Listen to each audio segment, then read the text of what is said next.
Meow. Meow. Meow.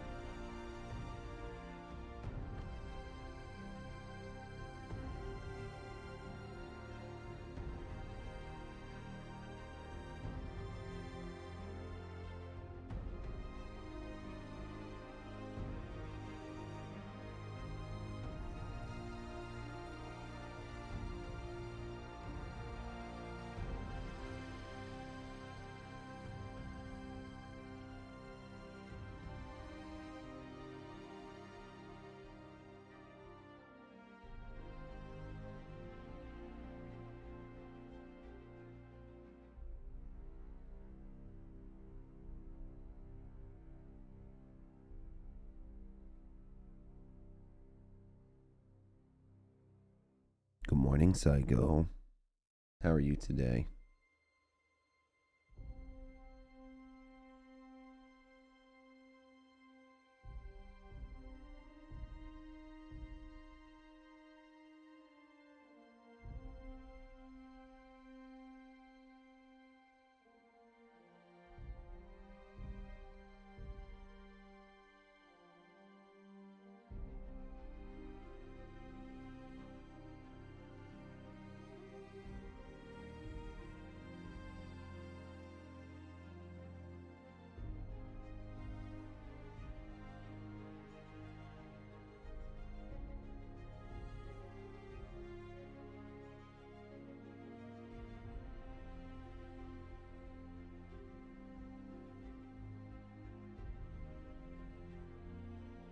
No, I mean, it should be TFD right now.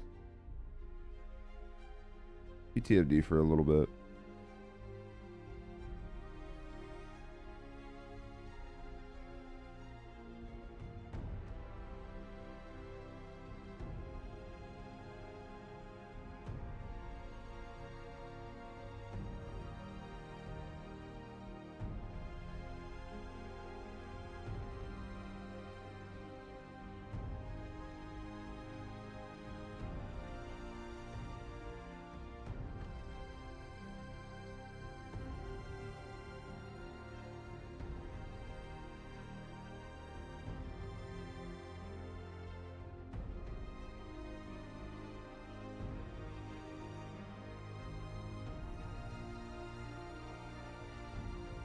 Yeah, I don't plan on doing just chatting at the beginning of my streams. I mean, I'll do them, but I think it's going to be towards the middle or the end for sure. Just depends on what we've got time and what we can find. Sorry, it's not really your cup of tea, Ecto.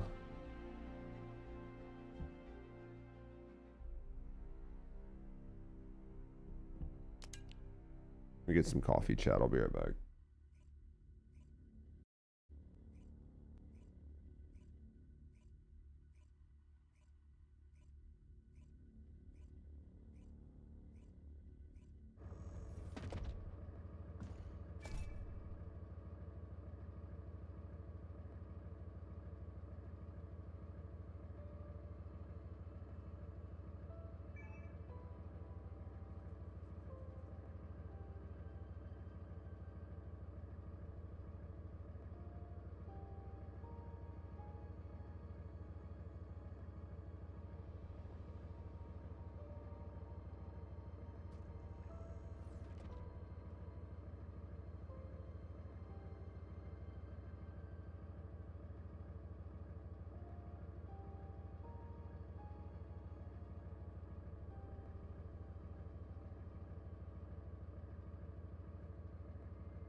All right. So what we doing today, guys? How's everybody doing? Oh, I still need to set up the YouTube side. Man. Very, very slow today. Very slow moving.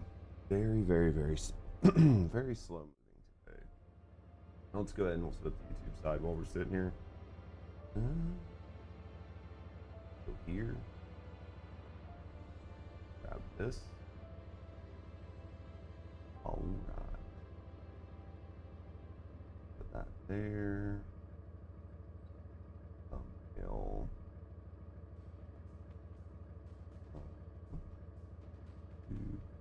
Descendant.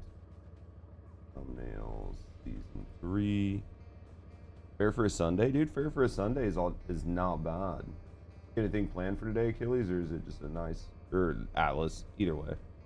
Anything planned for today, Atlas? Or just a nice chill Sunday?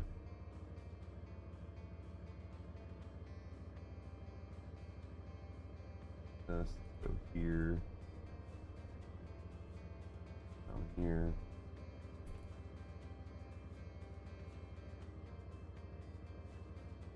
Dude, I didn't know what I was gonna play today. What up, Nito? I didn't know what I was gonna play today, man. I played like a little ball pit the other day, just grinding away. Yeah, nice break. What's on the agenda? I don't know. I mean, I have some just chatting I'll do later on. Obviously, I think TFD for a little bit. The choices today were gonna be the choices today were gonna be either TFD, Duet Night Abyss, Ball Pit, or Escape from Duck Off. So update title. What's it say? Oh yeah. It changed my title. Thank you for that, Psycho. It changed my title for whatever reason, so we'll sort it. That was a good catch. Thank you.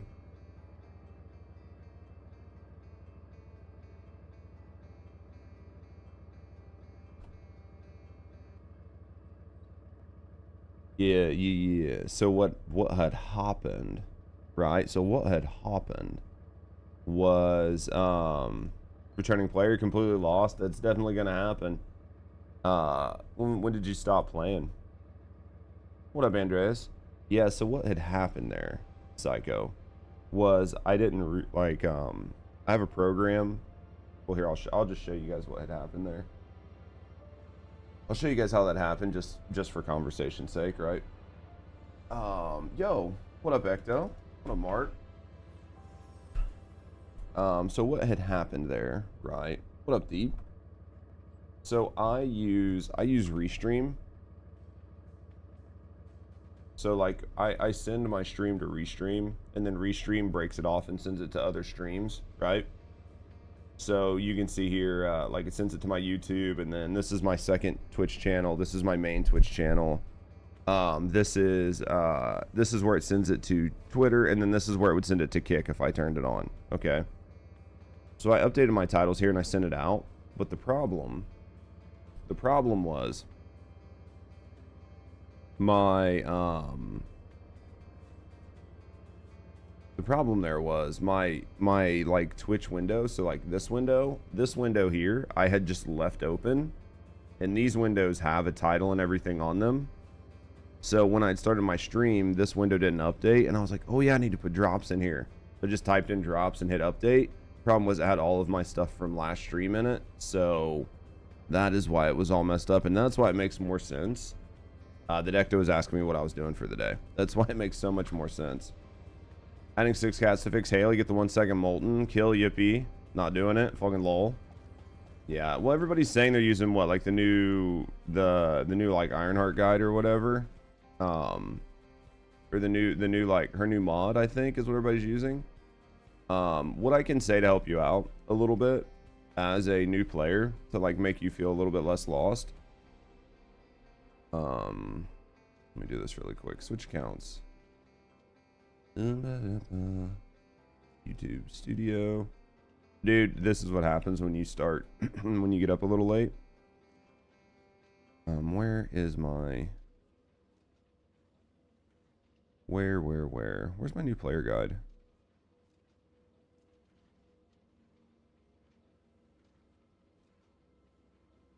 Where is it? You just type in new player, right? There it is. Shareable link. I would try this out. Like if you're lost, like completely lost in the sauce, brand new play, you know what I mean? Like fresh back, can't figure everything out. Check this out. Check that video out right there. It should give you a pretty good starting place on like sort of like what you watch the guide. Oh, okay. Yeah, so then basically at this point, if you left off when fellows showed up, then the big one is going to be if you've got the fellows already. That's going to be the question. Did you get your fellows? Like, do you have your fellows? Do you have Inez?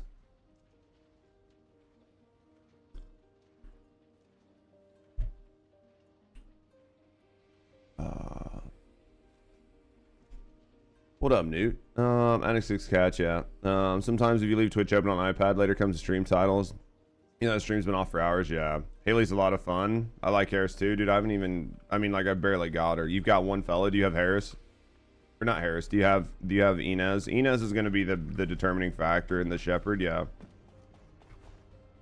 Because at this point, if you made it to the Void Vessels, I mean, depending on where you're at, you're basically at the end game. So the only other thing to do, right, is just continue to push the story to the best of your ability. Once you get as far as you can through the story. So yeah, my main things I would tell you, it's not as bad as it used to be, but Inez is really solid. So, like, consider picking Inez up out of here. So grind this, get your Inez. Depending on what your mastery rank is. Like, I think if your mastery rank's high enough, what is it, chat? Like 16 or so?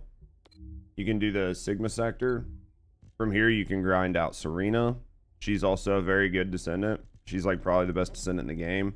People argue they're on crack. Grab Serena. Like, grind the Axiom missions, and then, or the Sigma, and then after that, the Axiom Plains came out.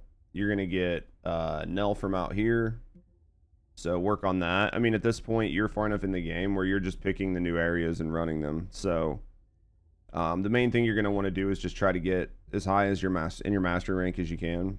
Grind those things. The other one is you can run Void Vessel or Void Erosion Purge for weapon cores. So you can start coring out your weapons, right? So you can add like these little like sprint speed, firearm critical hit. So you can add all that to your weapons. I mean, that's basically where you're at. You're basically at the end of the game. Got the gold crit ancestor mod for Viesa. She hits like a truck. So I mean, is that what everybody is that like the basic thing that everybody's doing, is just farming their ancestor mods to get even more like critical hit damage?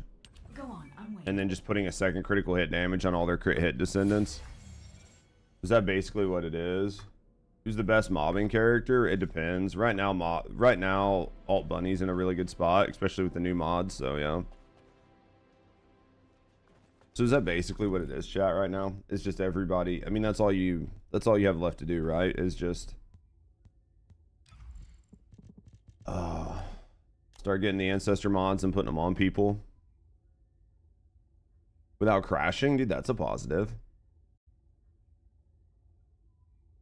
That is an absolute positive.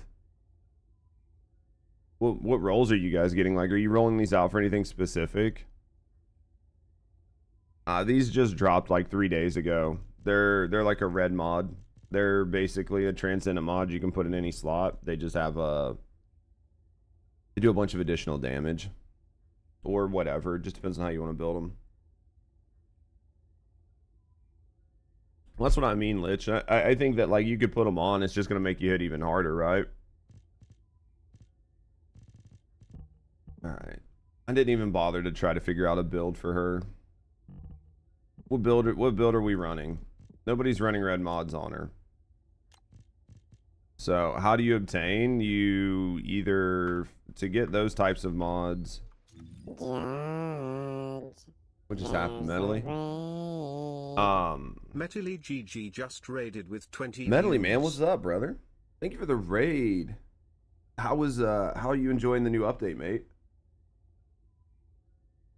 Bro, I am still half asleep. How are you enjoying the new update?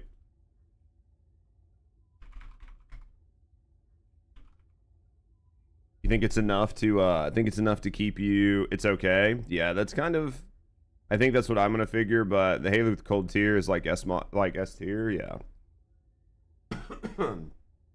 Yeah, I mean, I think the funny part there, Swaz, is basically everybody's gonna be S tier, right? Well, everybody's gonna be S tier, but there'll be some that'll be just like triple S now. But yeah, I think that S tier is just gonna happen, right?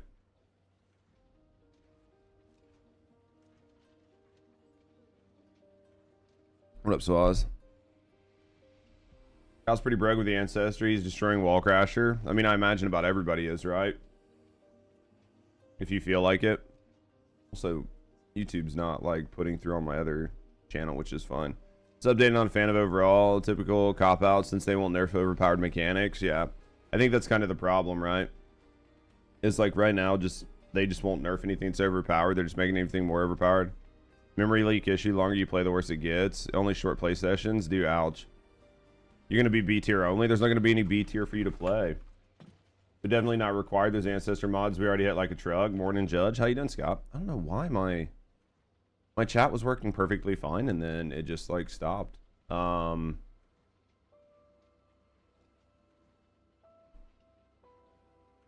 you doing, Cabrix? Let me double check and make sure everything's okay on it. Yeah, it is. I don't know. It's just being a thing. How much I can do? I could fucking close this window and just reopen another one.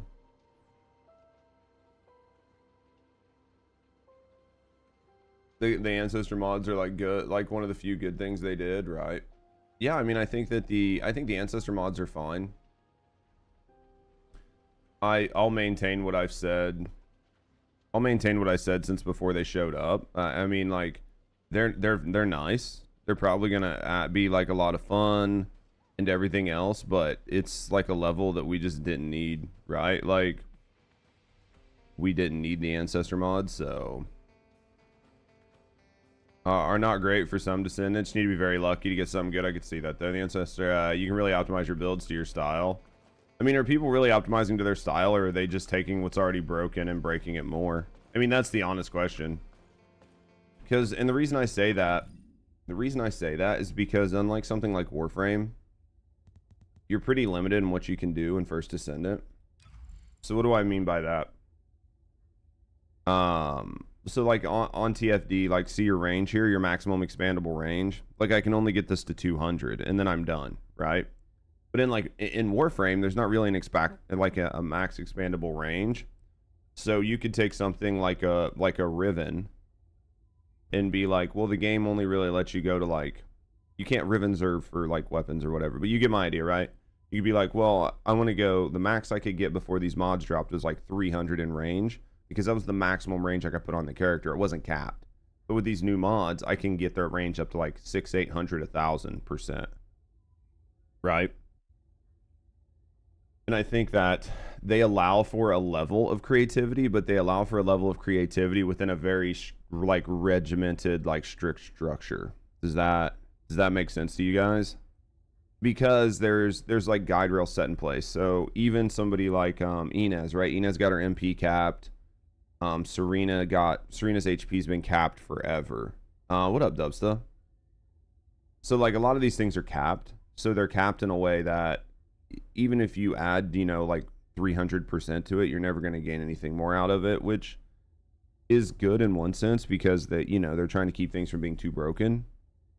Because they already know a couple handful of characters are broken, so if they let them go wild, they'll be even more broken. But the bad news is you're still kind of like stuck in this.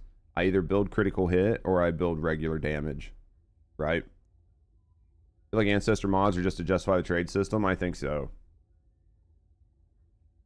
Buff Luna actually got buffed, but still has a cap. Yeah. Steal ideas from other companies. They've made anything unique. I mean, nobody does in gaming right now, but I think Eastern games have, obviously been taking things that the Western companies have been doing and just trying to make them better. People will pay big for certain Transcendent mods. I think there will be some people that will pay for good ones, like really, really good ones. What up, Diesel? What up, Hell? What up, Hell Saber? Yeah, that's what I think. I mean, most Descendants are either going to be critical hit or non-critical hit, and that's going to be the dividing line. And then once you go past that, the only thing you're really going to add to your ancestor mod is either more critical hit damage, and then more damage when it comes to like, you know, like boost, like power boost ratios, right? Like you're gonna look at like you know, different power boost ratios that you can get here, right? Like fusion skill boost ratio, fire skill, like the ones that are really hard to get.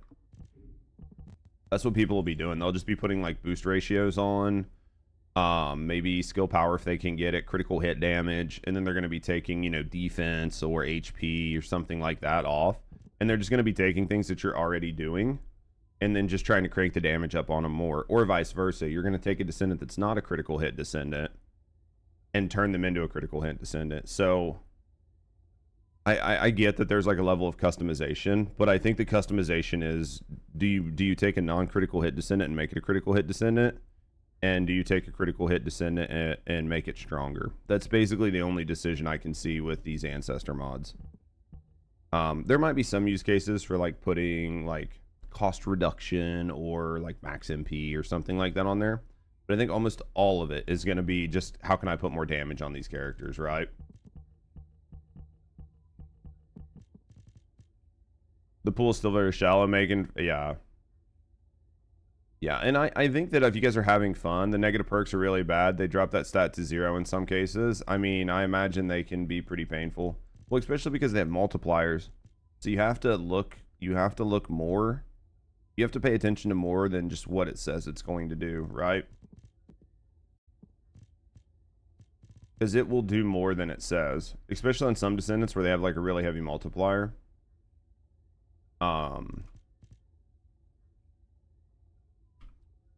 How's the new season been? How's the new crab descendant? Honestly, Parabellum, if you want my honest, you want harmless negatives, like, I mean, you can get, yeah, I mean, that's the idea, is to try to minimize the negative you get, right? In an ideal world. There's already reports of bad math. Say it ain't so. Them fuckers can't do math to save their lives. Oh.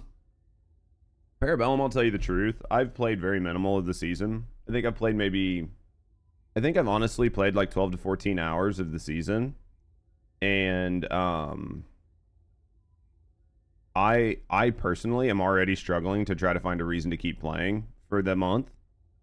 But other people are enjoying it. So I'm not trying to say people aren't enjoying it, but this main update brought Harris, brought a season pass weapon, and bought a dungeon to grind Harrison. I mean, don't get me wrong, there are ancestor mods, right? There are ancestor mods, and that people are gonna have a lot of fun with ancestor mods. But I think that for a lot of people, it will run pretty short, really quick. I'm not sure when I'll get the new weapon. It'll take a bit. I don't even think it matters that much. Are you excited for it? By the way, are ancestors the end game? I mean, they're the end game the way Rivens are the end game in Warframe. What up, Holmes? Some would argue that like getting Rivens and getting these like specialty mods are the end game, like the end game grind if you're not talking about fashion frame. So, well, the director is still in high school. I don't know that he's still in high school. You played an hour and got bored, yeah. I mean, Where the Winds Meet's coming up here soon, right? So we're gonna have Where the Winds Meet very, very soon. You like that the ancestor mods are hard to get and like hard to upgrade? Yeah, I mean, I think that I think some people are gonna enjoy it. Like I really do. I think some people are gonna enjoy it. I think some people are gonna enjoy it. The question is just, you know, if you're somebody who hasn't stopped playing TFD, then you're not gonna stop, right? If you're somebody who's like been on the fence, been up and down, been playing different games, like having fun with other things, you know, you're probably gonna start you know, this probably isn't gonna be enough for you.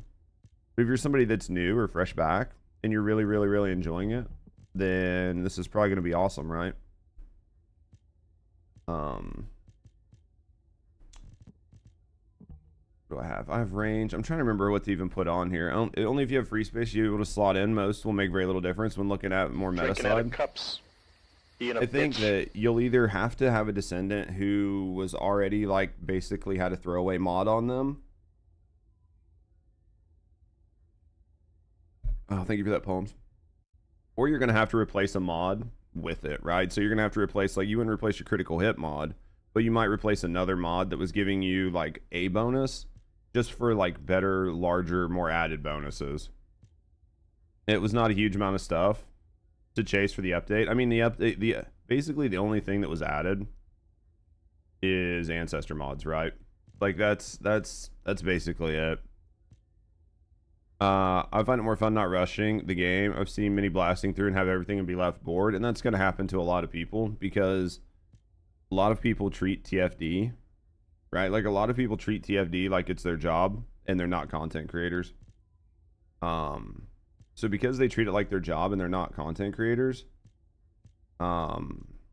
they will blow through the content super fast, right? And when they blow through the content super fast, they'll just have nothing left. Given the boss, which boss has 99% damage reduction against firearms? I mean, giving the bosses 99% damage reduction against, like, firearms is specifically because of Serena, right? The new one, what, and the new dungeon? Is that why like Haley, or is that why Serena doesn't feel good in there?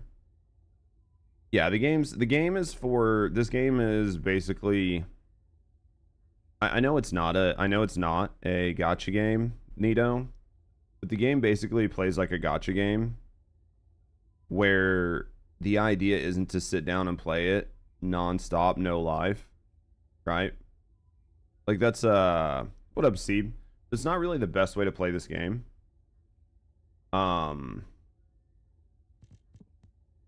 It's just not. The best way to play this game is to sit down to try to have fun with it. Good morning, Isa. The best way to play this game is to sit down and try to have fun with it, right? Just sit down, have fun with it, play it for a couple hours a day, like, get the new thing, get the new shiny. And then just kind of go from there. It's not been a waste. Our non-Serena descendants are stronger as a result. Well, I mean, it's like taking a child, right? Imagine if you took, like, a high school. How about this? You take a high school track athlete, and you take a world record, Olympic track athlete, and you set both of them up on a line, and you're like, okay, both of you guys are gonna run the 400 meter, and then right before they start, you walk out and you break the one runner's ankle. Like, you break the Olympic runner's ankle, and then you shoot the gun and they're supposed to start racing. That's like effectively what keeps happening to Serena. Every time something new comes out, they're like, okay guys, everybody line up, everybody ready, everybody good to go, and then right before they start the race, they come out and they, like, break 5 toes, right? Like, they don't just walk out and shoot her, but they just, like, walk out and break something on her foot to where she can't run. So she can run, but, like, she can't run the way she's supposed to. Every time you turn around, it's like, oh, new update. Well, how are they going to hurt Serena, right? And that's effectively what's happening. That seems to be happening quite frequently. What do you do, right?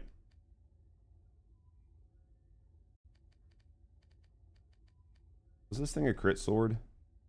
42, yeah. TFD is more like a seasonal game. That's probably why you're not negative about the game at all. Yeah, I mean, I think that a lot of the people that are negative about the game, I mean, they've done it to themselves, right? Like, they've allowed themselves to play the game in a way that they've probably played it an unhealthy amount. And in playing it an unhealthy amount, they, you know, do I not have the crit hit damage one? No, I do. They've just played an unhealthy amount, right? They've played it too much. They've got everything. They don't have anything else to do. And I think, honestly, a lot of it is just content creators. Content creators,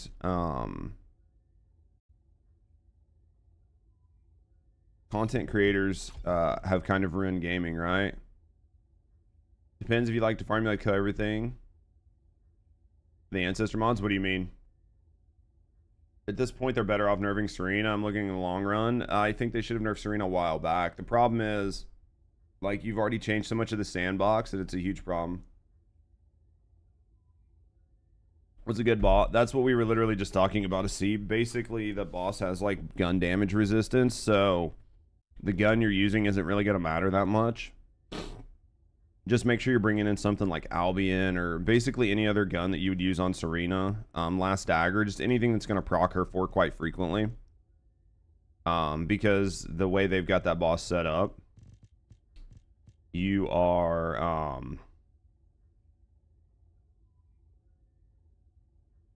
you are basically just like you're basically just hurt, right? You're basically just hurt because of the way they did it. So I think I would play, but the layered RNG seems to feel so bad on top of everything else. Yeah, I mean, I think people will play, but I think some, well, I mean, here, let's be honest, make Serena's HP from like 0.2. Well, they take, it used to be like 0.6 before the game released, right, chat? It was like 0.6 before they released her. And then they ended up increasing it for her actual live release. So, yeah, when it comes to TFD, I mean, I don't think you guys are alone in this, right? What up, Bjorn? I don't think you're alone in this, hero, right? This is the update. They peaked at about 13,000 on Thursday when the update hit. They hit 11,000 on Friday. They hit 12,000 on Saturday. We might hit around 12 to 13,000 on Sunday. Well, hello Thanks maybe, for the right? Like if we're lucky. But then after that, like once we get out of the weekend, the player numbers are gonna go down quite a bit. And if you look at this compared to this was the season 3 launch. This is the season 3.5 launch. They've lost basically 9,000 players on Steam, right? So it's 27,000 players across the board, depending on how you want to look at it. You know, it's not half of their player base, but it's over. You know, it's over 30% of their player base. Did not show up for season 3.5 or is not enjoying season 3.5 the same way they were enjoying season 3. So it's definitely a tough spot. I don't think you guys are alone in feeling the way you feel. But I also think, you know, there are obviously still 30,000 people in the world playing concurrently that love the update. So, how you doing, Egyptian? Would you say Inez nerf backlash is the reason they don't want to nerf Descendants? Yes. Yes, they're afraid of their community. Instead of explaining things to their community and leading their community, they just are afraid of them. That's what happens when you have a small community. When you have a very small community, you're very afraid to piss your whales off because your whales pay the game. So if your whales aren't happy, then effectively your game is dead. So we need to get a gun for this. Do I have one? I do. TFD devs are scrambling for a win and they keep getting a lot of L's. Dude, they're stacking them. Serena's the best character in the game, doesn't shred the boss like she usually does. I mean, there are other people that are playing like the new Void Vessel with the bunnies and a bunch of other people. As long as you play solo, it's not really going to matter. Like here, I'll play it solo and I'll show you. The only downside to me solo is it's going to take a little while on Serena, but if you play solo, it doesn't really matter. Because you kill everything so fast.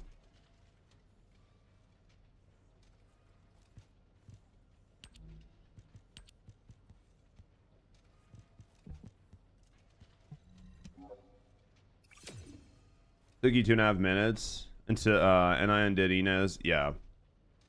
Inez wasn't even nerfed. She was actually given a skill ceiling and people lost their shit, basically. Everyone's opinion's valid. Yeah, typically. I mean, I think that everyone's opinion, you know, everyone's entitled to have their own opinion. That's why I don't like shit on people's opinions. I just don't want people shitting on mine. Let me open my door. It's a little hot in here. Soon the bots will start playing the game. I mean, probably. Especially with the trading, right? Listen.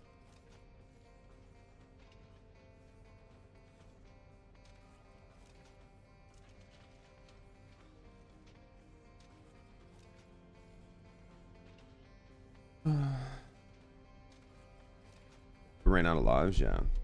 You can tell they don't play their own game. I mean, there's definitely some QA problems. We need to run her through. I'm not going to do that right now, but we do need to run her through some stuff.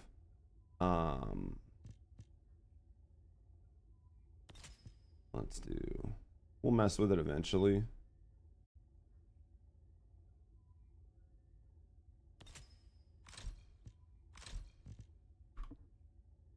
What's her shit look like in here?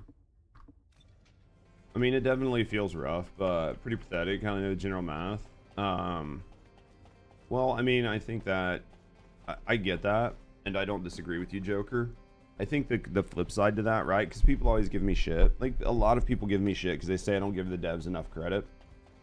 So what I'll say to that is, to be completely fair, you have 100,000 people looking at the game's math and the game's code and how skills work.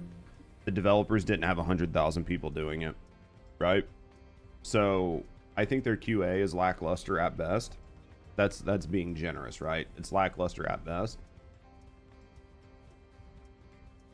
So, I mean, and that's obvious, right? Like, their QA is basically garbage. When you look at like how they let the season pass come out with 5 paid weapons and no free weapons and all of these different things. So I think their QA is basically non-existent. So I could definitely see a world in which they just fucking had no idea what they were doing, and they just put stuff out without fully testing it and seeing how the interactions worked. Right? Like, I could fully see that.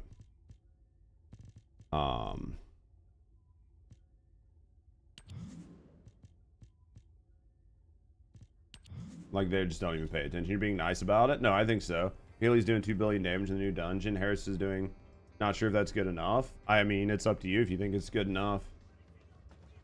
I mean, 1 billion and 2 billion is probably overkill, right? Mind helping you do the fortress? Unfortunately, I'm not doing that right now. What I'm doing is trying to level up my weapons and my character, and also trying to level up her Arche, so the best place for me to do that is going to be Broken Boundary. If somebody in chat is leveling up weapons and just wants to hang out with you, they can. But I'm not doing that right now. New character again? Yeah, it was the same character we were messing with yesterday, right? No one's proving this game before they send it? Yes, 100%. Oh, mind if I join? Yeah, let me run my daily here, and then when I switch over, if you want to jump in, I'll just get you to send me your stuff and you can run with. Yeah, Holmes. You should definitely try Haley today. I'd have to get her mod, right? It's all about her gold mod. I mean, like, at the end of the day... How you doing, Lator? At the end of the day, I'm trying to decide how long I want to play TFT. Like, for the... I mean, obviously, Where the Winds Meet comes out on Friday, right, chat? Unless I'm wrong. But I'm pretty sure, like, Where the Winds Meet comes out on Friday, right? So, we'll play Where the Winds Meet on Friday. So, it's like, what do I want to do until Friday? Do we play TFD till Friday? Do we play... right? Like, do we play TFD till Friday? Do we play Duet Night Abyss some? Do we play anything else? Like, do we just have fun? Do I do like RV There Yet solo for a couple days and see if I can clear RV There Yet? Like, what do I want to do for the next couple days? Haley might need 6 cats and a new build depending on how you had her on day 1. Oh, I'm sure. I'm sure. Large-scale Vulgus transfer confirmed. 2025 has been a solid year for games. Yeah, I mean, it's not even over yet, right? I think right now, like, the PvP community is very, very, very happy with Arc Raiders. I think that game has been, like, overwhelmingly well received by a ton of people. I think a lot of people are enjoying Arc Raiders. I think there have been, you know, a lot of really good single player games, you know, looking at UX Edition 33. You know, there's been some pretty good updates for looter shooters. Like, I know there are people that kind of like hate on Borderlands, but I think if you take Borderlands 4 as just like a single player looter shooter, I think Borderlands 4 was honestly pretty decent. I mean, there's been a lot of decent games. Arc Raiders is the marathon killer. Marathon killed Marathon, right? Or Bungie. Bungie is the marathon killer. New Digimon was great as well, dude. Well, I've heard Asmon and a bunch of people say they played the shit out of it. Was the new Digimon really good? Because, like, obviously I didn't get a chance to play it, but was it good? Like, good? I mean, I'm playing Pokemon Acreus right now, like on my Switch when I have some downtime. I haven't tried ZNA. I was gonna try to do ZNA on stream. I was hoping to do it closer to February because, like, That's when they were going to do the update, but supposedly they pushed the update to like December, so brought back like good memories from when you were a kid. That's always good though. C for double activation. C. Oh. Yeah, I've just been like letting it go. I keep forgetting about the like, you could just do it to like fly there. Because you can just like do it just like Ajax if you want, right? You can literally just do it like Ajax if you want, like if you're being lazy.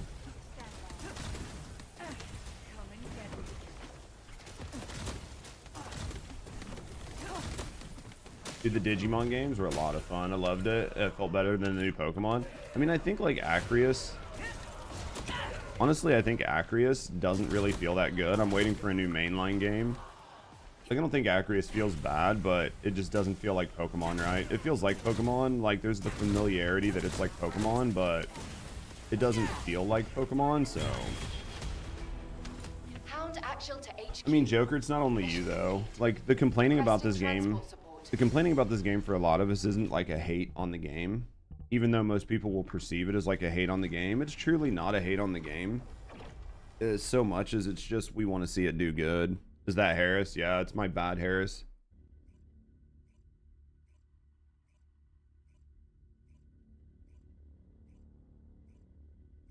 Just the same as Harris. Yeah, I mean, it's just Harris. I mean, I play her really poorly. I don't know, man. The tough spot is, I don't even remember what I was saying. So we'll just say, yeah, party invite. And then we'll see. So this was M7 6 RK 5.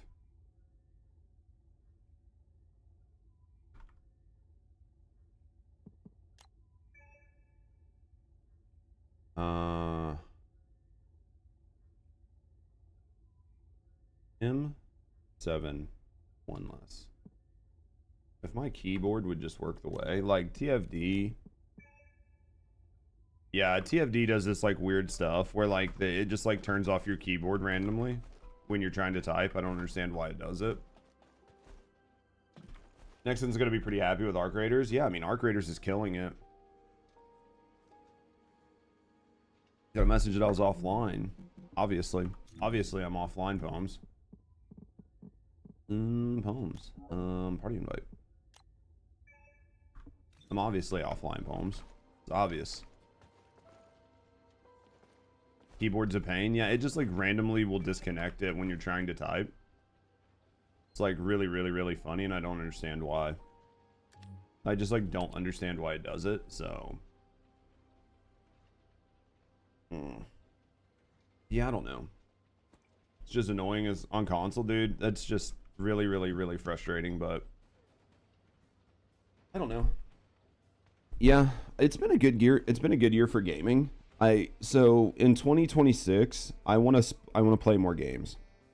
Right? So in 2026, I want to play more games because the way I look at it, chat, is the way I look at it is if I'm going to be poor, I'd rather like really enjoy what I'm doing and be poor instead of like getting burnt out and tired and frustrated. And if things are going to turn around for me, then I'd rather them turn around for me in something that I'm like really loving, or I'll just go back to work. And that's where we're sort of at right now, right? You played TFD since the beginning and still enjoy it, but it's definitely shifted to my fill game and not your main game. I think that's probably the best way to take it. Like Zinger is, let this be your fill game. Like when new updates come out, you jump in, you play them for a week or two, you kind of do whatever, but then you just like, when you feel bored, when you feel done, you know, you're not always chasing that min-max build and everything because you don't really need it, right? You're just like, yeah, I'll just do whatever. So you have your workabouts. At least you're able to sort it out, though. But yeah, I think TFD works best like that, where you're just like, oh man, like, you know, there's nothing really going on or whatever. TFD just had a new update. I'll jump in, I'll play it for a couple days. I'll play it for a week. I'll get the new stuff. I'll make a new build. Maybe I'll have fun. We'll try out some new stuff. And then when all of a sudden you feel like you're on the treadmill and you're like, okay, well now it's time to sit here and grind nonstop for X. You're like, yeah, I don't want to do that. And then you just like put it down instead of getting mad. Good morning, bro. What's highest mastery rank? Descendant. I don't know what's the highest they go to. I'm assuming probably 30, chat. Didn't they say 30 was like max mastery rank on the mods? Didn't they say 30? It was like 16 to 30 or 12 to 30 or something like that. Does anybody recall? They said it during the dev live. They definitely said it during the dev live. 24? I thought they went higher than that. Does it stop at 24? I'm almost positive it's higher than that because I'm pretty sure...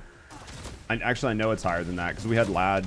Lad was in here and they had one that was like a level 30 trigger mod that they couldn't use. I think it might be 30.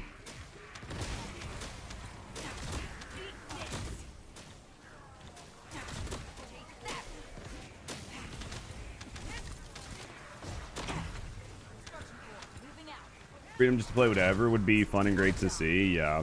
The question is, can I just make money? And I think I can. Like I know we have some people here. The one you've seen one at 27. I mean, like, because I know Lad was 27 and he ended up having to up his mastery rank because he couldn't put one on. 30. What are we talking about? Max rank for trigger mods. I'm pretty sure they go. I know they go like higher than 25, 26, but I don't remember what the max is. 29.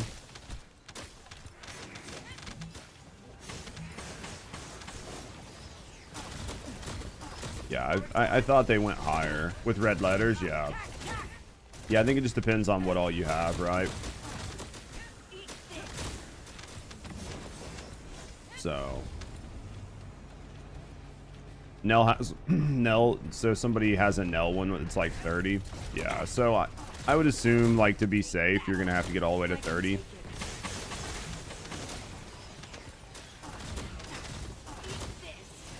There's companies, and sadly, doing more residual damage to them in the long run.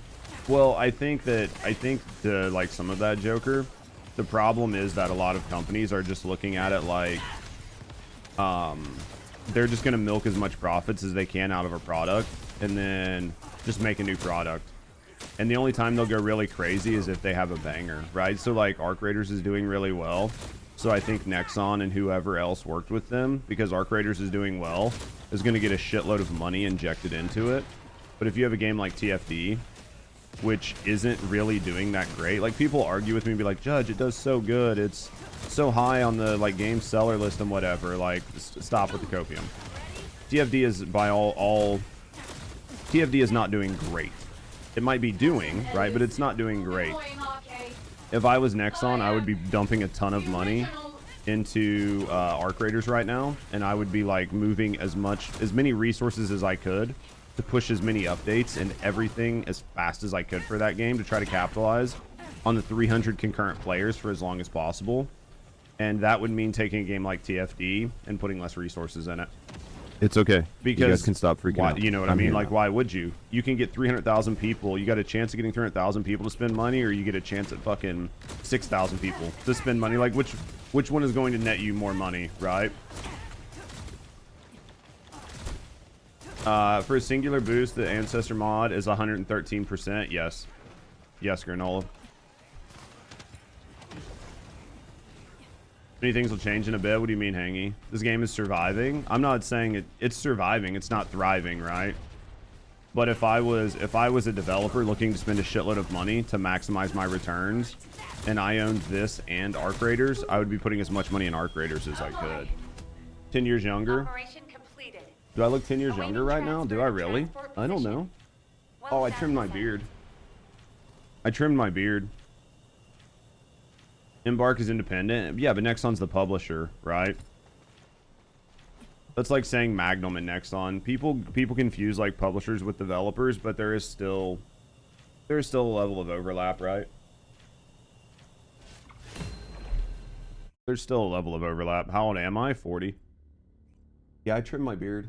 I trimmed my beard, and then my hair's still wet, so it's brushed back, so it's not gonna look as long. So, yeah, I trimmed my beard, though. When you trim your beard, you don't see as much gray in it. So, just maintaining this moment. Hopefully they can do better. Yeah, and that's what I mean. Like, when I say stuff, people confuse me talking sometimes as shit talking. Like, I'm not shit talking. I'm just saying, you know, if you have two very similar games and one is doing much better than the other, then you're going to put your money, right? You're just going to put your money in the game that's doing better. Because it's where you're going to get the most profits. That doesn't mean you're not going to put any money in the game. You're just going to put more money in a different spot. It's not me talking bad about something. Sometimes people get their feelings hurt when you say a fact. I don't even want to say sometimes. I don't want to start a huge giant debate right now because it's way too early in the morning and I don't feel like fighting people. But if I start talking about like other things, like if I start taking this logic of like I say a fact and then you get your feelings hurt and apply it to other things in life, people see how asinine it is. But the only time people don't really see how asinine it is when it's their feelings, right? So like one that I'll do right now, because I'm not gonna fight about it. So if you're just dumb, then you're just dumb. Like I don't really care. But like a big one is gonna be like flat Earth, right? I can sit here and cap on like flat Earth all day, and there are like tons of facts and other things out there. But if I say something like the Earth's not flat, and then somebody comes in here and gets their feelings hurt and starts arguing with me about a flat Earth, everybody else in chat would just start laughing. They'd be like, dude, what is this fucking idiot? Like, what is this person? Like, obviously the Earth isn't flat. Like, it's not debatable. But everybody would like see the absurdity in it and it would be okay. But then when you talk about something and you're like, well, TFD's numbers are down, TFD's numbers aren't good, people are like, you're a fucking hater, you're a piece of shit. And it's like, bro, I literally said nothing but a fact, right? Like, all I said was a fact.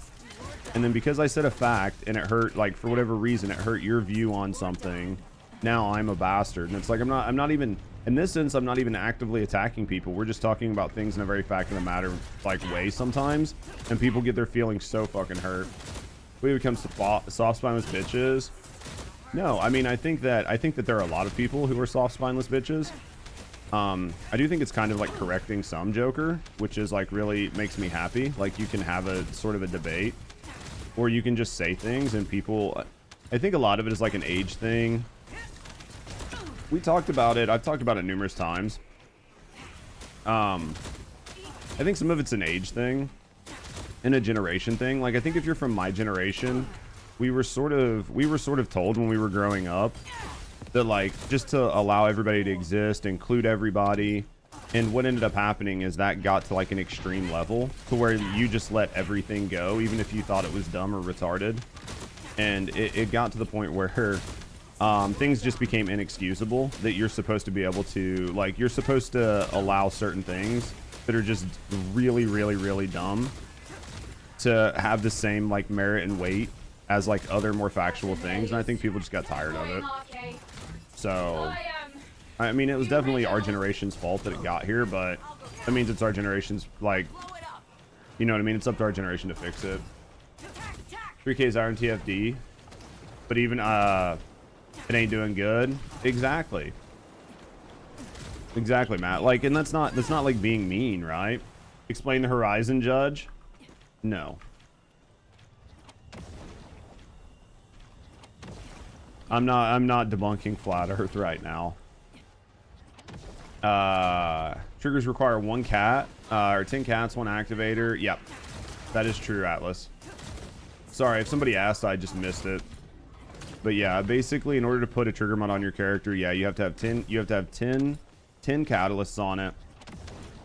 That's the big one for a lot of people. And then Arche level 40. So that's why you know, you're better off just leveling them up someplace like this to where you can get all that done at the same time. Part of loving the game is also the reality deal with it in a decent way. Constructive criticism, showing numbers and facts should not be an issue. Shouldn't be. We have to accept people's delusions as facts, and that's like problematic, right, Greg? Because then people use those delusions to try to make changes in life. Like, they take these falsehoods and then try to convince you that they're facts, and not only convince you they're facts, convince you you're wrong, or you're somehow a bad person for not believing. They're like obscure, mentally, like mental retardation viewpoints. And then the general public shames you for not accepting it. Right? And you're like, dude, I'm not saying they can't have this viewpoint. just don't tell me that I'm wrong for not having it, right? Like, you can have the viewpoint that you want. I don't care. You can have whatever viewpoint you want. I literally don't care. But don't shame me for not having it.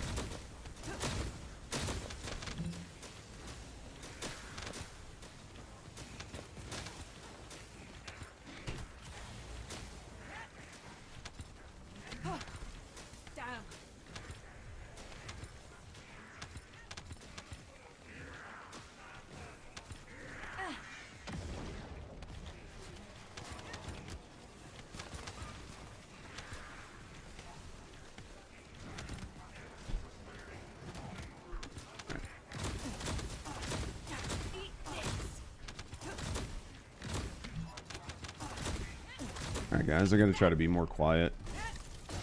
Rusty has some friends over and they're sleeping on the couch. And it's early and they want to try to sleep, and I'm in an office and it gets really, really obnoxiously fucking hot in here. Like, it gets really, really, really fucking hot in here when I have like 3 PCs running. Like, literally I'm sweating right now. So I like, instead of shutting my office door, I left it cracked by like 3 inches.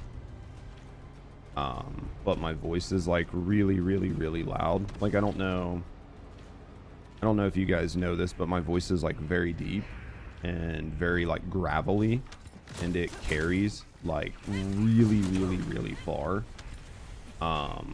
So like even in like a dull whisper, my voice is like obnoxiously loud. So like even if I'm just trying to like, even if I just sit here and try to whisper into my mic, you can probably hear it like 3 states over. His voice is very daddy a little bit. So like I was in here earlier. I was in here earlier from like 7 to like 7:30, 7:20, 7:30.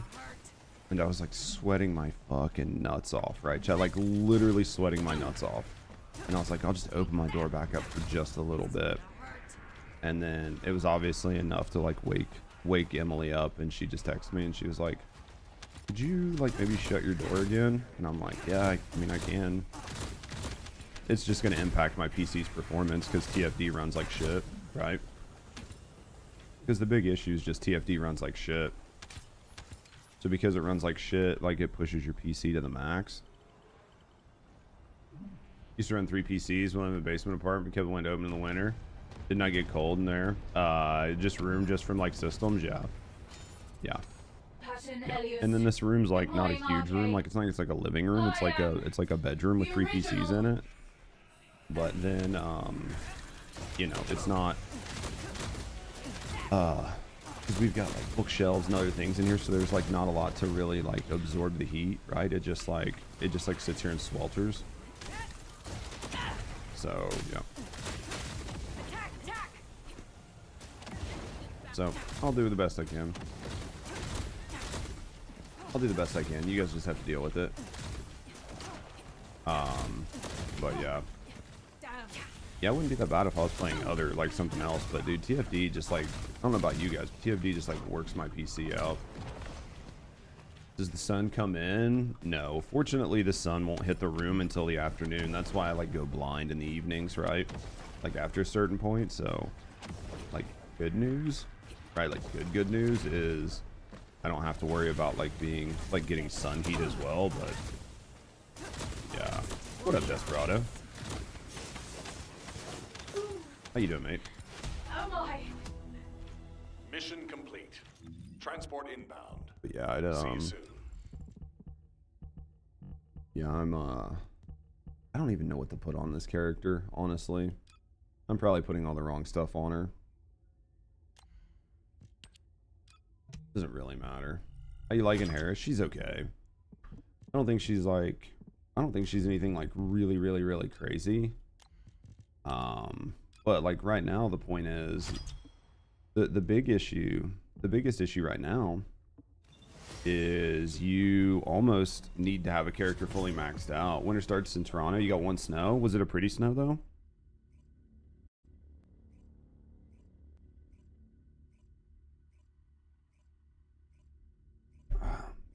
Need more coffee, but I can't even go get coffee.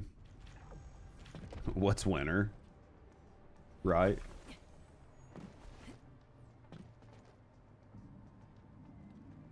Descendant, confirm arrival at the operation zone. Proceed with caution. Oh, man. Well, I lost my train of thought on everything we were talking about, so that sucks. But I thought we were having a really good conversation for a minute. The thing about Harris is, even though she's not the best with swords, she's better at using her skills, which case won't like her because I have other descendants that can kill from range. Yeah. You get your snow like 2 days ago. How much snow did you guys get? You only have summer and hurricane season, and hurricane season's almost over. Oh, yeah. That's right. Cause you're like, you live in like Florida or something, right, Hell?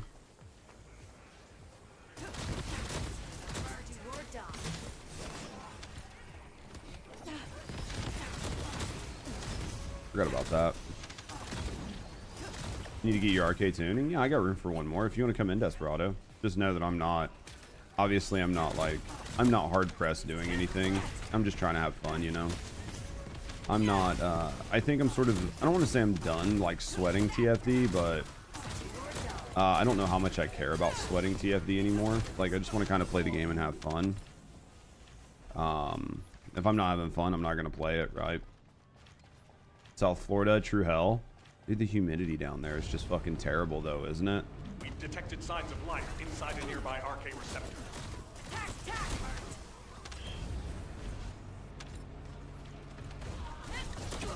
I mean, I don't know.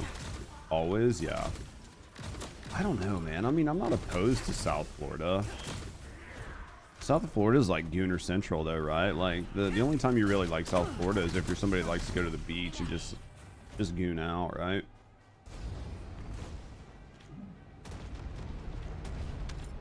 Alright. I guess you're not allowed to say that. You're not allowed to say that, right? Well, hello there. Yo, thanks for the follows.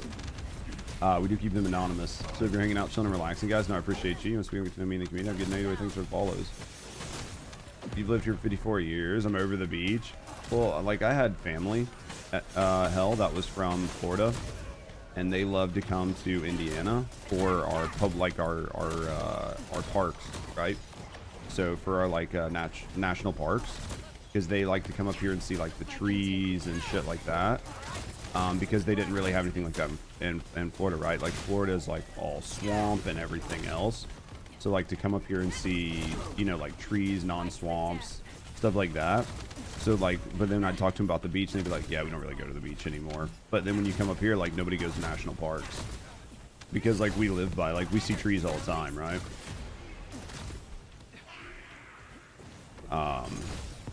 Dude, the range on that is terrible. Why is it so bad?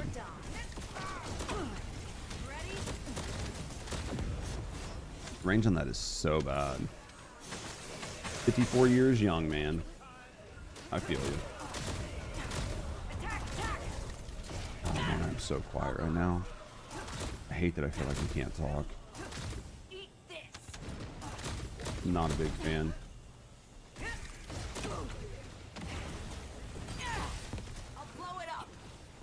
Oh yeah. Yeah, I mean, you can always just pretend to have a winner, right? Hell, and just go to like play a game with a really cool winner in it. Extraction from operation zone initiated. I feel like I'm missing some damage on Harris. It's probably her reactor or something. Probably her reactor, or maybe it's her components. Because I've got 4 damage mods on her. Duration's not really gonna matter. Maybe get some cost reduction, or get put on like the one that gives her like special resources, maybe. Oh boys, I am sweating my fucking nuts off right now. Like, take off my shirt sweating. So bad. This is HQ. Troops are on the ground. Transport is en route to standby position. Best of luck, Descendant. This is HQ. Enemy reinforcements incoming. Do what we Requesting can. strike on staging areas. Yeah, I mean, I'd have to look and see, like, or at least pay more attention to the actual build I'm putting on, but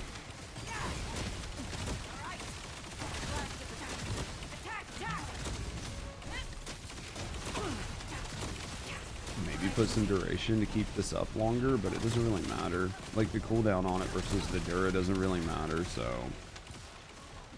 You'd like some winter there too. Don't you live in a perpetually winter area, don't you, Isa?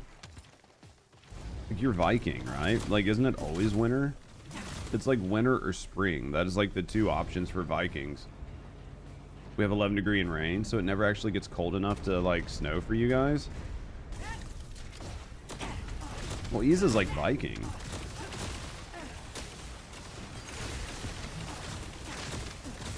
As far as I know. I mean, I wish I was Viking. I don't have the face for it. It'd be cool to be Viking though. Hopefully soon though. We got a whole global warming. We get less. That sucks. That sucks, Isa. Might have to win the lottery and migrate further north. Where would you go? Like, would you go further north in your country, or would you go to a country that's further north than you? That's the question.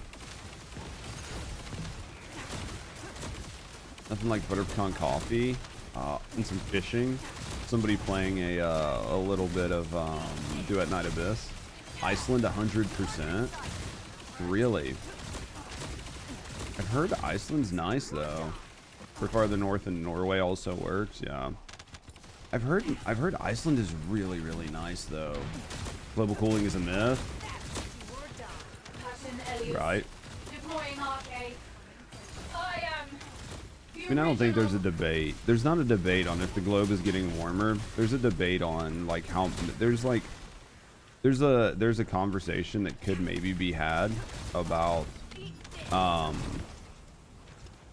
the like how much humans are causing like global warming, or how much they're helping to increase the warming level of the globe. You could probably discuss that, and I think there's probably merit in discussing what, you know, how much humans are in like impacting it. But I mean, it's definitely happening. Whether it's happening on the cyclical cycle, that is just the way the globe warms and freezes, right? Like speeds up and cools down, like you know, the cycle. Because it is cyclical. So might be a conversation on that, but a conversation on if there's a cycle that it happens is not really debatable, right? I mean, everything's debatable, but it's actually not ice there. I know it's interesting that like Iceland has no ice and Greenland has no green, right? Awaiting transfer to Yeah, why everybody Mr. George Remus just raided with 21 viewers. Why everybody rating me? What up, Remus? How you doing today, mate? Chat, go check out Remus.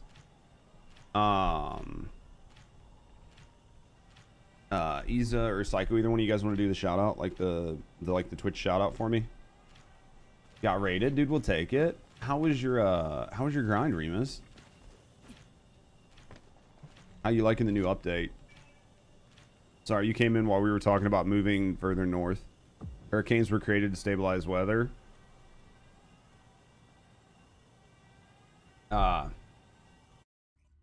Yo, thank you for the raid, man. You enjoy the dungeon? Are you enjoying the dungeon? It's grindy.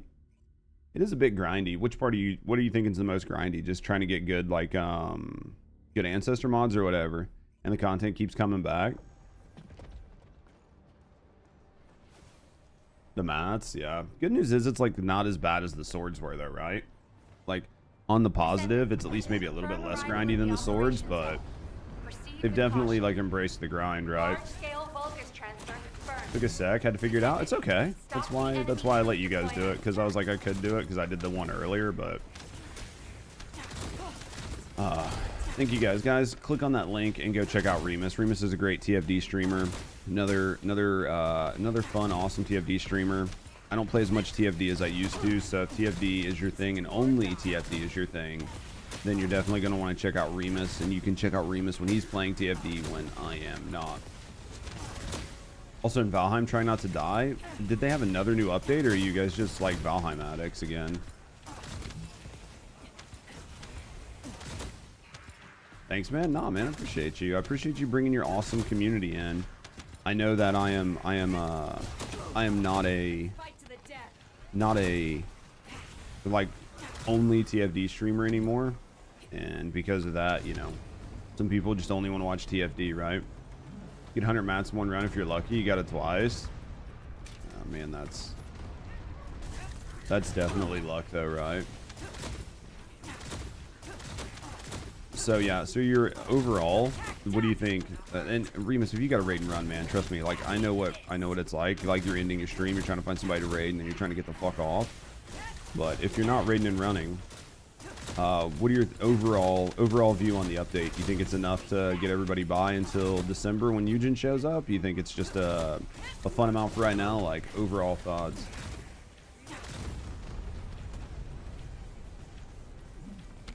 M7's guide on the side while you craft. What are you working on? Making food? Dude, what are we eating? I'm a hungry boy.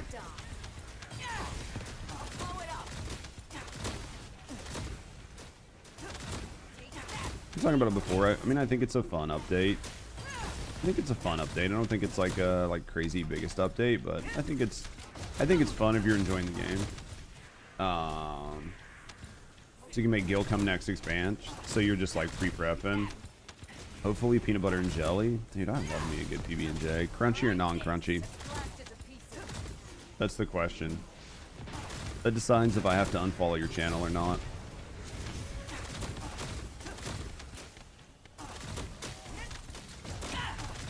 Crunchy always. That's the right answer. Anything other than that is a wrong answer. Anything other than that, my next question is who hurt you? Look, as we have large updates, medium updates, and small ones each month. Yeah, I mean this is basically, I mean this was the launch of season 3.5, right? Or the second season 3, so I think as long as you're happy with it, large, small, medium, small. Yeah, I mean, I think that they definitely have a strategy put in place. I mean, this is you know, the launch of season 3.5, which is the second half of season 3. So as long as it's as substantial as like the launch of season 3, then I think as long as you feel it's as substantial as the launch of season 3, then that's all that matters, right? We're at the medium. You think this is the medium?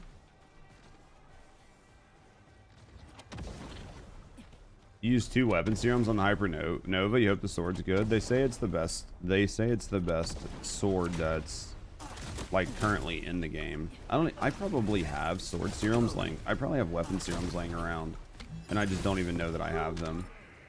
February 4th is season 4. Mission complete. Damn. I mean, it should be 6 months, right? 6 months from September. In an ideal world. In an ideal world. What's my Arche Tuning look like? We're getting there.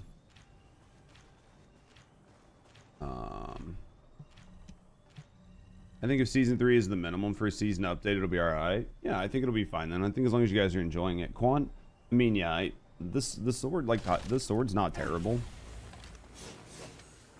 Right, like, the sword's not terrible. I don't have it fully built yet. I mean, everybody says it's the quote-unquote best sword right now, so just have to mess with it.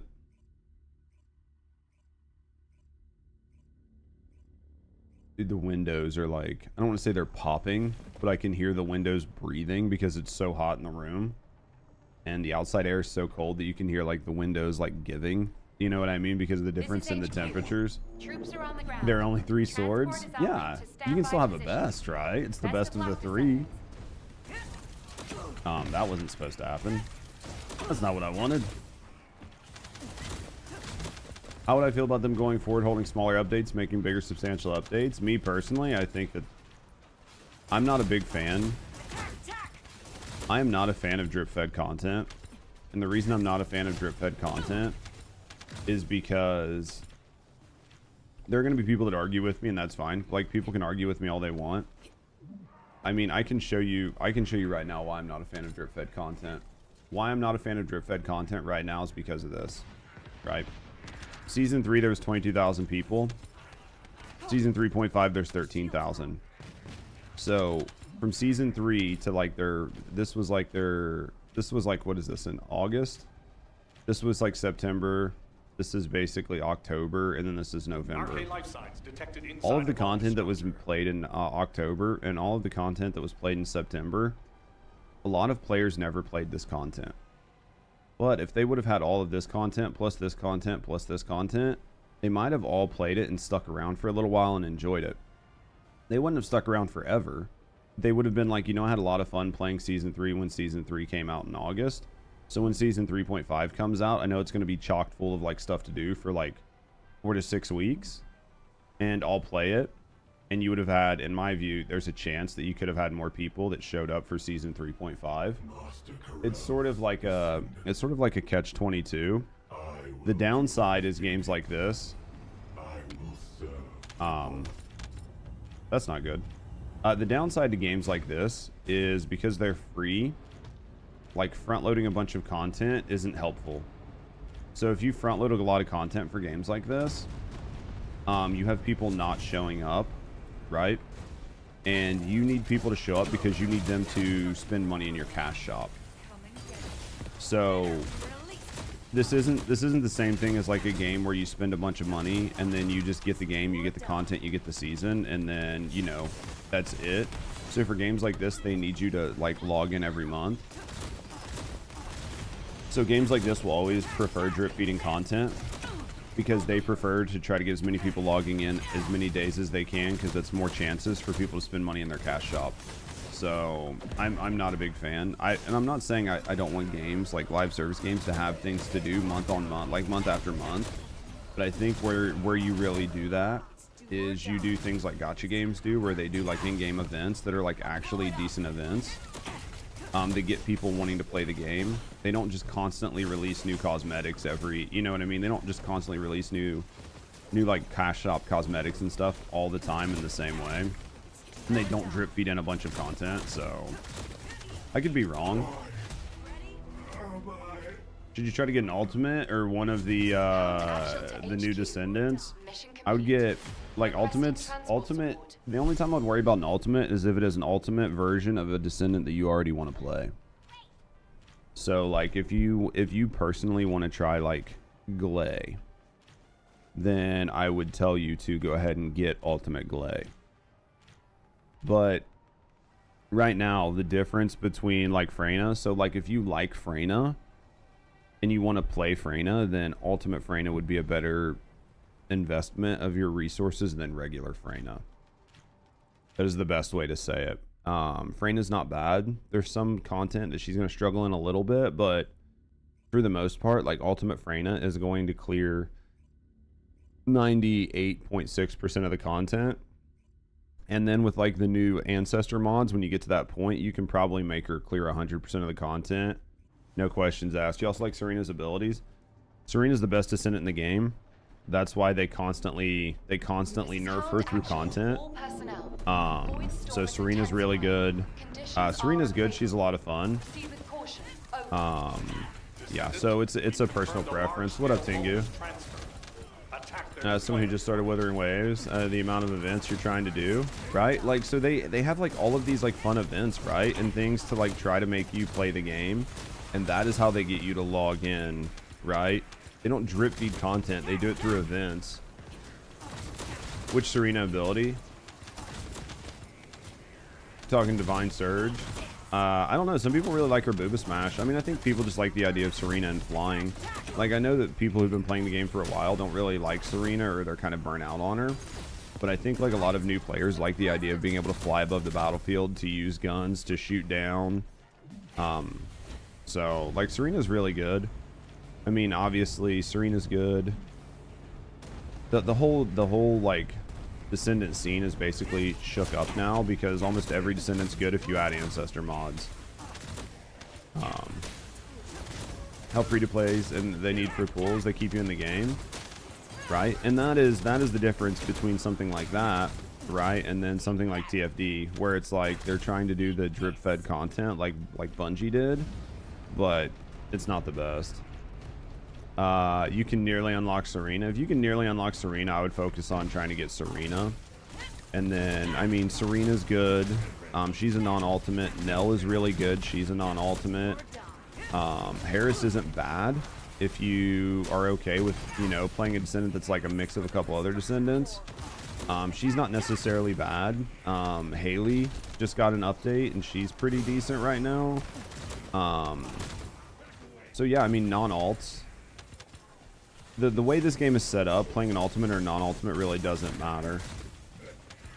Yeah, Inez is a non-ultimate. She's absolutely amazing. So it's all personal preference in First Descendant at this point, honestly.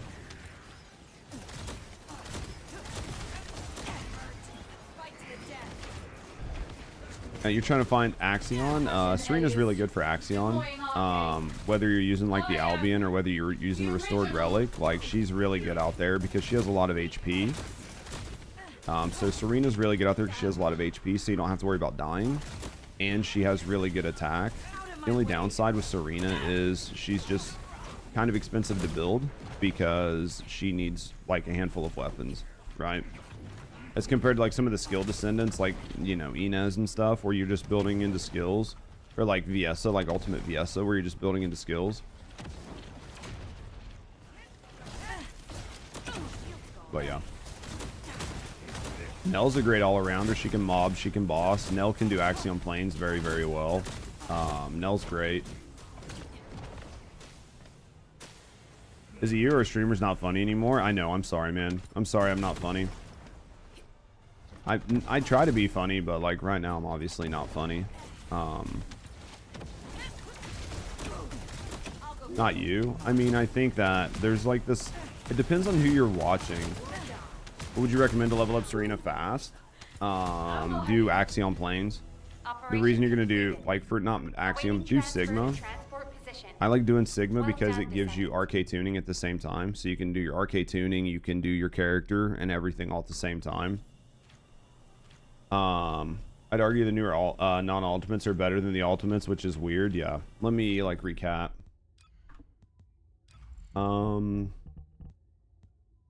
I'm just like putting cats on here. This isn't a good build. I don't really care.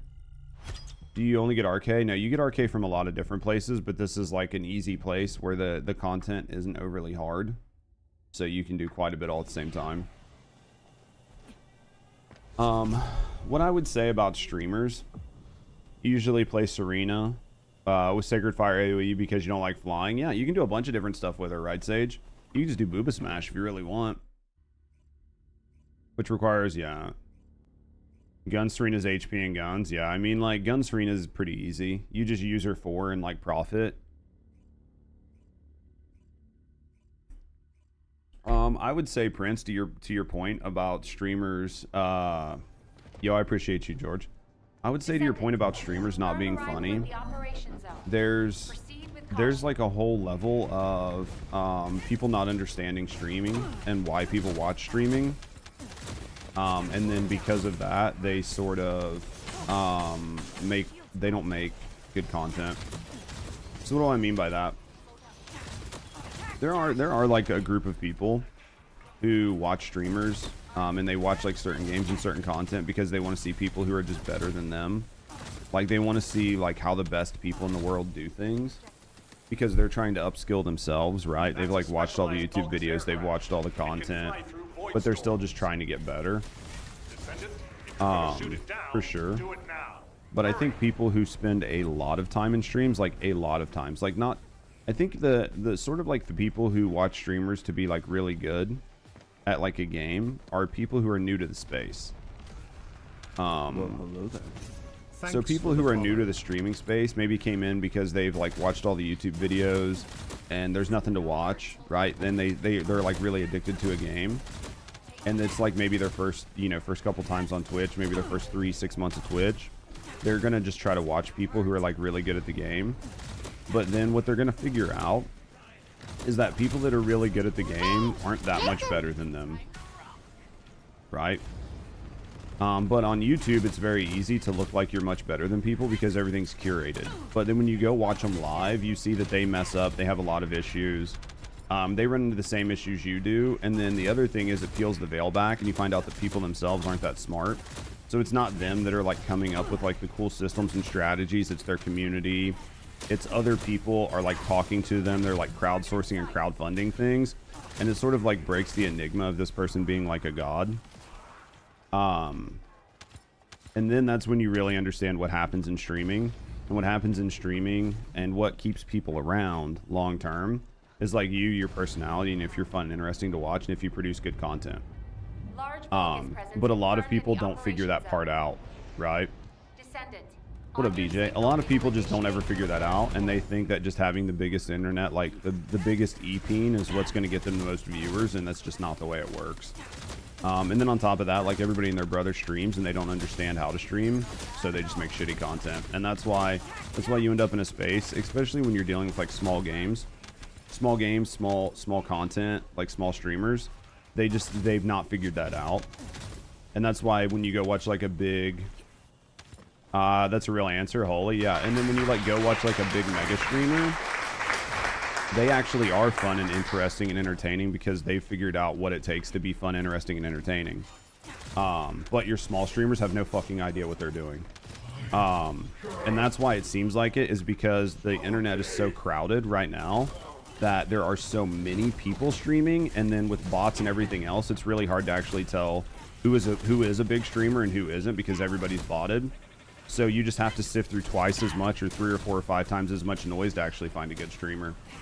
Hopefully that explains it. That's my thought. Sorry, I missed a lot of chat when I was saying that. I use the Albion a lot, but people give you a bunch of different options. I use the Albion on Serena all the time. That's basically what I use on her. I'm not even paying attention to what's going on. Yeah, back in the older days, that's really answer. My favorite of those that blame the algorithm for everything. Absolutely. Yeah, basically finding out the streamer is a human like the viewer. Well, I mean, think about it, like Castle. They just rely on the content. For example, you can stream just chatting for 5 hours and be entertaining. Well, that's my point, right? Like my goal, if you guys have been in my streams any amount of time, you know that like I don't stop talking the entire time, right? There's only one ancestor mod for every descendant, so it's just what perks you want to put on it. And it's going to be sort of like your playstyle. There's not really a whole lot to help Serena out. Plus, they get neutered into the ground. On Serena, she's got like a 0.46 multiplier, so they're not as big of a deal on her. But if you guys have watched my content for any amount of time, I try to make it less about the content and more about the stream, right? Like, so it's like we hang out, we talk about random shit. Like, yeah, we'll talk about the game we're playing, especially if there's a new update and people have questions. But a lot of time, we just talk about random stuff. And I think that that's what I try to do to help keep things like fun and interesting and entertaining and engaging. But then that lets me do other things, right? And I'm here for the yapping, the truth bombs, latest random thing on the net. It's fun. That's what I try to do. I had something I was going to say, but I lost it. Yeah, I had something I was going to say. Yeah, about DNA for 5 hours before it released. Outdid anything I've done so far, but it was fun, right? And I think that makes for like really good content. I think that just makes for really good content. But yeah. Oh yeah, about the streamer being human. It was like, that was what it was, Castle. To Castle's point. Oh, what up? Welcome. Were you in the last party, Lator? Did you have to hard carry me? Sometimes can't read quests. Bug in game, question mark. So one of the biggest things, so this is where it happened to me the first time. I used to play a lot of Destiny 2, or I used to play a lot of Destiny. Not even Destiny 2. Like, I used to play a lot of just regular Destiny, okay? When I used to play a lot of regular Destiny, I used to play a lot of PvP. And when I used to play a lot of PvP, I would watch a lot of like True Vanguard, MTash, Fallout Plays. I would watch a lot of these guys, like their PvP guides, like how to be better at PvP, what to do. Because like I genuinely just enjoyed Destiny 2 and I wanted to be better at the game. And I would watch like some of their PvP matches and shit like that all on YouTube. And I was like, man, these guys are like really good. And like I just want to see more of their content. Like I've consumed everything on YouTube, right? Like I've consumed all of it. There's nothing. I've watched their videos, I've watched their backlogs. Like that's the kind of guy I am. I'm like, dude, I just really like these creators. And then I went to YouTube the first time, or I went to Twitch the very first time, and I will never forget, like, my first time going to Twitch. And I was like, it might have been like an MTash stream or something. And I went to Twitch and I was watching Twitch and I was watching them play PvP. Dude, and they were just getting fucking ravaged. Like, they were absolutely getting dunked on. That, like, just fully being shit on. And I was just like watching it and I was like, what in the fuck is happening? Like, this cannot be the same dude, right? That I like watched on YouTube. And I had the stream up and I watched it, and like, yeah, dude, sometimes they would go on benders, right? And they would just absolutely murk, and like the stars would align. But a lot of times they weren't much better than me. That's how I felt, right? Obviously they were way better than me, but as a viewer, my perception was, dude, this guy's playing about the same as me. And that's when I like really realized, I was like, dude, I mean, like, YouTube's so curated that, you know, anything can look good with enough clips. But that was also when I decided I wanted to try to stream, and that was like the first couple times I'd ever streamed a long time ago was Destiny 2. I had done some like Destiny 2 streams from like a PS3 because I was like, dude, if these guys can do it, like, I can fucking do it. They're not much better than me, right? But I didn't understand certain things about streaming and blah blah blah. But I think that's sort of like what everybody, their first couple times they come to Twitch is like. They see a video, they see a clip, they see people doing things, and they're like, man, this is like so cool, I want to be able to do that. And then they've like watched all the YouTube videos, watched all the guides, watched all the stuff, and then they go to Twitch to try to see more of it. And then they get to Twitch and they're like, yeah, these people aren't as good as I thought they were. And it sort of like breaks that for them. But the hope is that the person you're watching is going to be entertaining. The downside is a lot of these people just aren't entertaining to watch. Like, if you go sit in their streams, you go sit in their streams, you're like, why? Like, the only reason I'm here watching this is because I've watched all their YouTube content and I've watched everything else they've done and I have nothing else to watch. But transparently, like, this isn't really good or entertaining. But you just don't know any better, right? You're just like a baby. You're a baby to the streaming space. You have no idea what's good. You have no idea what you should and shouldn't be watching. And you're just like, yeah, I'm just gonna watch this, right? And then the longer you're on Twitch, if you decide to stick around, the more you find new and different streamers, and then the more you figure out like what streaming is actually about and who you should watch and why you want to watch them. What does the Ironheart particles do? The Ironheart particles are what you need to level up your I'll show you. I'm trying to remember what it's called because it's called an artifact in Destiny. So it's this thing down here. It's going to be under my picture, but the inversion reinforcement, you need Ironheart particles to level this up to where you can unlock these different bonuses. Troops are on the ground. Transport is en route to standby position. Same time, I think there's like a max. You can hold 100 of the ancestor mods, like just in general. There's just like a max on them. But you can only put like one of each on a descendant because they all have the same name. So it's not like you can put like 3 ancestor mods on a descendant because they all have the same name. But I mean, you can keep as many as you want as long as you don't exceed the like 100 mod cap. It's probably back here. It's always back here. There's always this one guy that's just dumb. Well, yeah, no, that's how it works. Yeah, got it. Try to help you guys out with whatever I can. But yeah, I think that streaming is just... I think streaming is in a bad spot. I think that there are a lot of really bad streamers. And I think that, I think there are a lot of bad streamers. I think there are a lot of bad streamers in every space. And I think that the new meta of like this IRL just chatting, like slop, like just sit around with your friends and just like talk to the camera and just hang out. And it's basically just like, it shouldn't be called just chatting. It should be called like just hanging, right? Because it's or I don't know, man, they need to change just chatting and they need to add like an IRL section that is different from just chatting, because I feel like just chatting is way too big of a category and it encompasses too much stuff, and it's getting flooded with like really weird things. Because I think there's a difference between just chatting about something, just chatting about like a subject, or like watching react videos and stuff like Asmon and few people do, and then just sitting around and having celebrities on and having Ice Spice like show up and like twerk on your stream for 30 minutes, right? And like just sitting around doing whatever. Like I really wish they'd separate out that content, because it's like a really weird meta that's creating like streamers that they're not really streamers, they're just like reality stars.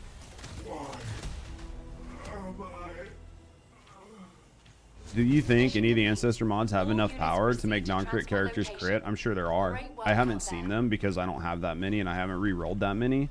But I guarantee, especially if your character has like a really high multiplier on it, right? Like if your character has like a 1.4, 1.5, 1.6 multiplier, you can probably get an Ancestor mod that would be high enough that could get you to a viable crit ratio. I would assume that it's possible between crit mods, crit in your Arche Tuning, and then a really good crit mod, like a really good crit Transcendent mod. I guarantee it could happen. There's also a lot of streamers who have a lot of potential to be good and entertaining, but they get flooded by AFK viewbot streamers and push down the category as well because they have 20 organic viewers.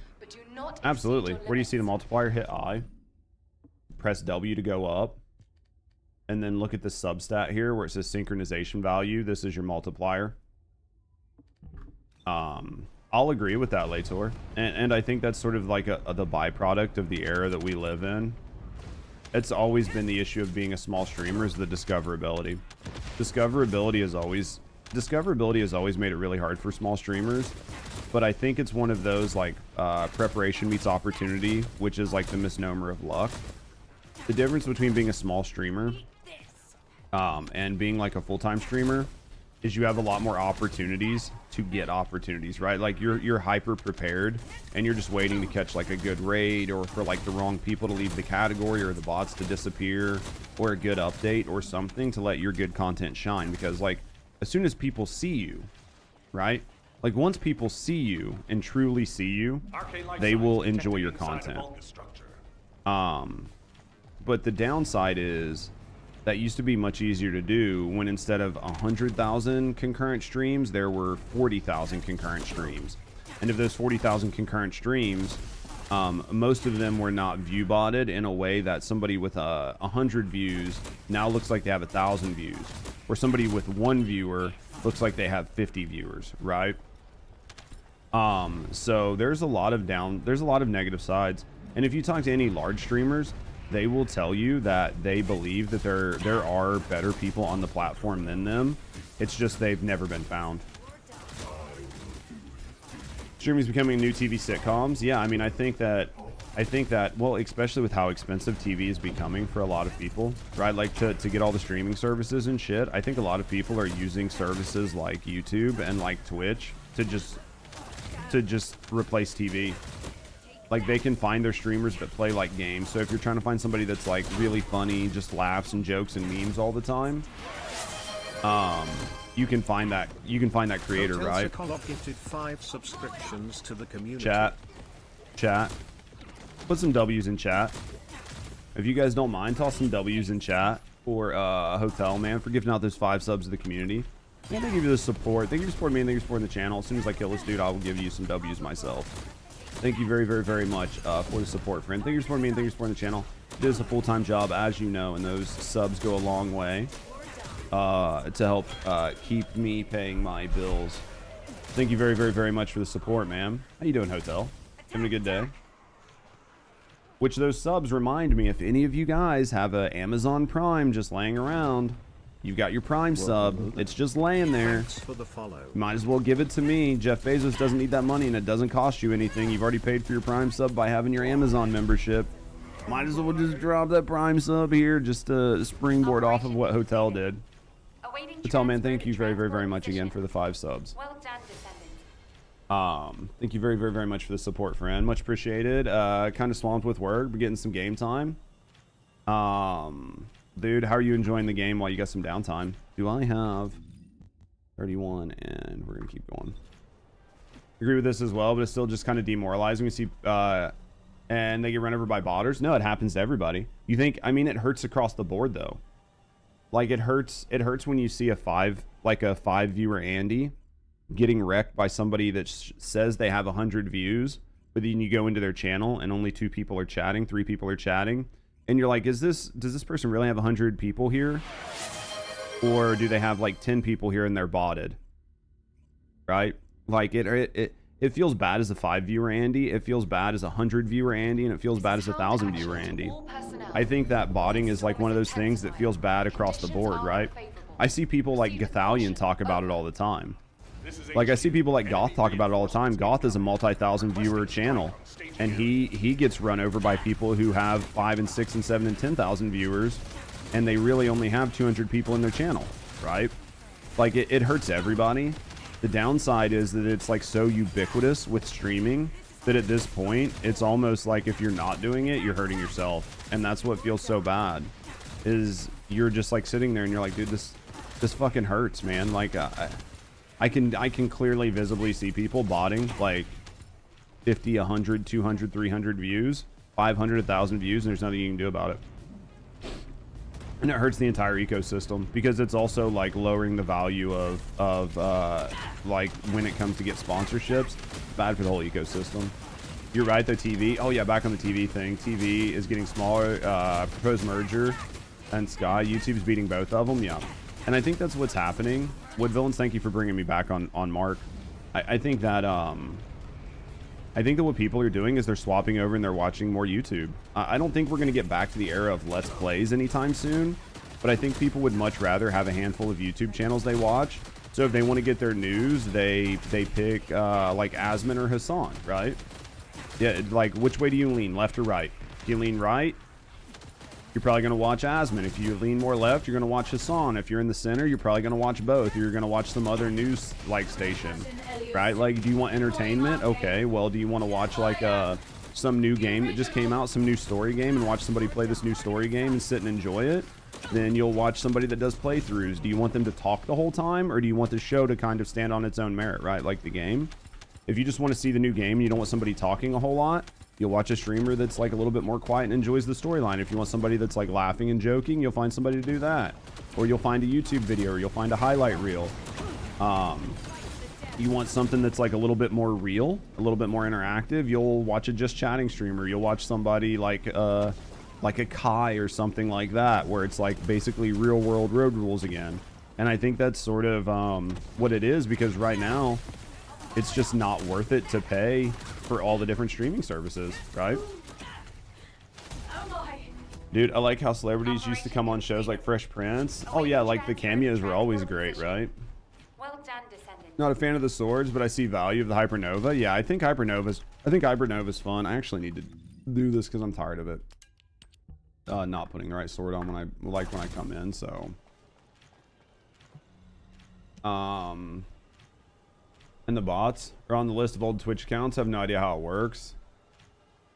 They could be accounts that have got hacked, though. They could be all sorts of things, or they could be accounts that people have just made forever ago. Like, do you guys remember I showed you that video where like there were companies that were just using cell phones to push bots? So they're actual Twitch accounts that are actually logged in, that are physically watching the streams, but nobody's there. Yeah, I mean, I'm trying to get the Hypernova up and running. They say it's the best of the swords, but, you know, being the best of shit still makes you shit, right? That's the worst feeling. It's almost like you have to. You're just shooting yourself in the foot. It feels bad, right? Like, what do you do? Because you, like, just see it happening. And the Twitch has basically stopped doing anything with it. I think they've tried to, like, minimize a certain level of bots. But I actually think they didn't really pay attention to bots or high-level botting services. What they're trying to do is minimize AFK views. And they're considering that a W, right? Because, let's be honest, like, lurking on your friend's streams and being AFK, like, not being there, is the same thing as a bot. You are effectively giving a view for free and you're not watching it. So when it comes to advertisers, you are artificially inflating your viewership. Because if an advertiser pays for like you to advertise on your stream, and you have 200, it shows you have 200 viewers, but you only have 30 people watching your stream, and 170 people tabbed you or in an AFK, and they're literally not listening at all, they're effectively bots. And that's who they purged, and not the like bot services. But the downside is that really hurts small to mid-sized streamers and lets the large streamers get away with just outright view botting by 30,000. Right?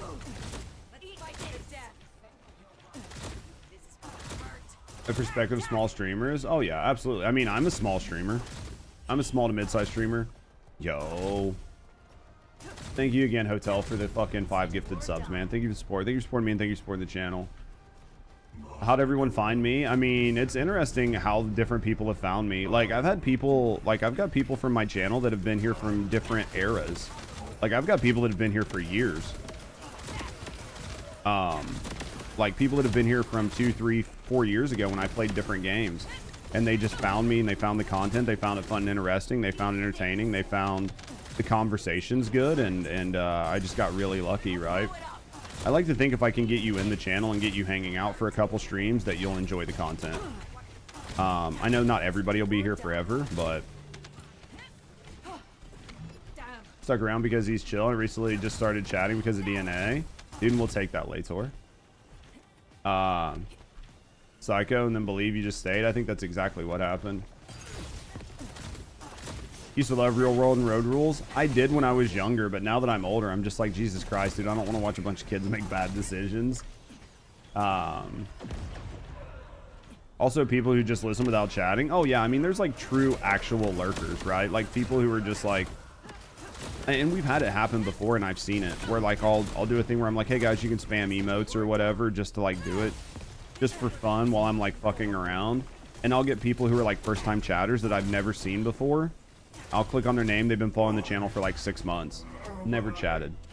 They've never chatted even a single time in my stream, right? But they chat for that, just for fun. Requesting transport support. So it definitely happens. It definitely happens. 26, 31.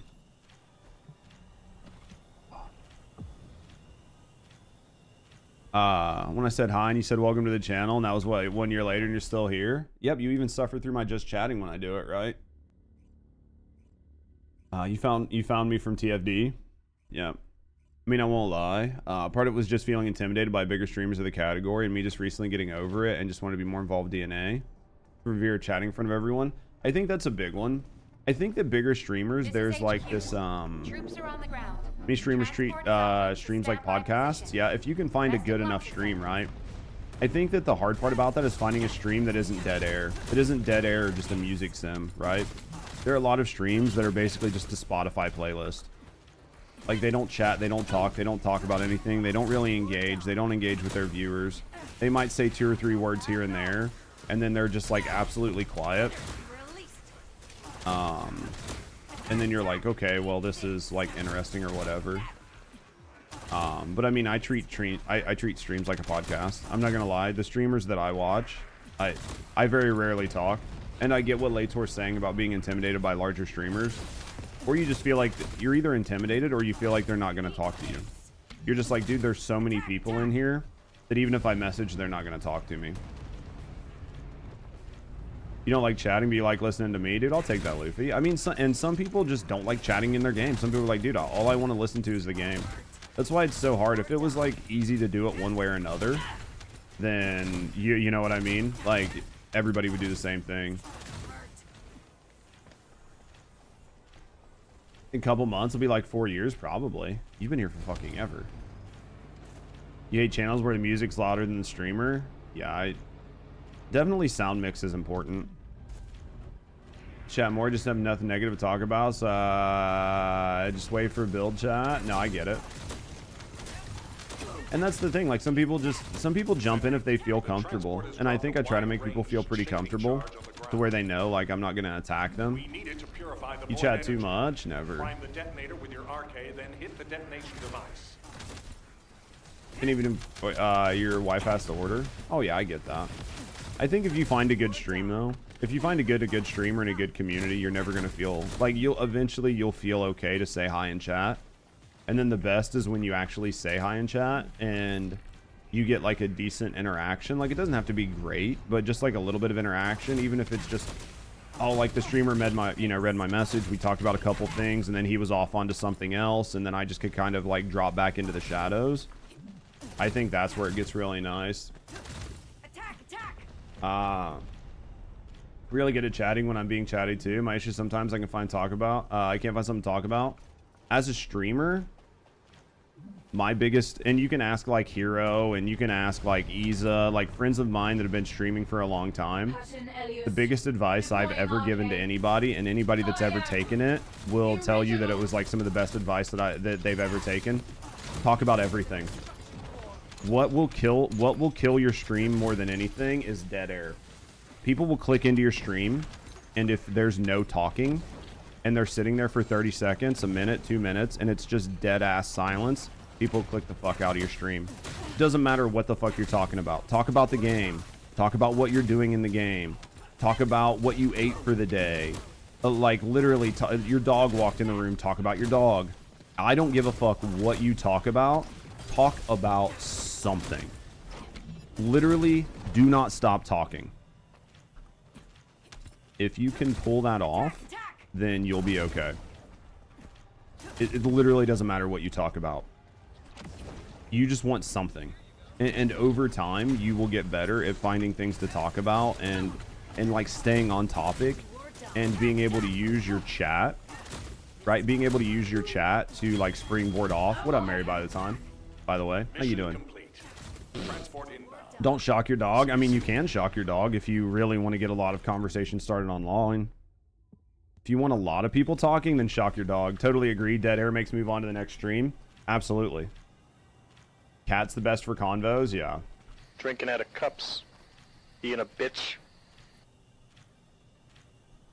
Farming's going okay, Mary. How are you liking the update? But 100% cancel culture has a lot of people being afraid to talk. I think, Lator, that... honestly, I think that that is kind of going by the wayside. I think like a lot of the cancel culture shit is just going away. And people are just like, if I don't want to be there, then I just won't be there. I'm not going to fight. I think that you can talk about anything and you'll be okay. You'll find an audience somewhere. As bad as that is, like I think you'll find an audience anywhere. And I think a lot of people have just been biting their tongues and not saying anything anyway, no matter what it is.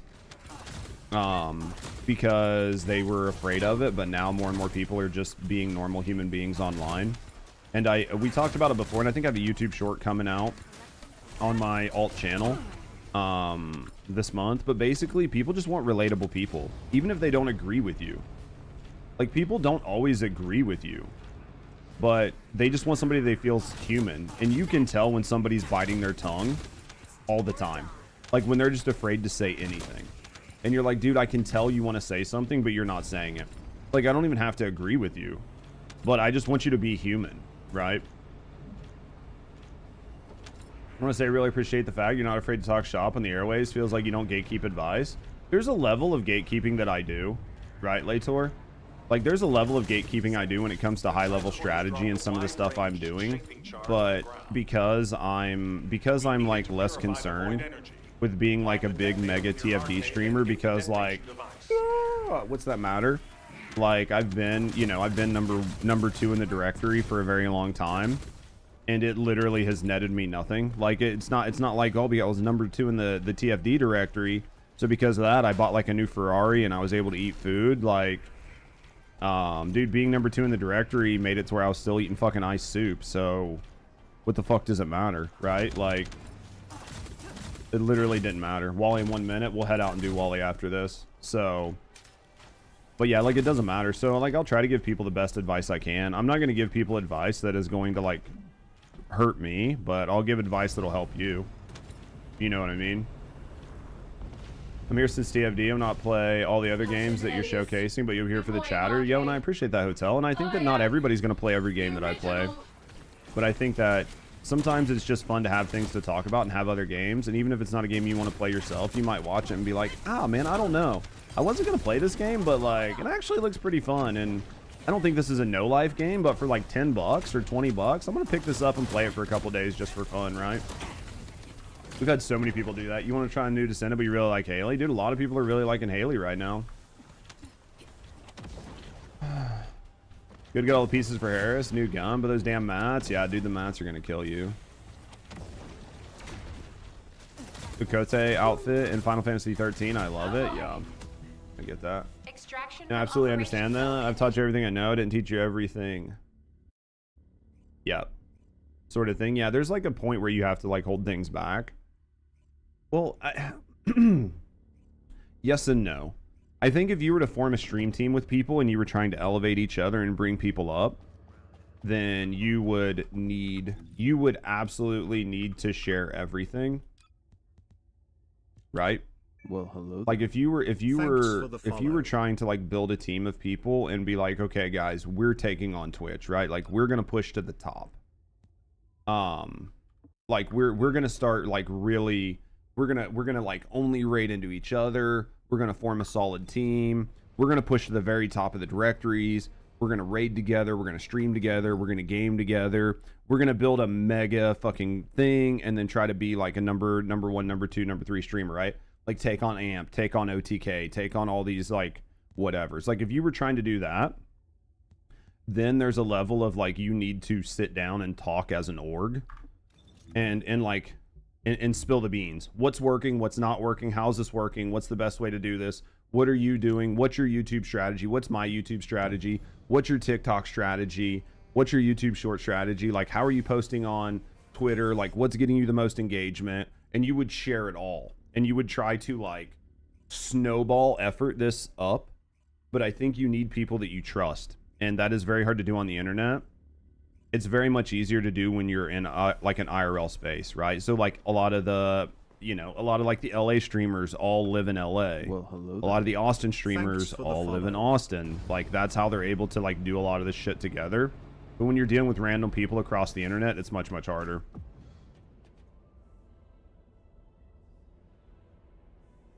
Whatever happened to the flavor of the month everyone's talking about and playing it after 2 weeks? Crickets? Like what, Megabonk? I just did Megabonk just for something fun, Ching.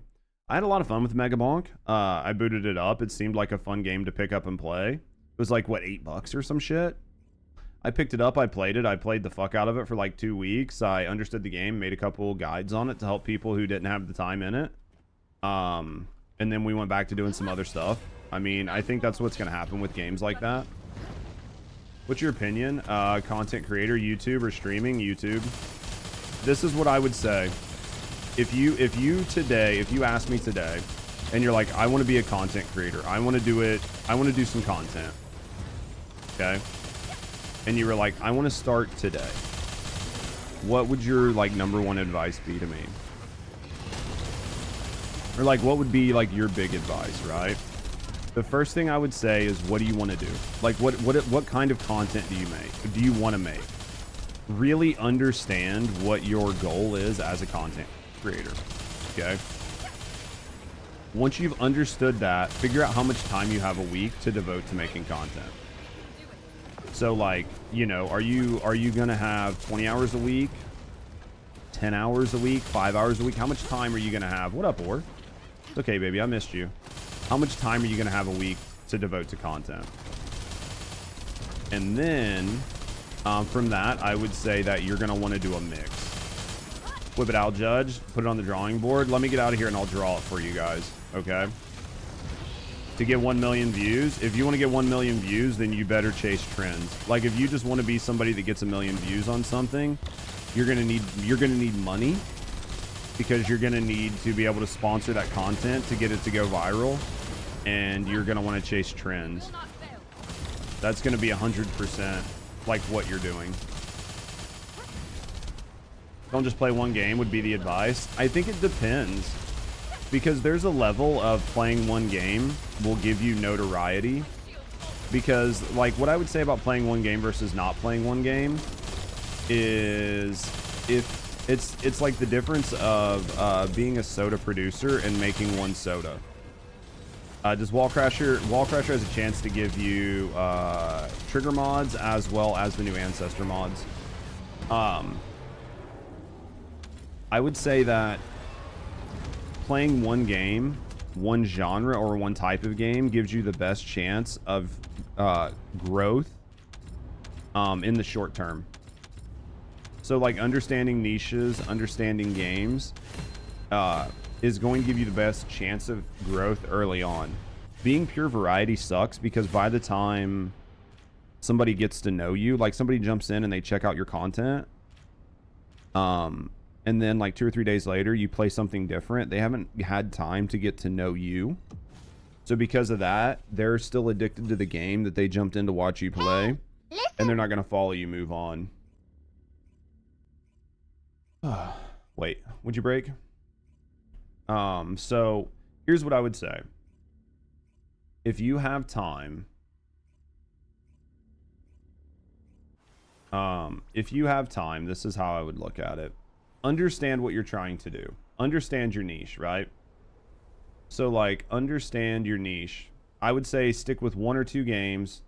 Here's what I would say. Understand what you want.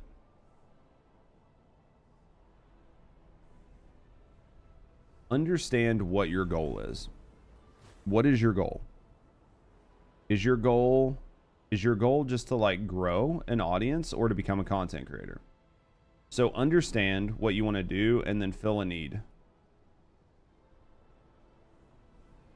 So what need do you want to fill? Are you a tech expert? Are you helping people figure out how to troubleshoot their PCs? Are you teaching people how to code?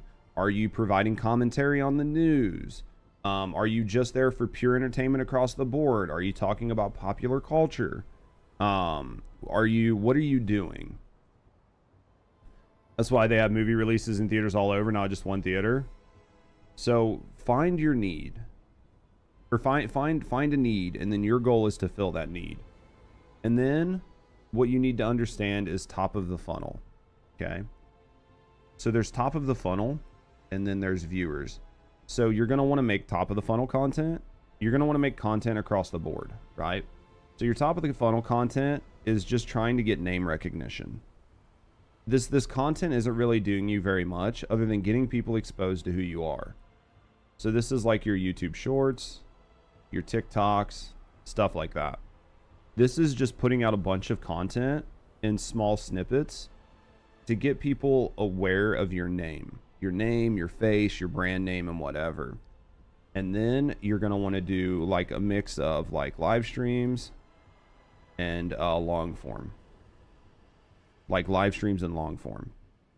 So your YouTube shorts and all of that. So you're going to use and then if you're doing this, there's one of 2 ways to do it. You can use your live streams to make your long form content, or you can separate these out and make live streams and then make your own long form videos. It can go in any slot you want.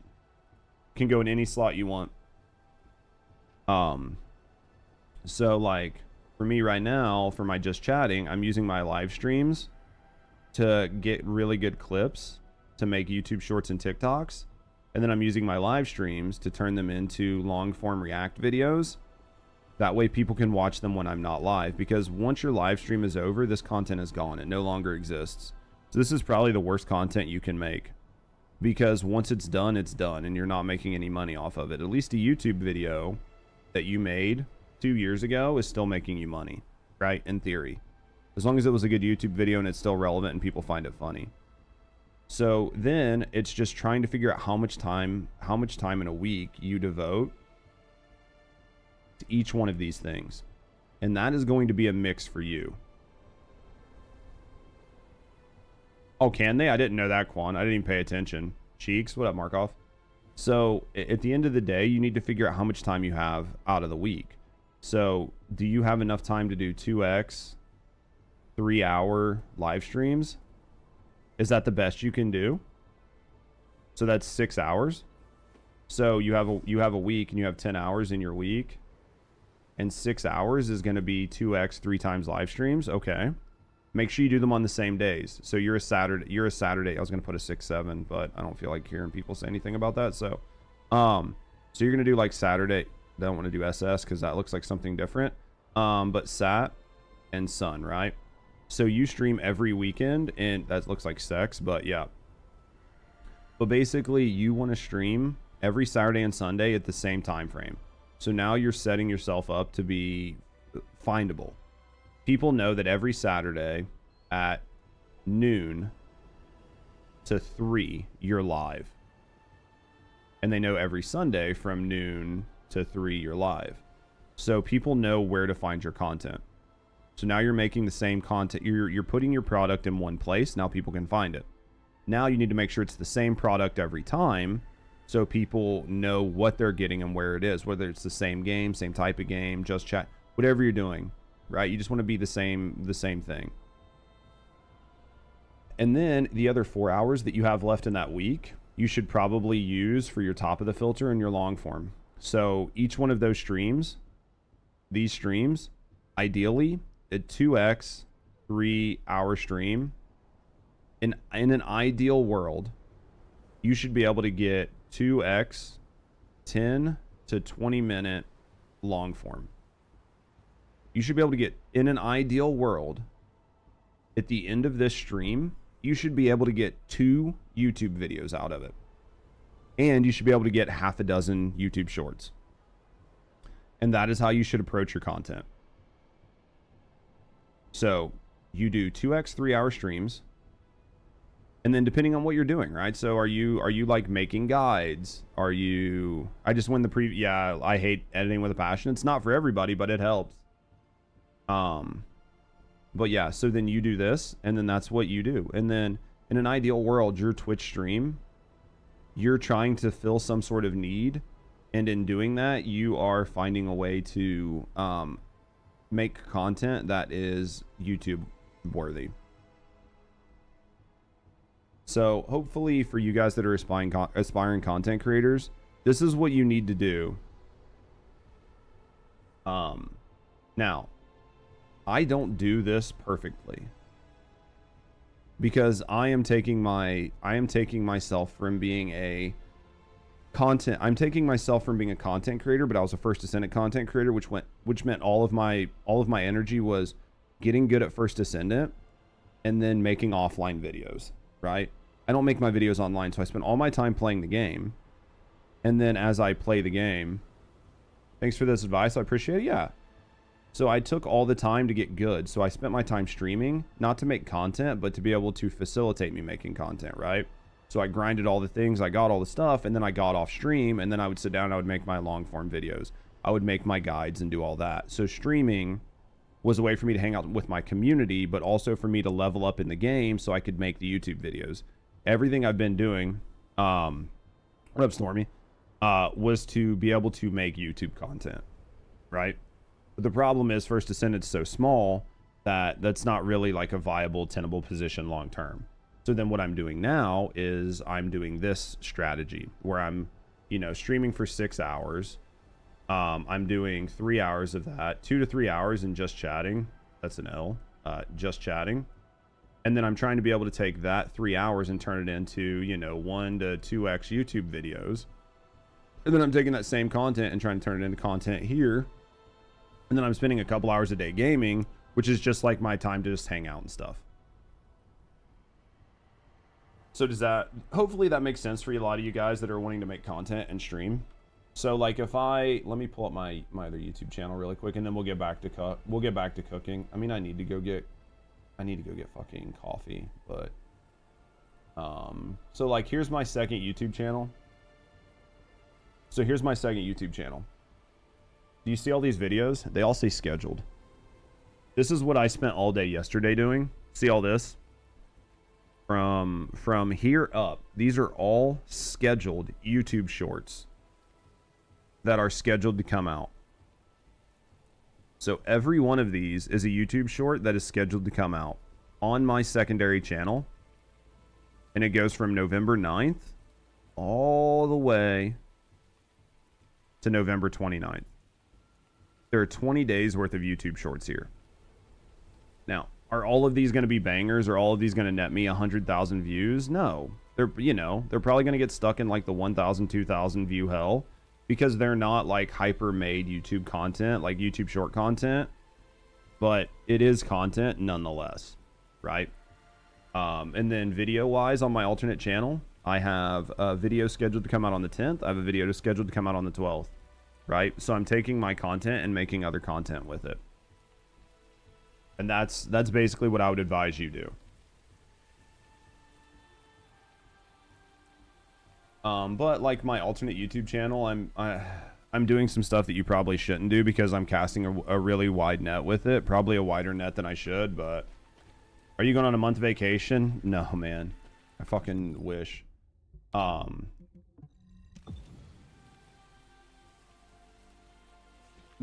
how's everybody doing? Sorry. That was like...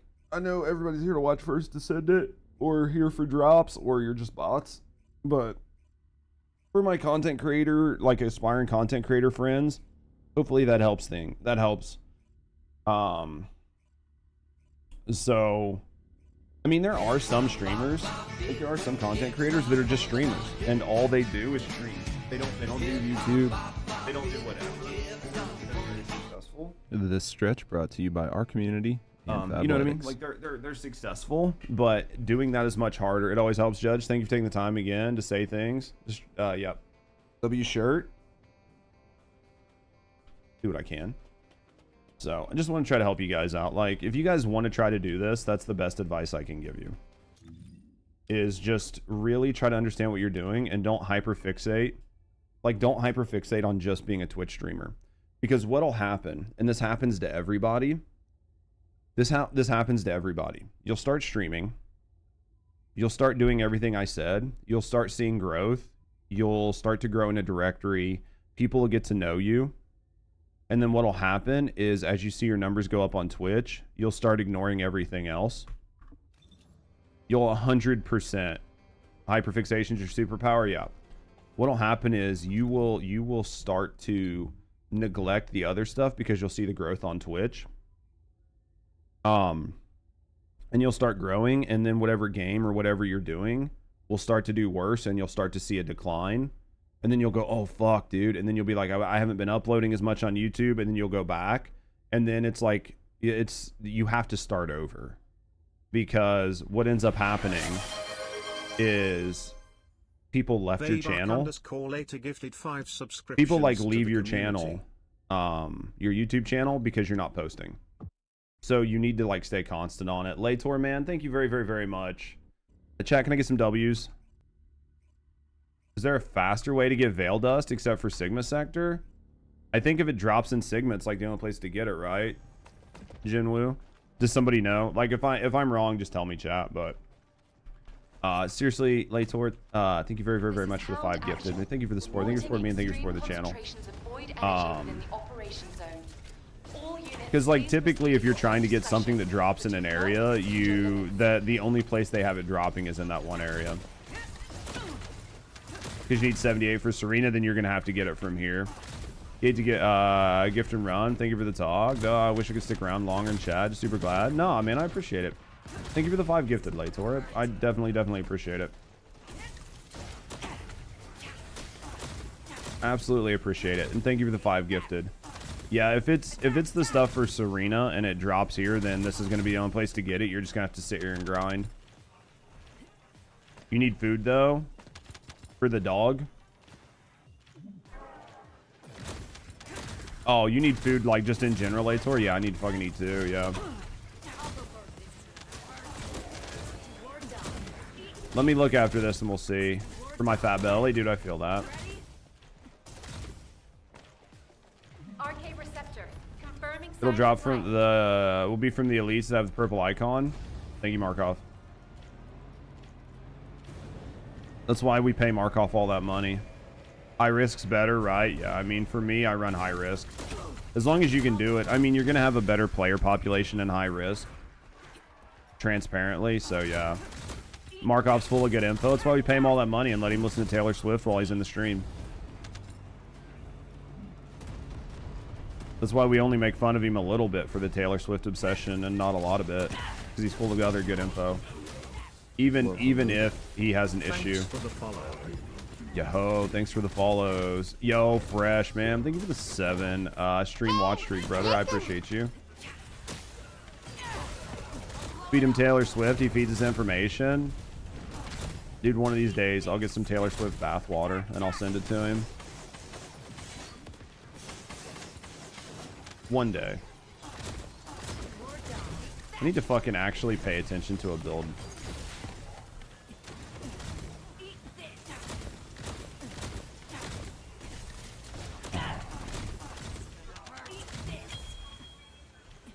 Oh, boys.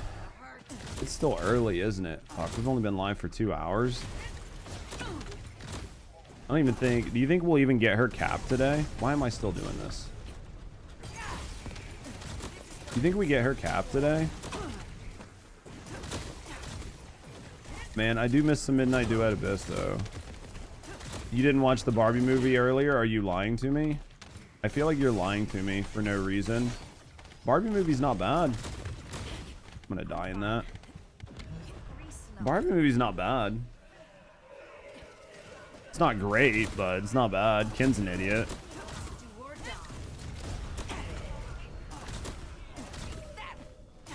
Oh, you didn't watch the Barbie movie either. I thought you said earlier. Are the swords good yet? I mean, no, but...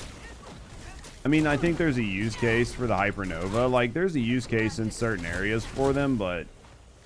Like, they're not great. Just seem pretty much meh. They basically are pretty much meh, Hellsaber. There's not really any of them in there. At least with the old ones that we've had the entire time up to this point, you could make a use case for the weapon one. Like, you could, like, make a use case, right, for the, you could make a use case for the one that gave, like, the weapon buff, just to put it on most characters. But, realistically, like, if we're completely honest, what does the Veldis even use to craft? I think it's, like, for, I think it's for, like, Serena and shit, right? Like, the weapons from Sig. Honestly, though, to be completely transparent, I don't think that... I mean, I don't think the inversion buffs have ever really been good. May I ask why? So what are you asking about First Descendant? Regional pricing. Like, one of the reasons I spend on Warframe is because they have regional pricing. 75% discounts regularly. The funny thing here, Castle, is that you think that the First Descendant team listens to any of its content creators. That, number one, that's funny. That you think the content creators in First Descendant have any sort of, like, sway or pull. Or that the developers even know who we are. Or even care about our opinions. And two, like, pushing for regional pricing or caliber sales, or basically the exact same model Warframe has, would be a great idea. And some of us have talked about it before, and it literally went nowhere, so that's why nobody talks about it. You know what I mean? Like, have you know that, like, phrase, you can talk about things till you're blue in the face? Well, some of us are motherfucking Smurfs at this point, and we just got tired of talking, right? Like, at some point you just get tired of talking. Like, you're like, I just don't find any, like, merit in talking to a wall anymore. So I just don't talk anymore, right? Like, we just don't talk about things or improvements. Unfortunately. It's not that we didn't, right? It's not that we didn't spend an entire year, like, trying to provide constructive criticism and, like, really good ideas for the ways for the game to improve. The downside is the only thing they listen to is Reddit. And they listen to players that ask for ways to spend more money in the game. And that's really the only people they listen to. What up, Obsolete? They don't even listen to... They listen to the player base that says what they want to hear, I think. But yeah, it's unfortunate. I think that one of the biggest complaints I've ever had about this game is the cost of caliber conversion, and how much they seem to think everything is worth in game. Like, look online when you get bored sometimes, because I'm not going to do it for you guys because I've done it like 100 times on stream. Look at how much Forma you can get for like 20 bucks, and look at how many fucking catalysts you can get for 20 bucks. What up, Buckeye? That right there tells you everything you need to know about the game. Or the fact that you can buy like a $10 color palette on Warframe, or you can buy like fucking 10 color paints on First Descendant, right? Like, they completely do not have a really firm grasp on the economy, or sort of like what people are going to be willing to spend money on. And because of that, like, just people don't, right? I've been a big proponent for they need to get rid of the individual color systems that they use. I know, like, a lot of other weeb games do it. You know, like Duet Night Abyss does like individual colors. But I think that they should get rid of the individual colors and go with color palettes the same way Warframe has it. You just like buy a color palette and then you can use those colors like infinitely. I think that would be much better. I sit on boxes and boxes and boxes of paint. Like here, I'll show you. I sit on boxes of paint that I just don't even use. See you soon. Like, see this? Because I have to pick one fucking color. If I could just click on this and it gave me all of them, like some of these might give you all of them, but a lot of these you have to go through and get like an individual color out of it. And I'm just way too lazy to do this. I have like boxes of paint. Because I'm just too lazy to do it. I wish that there were just palettes. How's the new content? What up, Vexed? Waiting to come back. I'm not sold yet. Agree. The one-time use on paints is ass. Yeah, it definitely is. YouTube could really use some updated builds. I mean, they're coming out. People are working on the builds right now, Sprit. It's just, you know, it's going to take a couple days. And then it's going to depend on how many people actually want to make builds, right? Like, I think that you're going to see a lot of people just not make them because they just don't care. What I would say about the content is just like, when did you leave? Right? Like, when did you leave, Vexed? If it's been like a couple months, then you can come back, get some new characters, and just like spend some time and enjoy yourself. I mean, if you just quit like within the past couple like weeks or like took a little break, personally, I would honestly say just wait till December. I would say just wait till fucking December. It's defenseless. Shoot it down. Yeah, just run Sigma. It's just, unfortunately, it's the way you just gotta run Sigma. What up, Griddle? After this, I will look up the exact mat and I will show you. But more than likely, you're just getting unlucky, man.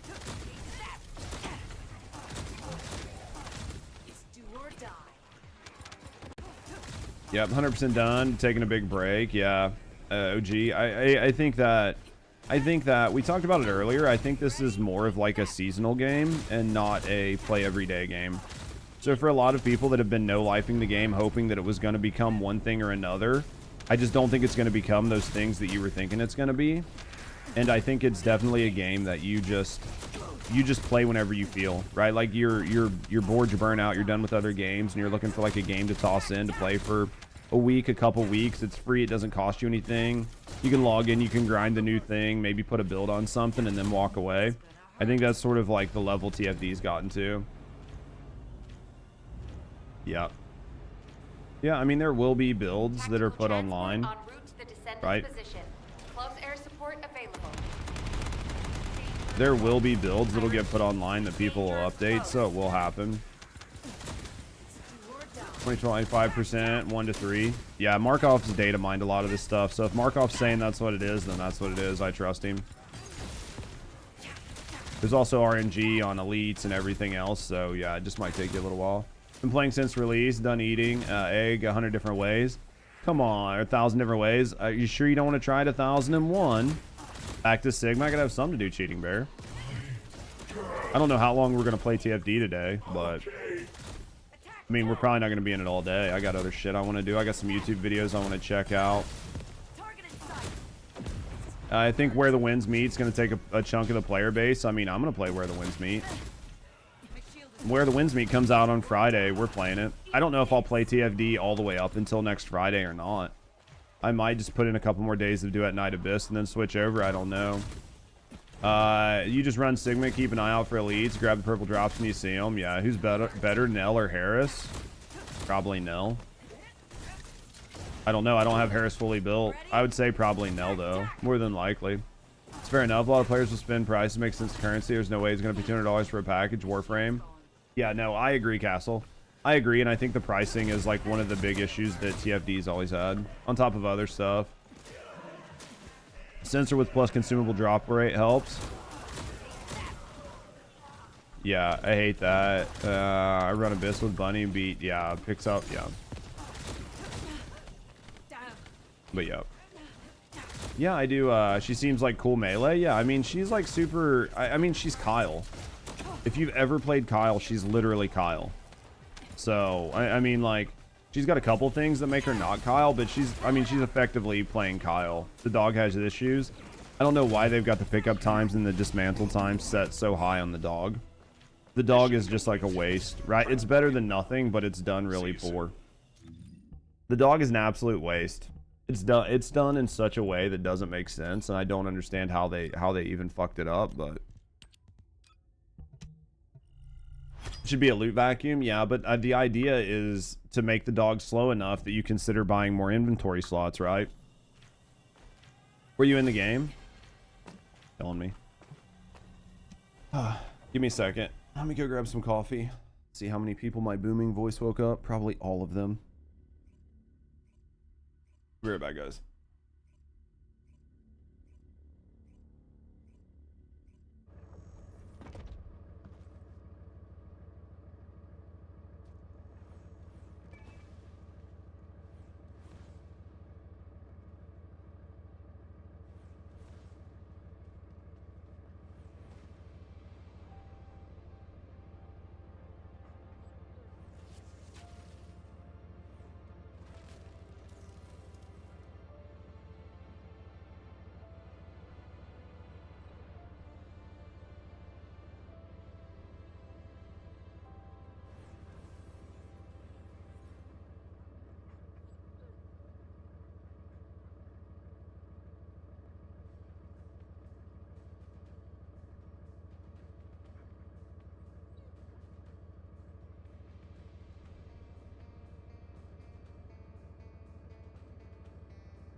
All right.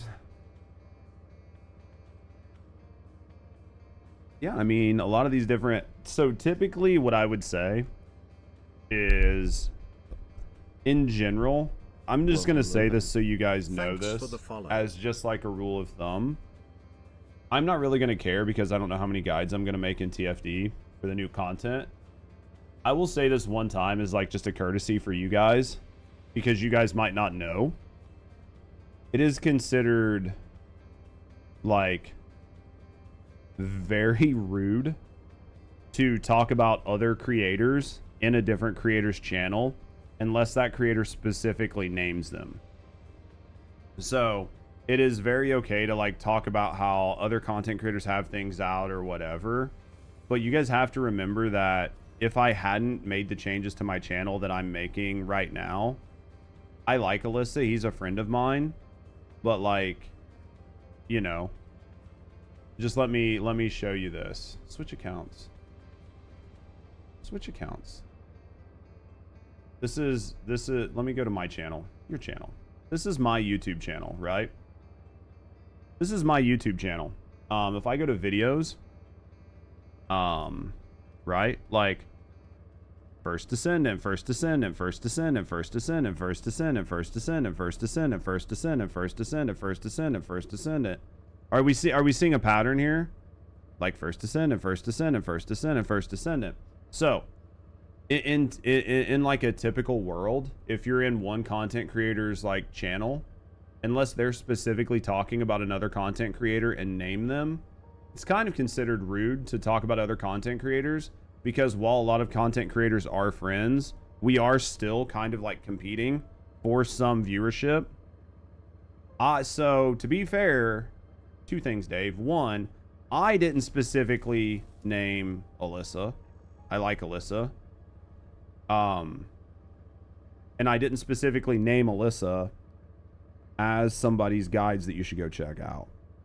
And two, even if I'm talking about another content creator and say like me, Alyssa, Sin, blah, blah, blah, and I name them as like a general, like just naming content creators that they exist, that's different than saying, yeah, but you should go check out Sin's guides because Sin's guides are really good. It's like, well, what about me? What if I put out a guide? I'm just saying in general. I'm not going to get into an argument, Dave, with you, because I wasn't specifically calling you out for doing it. I was saying, hey, in general, for people who maybe don't know, and it might not be you, Dave, it could be anybody else in chat, that it is typically rude to talk about other streamers and or like other content creators in content creators channels. I would say that I would refrain from it 99.9% of the time, even if a content creator is doing it. Just in general. Because even, like I said, unless you're on the same stream team, you're working together, you're networking together, you're trying to build off of each other, in general, it's considered kind of room. I think it's worth watching all of y'all. See, now, honestly, Vexed, I'm the kind of person that if you've been in my channel for any amount of time, I would tell you to watch all of our videos, but I would never say people's names. If you've been in my channel for any amount of time, I typically say, hey, I think you should watch as many different content creators' videos and guides as you can get your hands on, because everybody has a different way of explaining things, and everybody has a different perspective, and everybody understands things a little bit different.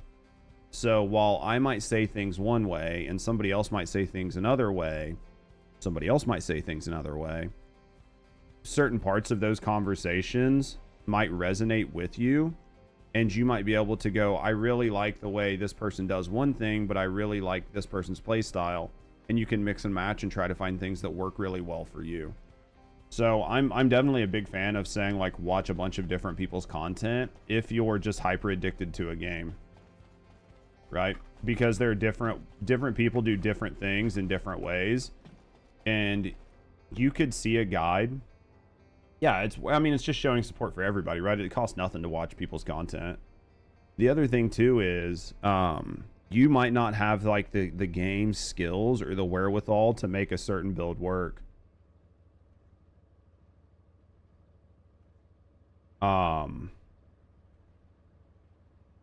So here's what I'll say about that, Dave. I'm not going to get too deep into this because now we're getting into this like really obscure thing. So what I'll say about like the Coke versus Pepsi, or like the one company talking about another company. My grandfather, he's dead.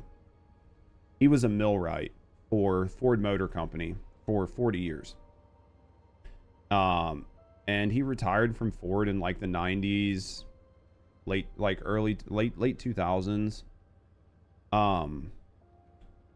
What I can tell you is that in the Ford companies that he worked at, in the manufacturing plant where he worked, I know this is just a general conversation right now.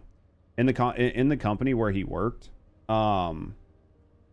if you showed up, you had like a grace period of a couple months. And then after a couple months, if you did not buy a Ford vehicle, people would come up to you and tell you that you should buy a Ford because they don't want anything other than a Ford in the Ford parking lot. And especially in the 80s, 90s, if you did not buy a Ford after working there for several months, your car would be fucked up. They would ensure that you went out and bought a new car. Especially if you were like a millwright, or like not just a line worker, but you were like a skilled trade, because of the way the unions and shit worked. They would basically fuck your car up to where you'd have to go buy a new car. So yeah, I mean, like, there's a level of talking and not talking, and marketing and not marketing. I'm just saying in general, what is considered rude in this space. Anywho, now I'm done with that conversation and I don't want to talk about it anymore. And I am going to get back to grind. Yeah, they had told me numerous times where they had fucking ran over somebody's truck with a forklift. Or like ran into somebody's truck or a car with a forklift and then just said it was an accident. Just to ensure they had to buy a new vehicle. All right. Where are we at here? Forklift? What the fuck? Yeah, dude. They didn't want anything other than a Ford in the parking lot. What the fuck do you want a Toyota in your parking lot for if you're Ford manufacturing? Yeah, they'll fucking drive a forklift right to the side of it. A forklift? Yup. The motherfucker right through the trunk. Absolutely. Abso-fucking-lutely. You're here for modules, right? One way to get that shit out of your parking lot. Enhanced modules. Is the new boss hard to lava Citadel? It just depends. If you've got a really good build, then no. If you have a really bad build, then yeah. Right? What would be the best thing to Arche Tune out of the Ford? What do you mean? Why is this forklift all busted? I'm pretty sure the forklift's going to be fine. It's going to be the car that has a big giant hole in the trunk. What up, Joker? If you have like a fully built, Haley, you can kill him in sub a minute. Yeah, it's just having the right characters with the right builds. Easy, yeah. You need an SMO build, dude. I haven't even done them. I haven't even played them. Man. I'm still trying to get this bitch fucking leveled up. She's 36 on Arche Tuning. How do you get photon imprinters? You can't, basically. They only come from, photon imprinters only come from special activities. You cannot buy them. So they come from special activities and special events. They're very rare, and you just have to wait for them to show up. There. Thanks for the follow. They normally come out around the same time that Ultimate Descendants come out. Out of lurk, yo, your sister's birthday, dude. Have a great time with your sister's birthday. Drink one for me. There's a photon imprinter each time a new Ultimate comes out. Yeah, 14th. I don't know. Can you get everything in Arche Tuning? You get 40 points. So the way Arche Tuning works is you can get 40 points, and then you can redo this board as many times as you want. So you can use your points, and then if you don't like it, you can just reset. You get all your points back, and you can redo it again. So you can play with this as much as you want. It's not like it's a one and done, so don't worry about that. Don't worry about that. It's not a one and done. Day 14 has a photon imprinter. That's nice. That's because they're getting the one out there to get you ready for Eugen, right? You think that's going to be the only one we get for Eugen? Will do. Appreciate you, man. Thank you for coming out of lurk for a second, though, Bjorn. All right, go public. What would you recommend is the best? It just depends on your build. Typically, people use Arche Tuning. People use Arche Tuning just to either fill in gaps in their build or just ratchet up more damage.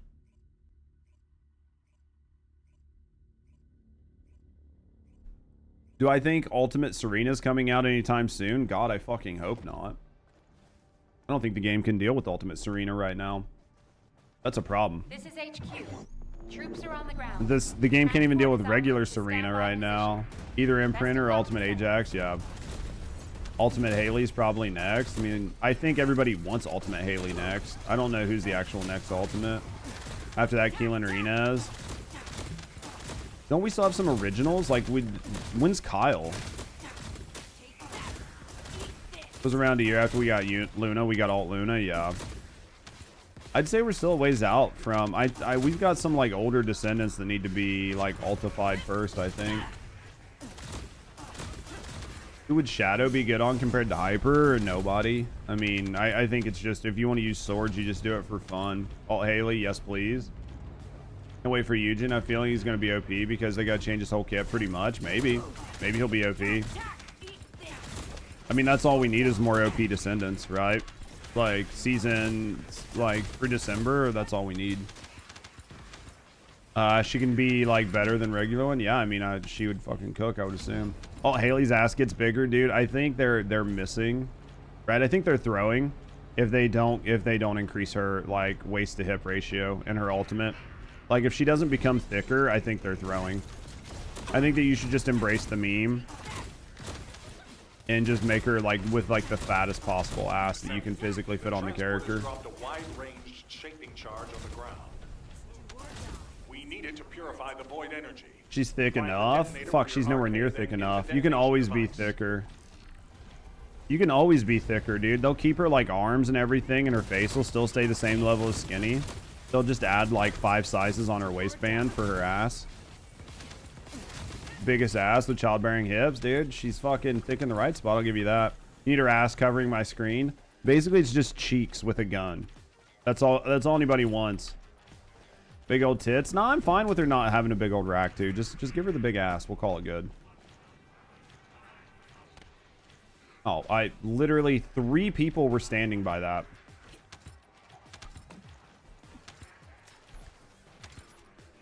Haley's next for the girls, yeah.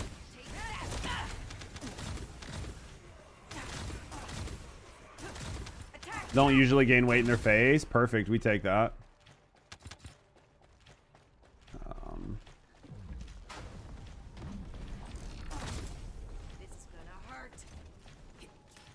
Oh, what up, Brave? They really need to flesh out the male alts. They really do, man. They really, really do. They absolutely need to flesh out some male frames, because, like, we do have quite a few community members that would love to play male frames. It's okay. You guys can stop They're not freaking out. fucking really I'm here. cracked, you know? They're mid at best, mid plus. Some of them. Bro, I don't got enough coke Basically. on my list, bro. Deploying Arche. The original. Nexon did. I mean, Nexon definitely gave, like, Nexon gives glow ups and everything else. Like, look at Harris. Harris got an insane glow up. So, Drinking out of cups. thank you, Brave. Being a bitch. They won't make any money. I think that they just, we talked about it before. We just need less soy boy male characters. Just give us some like Schwarzenegger, fucking Stallone face rip off characters that are like mega giga chads that don't cry when Alpha dies, and give us some really good armor sets for them and some decent like skills. I think people would play them. I think people would play them. I mean, you can have some like soy boy, like femboys, but I think you need some actual like gamer, like you need some actual Giga Chat gamer characters. The problem is like all of their characters are just wimpy, right? Like look what they did to our boy SMO. Like SMO was like I really like SMO, and then they made him dumb as a box of fucking rocks, and then they also made him a whiny bitch with the latest update. Like, why did you have to make him just like this, like, sobbing man-child?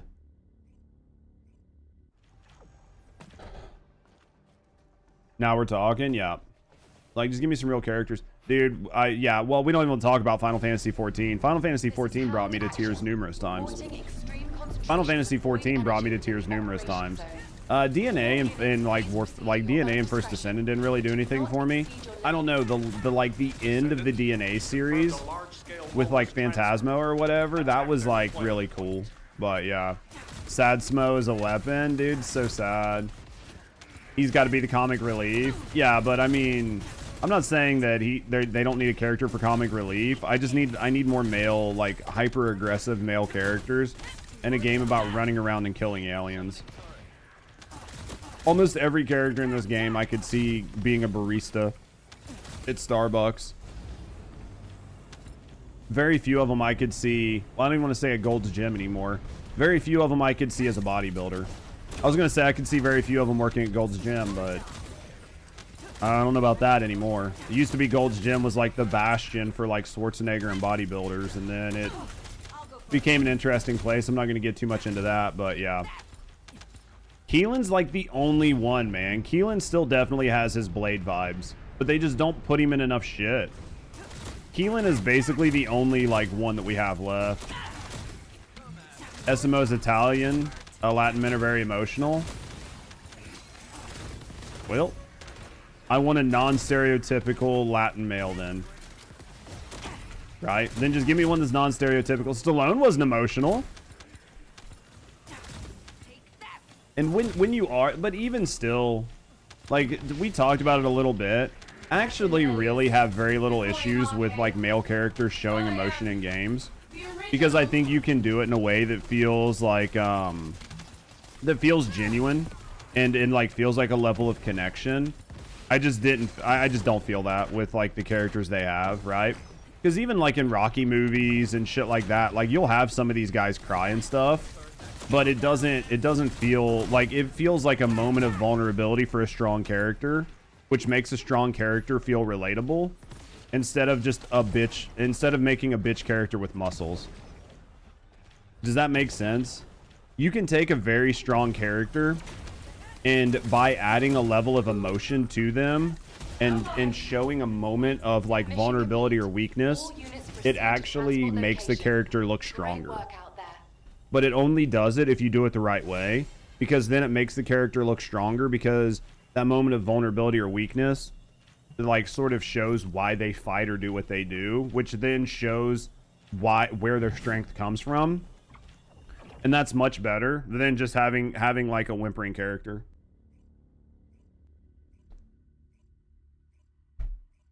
You're not wrong though, Wordu.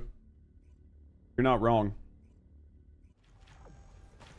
The SMO ASMR is pretty funny, lol. But yeah, that's just sort of the way I feel about it. Because I've watched like plenty of like guy movies, and there are definitely guy movies where the guy character can be weak and vulnerable. But to me, it's like a moment of endearing, like it's an endearing moment, and not the character doesn't look weak for it. If anything, the character looks stronger because you can see the emotional toll that their strength is taking on them, and because of that, you understand and enjoy their strength more. The specialized Vulcus aircraft has stopped to resupply. I hope that makes sense. Shoot it down. But yeah.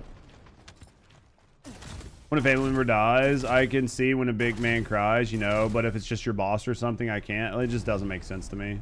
But maybe it made sense within the game, and I'm just a heartless bastard, and I don't care about the story of this game. But I mean, they've made SMO be like a very interesting character.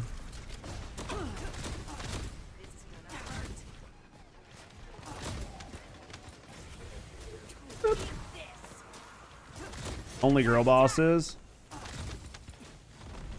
Disney's now full of like useless men. That's because men are useless, right? That's what we're told. That's what we're told. All men are useless.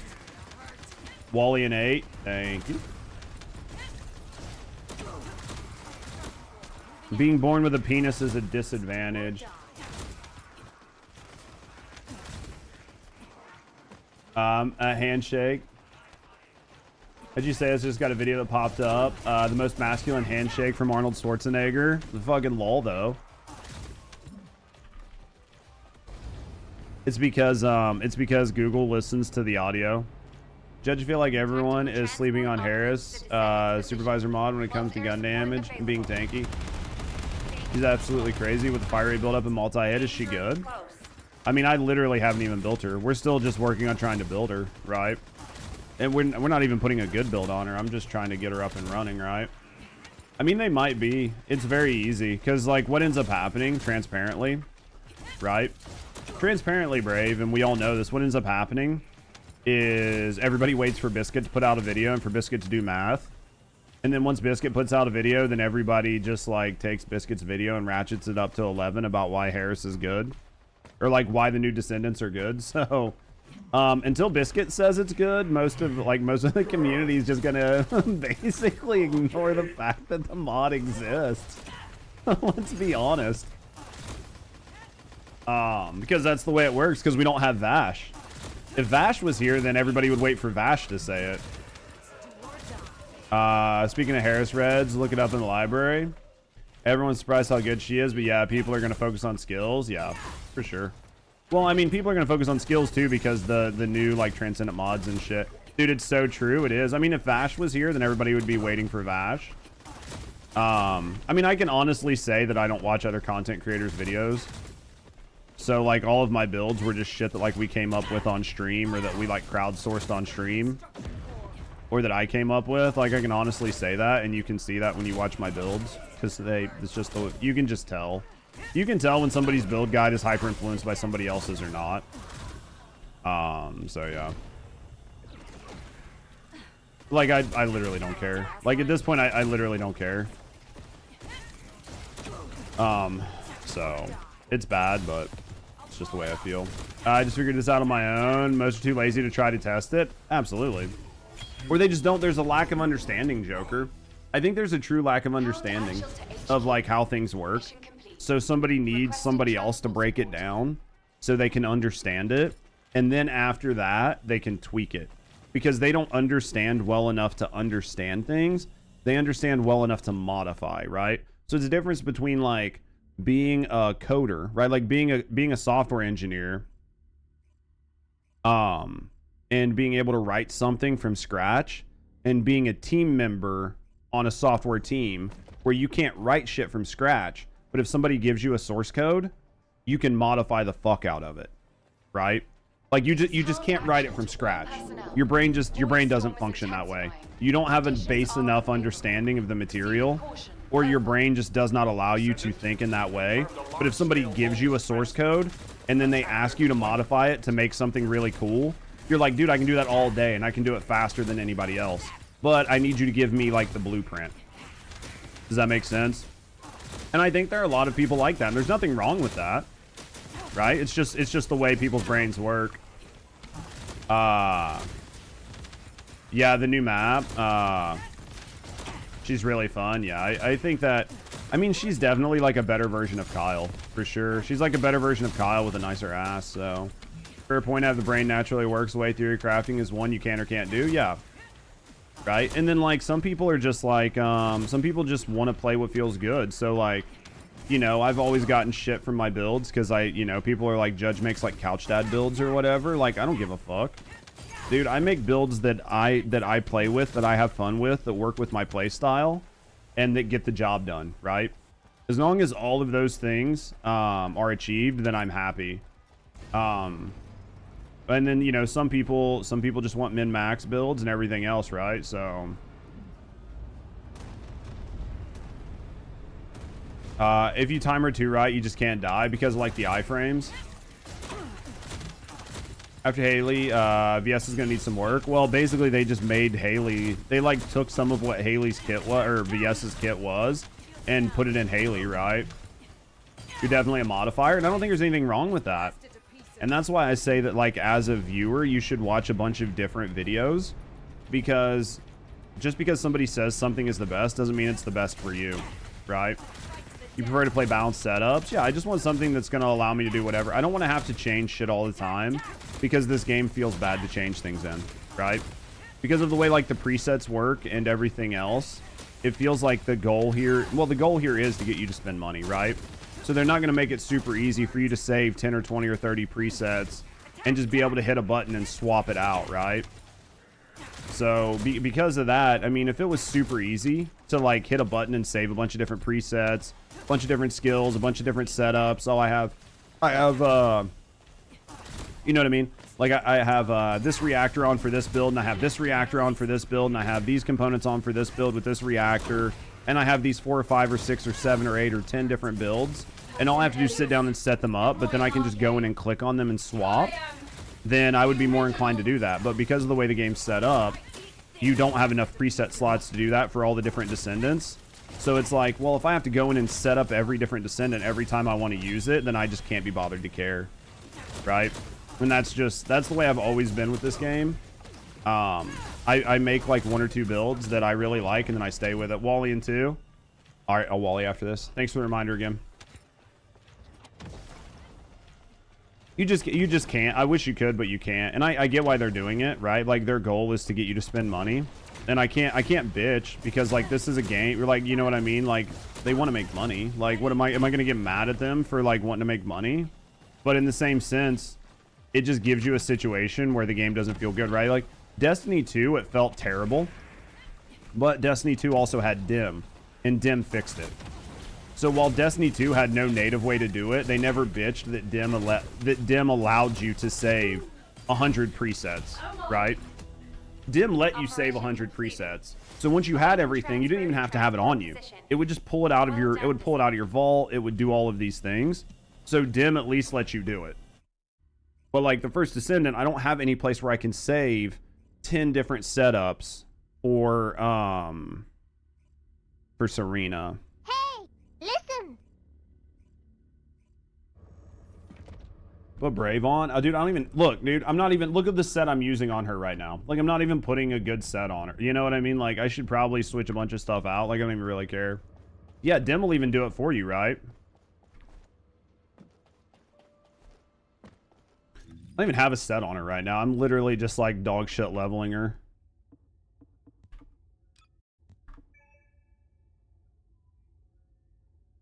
First time you haven't played Inez at all? As long as you're having fun, that's all that matters.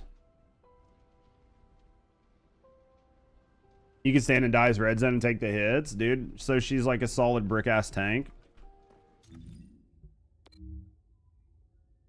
I'm happy you guys are enjoying her, right, Brave? Like, I'm happy you're enjoying her. I'm happy that, I am happy that you guys are happy with the update. So what set should I put on her right now? Should I just go like cool down in something else? Like what set should I put on her, chat? When we go back to her, what set should I put on her? She's definitely in your top 3. I'm happy. I'm honestly happy. Like I know people think that I'm just like the most negative content creator on this game in the world. I'm really not. I'm not even negative. People just assume I'm negative. I just want the game to do well. But even if I'm not like overly enjoying it right now, Crusher and Firebrand, okay.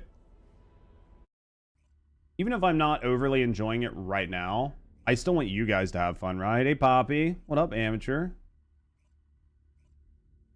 Crusher and Firebrand. Interesting. We'll look at them when we clear. But yeah, I mean, at the end of the day, I want everybody to have fun. You could literally get a 240 crit damage, 30%. Dude, you can get some really crack shit then. Have to give it a break. There's only 3-man team. You're a TFD defender. Yeah, I mean, and I think you guys have done pretty well. Like, I honestly think anybody that consumes my content on a regular basis understands where I'm coming from, and nobody gets too mad at me, right? There's some people that get mad at me, but those are like just internet cucks that just want to sit around and just bitch and moan and whine and cry. But I think that like anybody that actually, you know, has spent any time here knows what my intentions are, and knows that I want this game to be the best version of the game possible. I would love to be sitting here and be like, man, I'm having so much fun, I don't want to put the game down. But dude, if I'm not, I'm not. Like what, you know, but I feel like being honest with myself is going to be the best, because it's also going to be what the community feels, right? Like, I think that I try to have like a pretty good, this is what normal gamers feel like sort of mindset. So,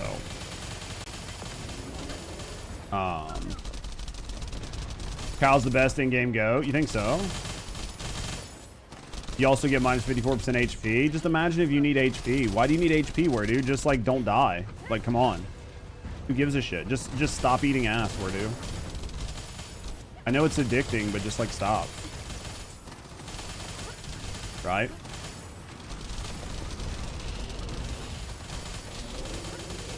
You get 15 seconds on our passive and it stacks. Not gonna lie, you've been enjoying the update, and I'm happy for you. Dying is for noobs. Face tanking is for noobs. Just don't eat ass.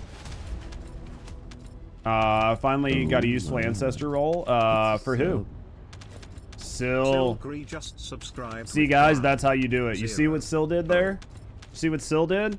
He subscribed with his Prime. You know what that means? That means I got Sill's Prime, and Sill didn't have to spend any money. That right there, if you guys have your Prime and you're just sitting on it, I mean, it's not costing you anything. You might as well use it. Sill, man, thank you for your Prime, man. Thank you for the support. Thank you for supporting me, and thank you for supporting the channel, brother. How you doing today? You re-download the game and check the update out? I mean, I think if you're, like, trying to find something to do for, between now and where the winds meet, jump in and play if it's been a little while. I don't think it'll hurt you to play it. You prefer floor tanking as a Dragoon? That makes sense. Fancy running into you here. How you doing, Cass? And still, thank you again for your Prime. 9 months. Jesus Christ, man. Jesus Christ. Can you believe it's been that long? Almost 200 viewers here, and probably 100 of them are bots. Thank you, Poppy Nexon, and thank you, Poppy Nexon and Twitch for the drops. All right, let's go back to Albion. I'm gonna go get some more coffee, and then while I'm up, I want you guys spamming emotes. Twitch laid off their bot security force, dude, and they're out in numbers today, man. Doing good, just waking up. That's what I like to hear. Having a good day, good night, good sleeps. Yeah, so I'm gonna put some, when we come back, I'm gonna put some shit on my I'll have you guys like work with me on getting a decent build on my fucking Harris, because I am lazy. You tried to fit bots? No. People are interested in TFD, but not much content out there. Oh yeah. Well, I mean, it's drops in a new update always do this. Getting a 10 million crit on Wallcrasher with Harris is fucking... Yeah, dude, it's fire, though, isn't it? I'm glad you guys are enjoying it. All right, guys, so this is what I want you to do.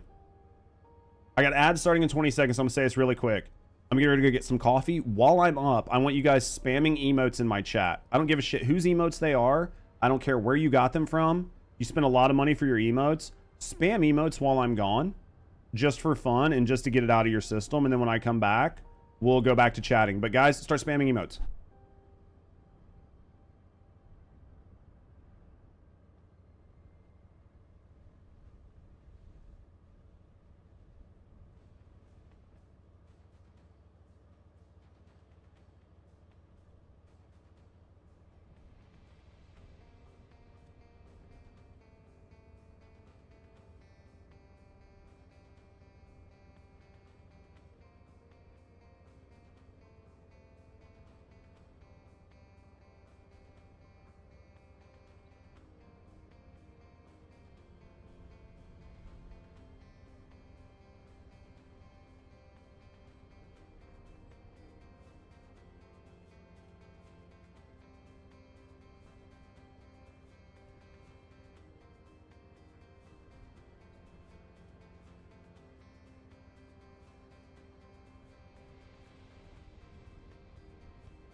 Oh, look at that. Thanks for the follow. Such a nice thing to come back to. Look at that. Look at all those emotes. You guys are having fun. Are we having fun? We're having fun. We're laughing. Everybody's having fun. Oh, this is what I like to see. Look at all those emotes, man. You guys got some awesome emotes. I love me a good emote spam. I love a good emote spam, chat.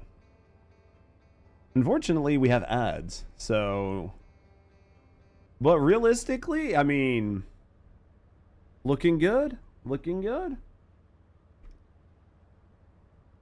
Now you're not having fun because you mentioned it? Shut the fuck up, Joker. Get over here and let me spank you.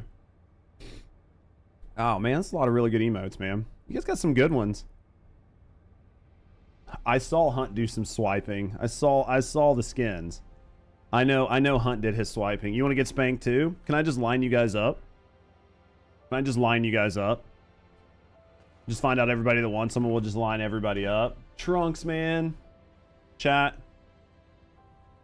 Chat, can I get some W's now? I know you guys can't see it, but Trunks gifted out 5 subscriptions on YouTube. I can get some W's for Trunks, and then we're going to get back to grinding. I'll have you guys help me set up my build, and then we'll get back to grinding. So, chat, thank you guys for the love and support. Thank you guys for all the emote spam. Hopefully you guys enjoyed being able to spam your emotes. Thank you guys for the W's. Thank you guys for the support. Trunks, thank you very much for gifting out 5 subs or 5 memberships on YouTube. Thank you for the support. Chat, Thanks for the thank you follow. guys for showing all the support. Thank you guys for all the fun. Thank you guys for just having a blast. Thank you guys for love and support, man. How you doing today, Trunks? All right. So you were saying 2-piece crusher? You said 2-piece crusher and 2-piece what? Can you look at the Malachite trigger mod recovery amplification? I can try. Does anybody... Let me look. Let's see if we can find it. M library. I probably don't need, I mean, I might have trigger mod. Is there a good way to even find trigger mods in here? Trigger. Which one do you want explained?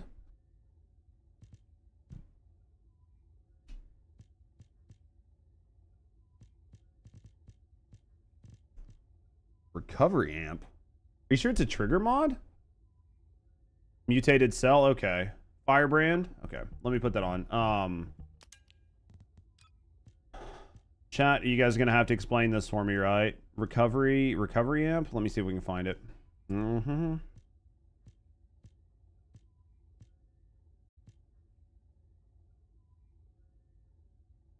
using an installation type skill, recovers MP. I mean, it's. I know that. So basically, you need to find a character that has an installation type skill. So what does that mean?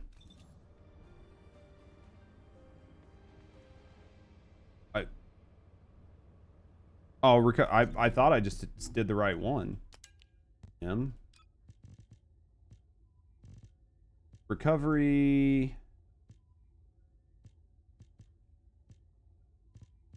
Did I miss it? Chat, where is this mod? Buffing or healing, when buffing or healing allies grants recovery amplification wave to self. It has a 20-second cooldown. When you have it, the duration is for 10 seconds. It looks like your HP heal is going to be increased, the amount you heal by, and shield recovery. If you give people shield, like, you're going to get more shield back. So, I mean, that's the way I read it. Chat, does anybody else read it differently? You can just take all this shit and throw it someplace.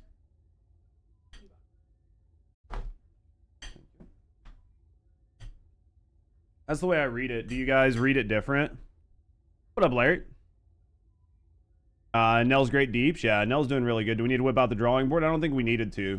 I think that should have been able to explain it. And two-piece firebrand, does it matter where they go?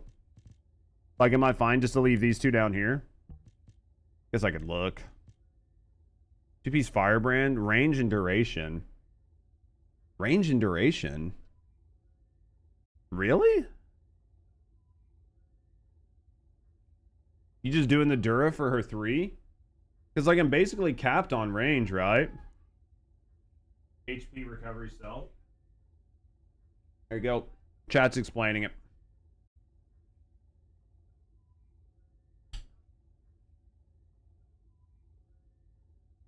Oh, it has something to do with her passive? Okay. I'll trust you and read it. I'll read her passive here in a second.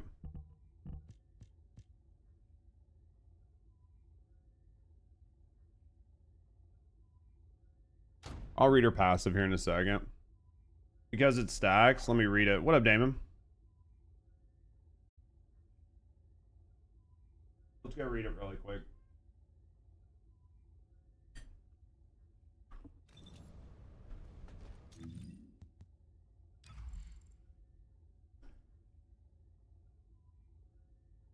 Damn, we taking the damage hit for some?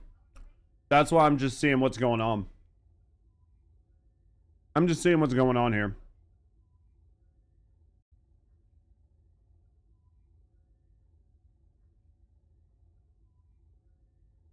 All right.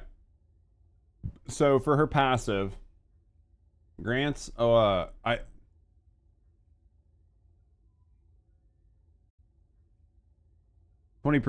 and you got to roll another one. How's it feel though? Feels good to get the last of it on there, right? Haley with the new Cold Heart mod, so cracked. She's so much fun. Dude, a lot of people are enjoying it. I've been seeing a lot of builds on YouTube. Seeing a lot of builds. All right, so what is this? Gaining or consuming toxin. Maintain a certain amount of toxin for a certain period of time. So the whole goal here is just to, you're using that for duration, right? So your whole goal is to try to keep that 15 seconds. Just getting coffee. How you doing, Trunks?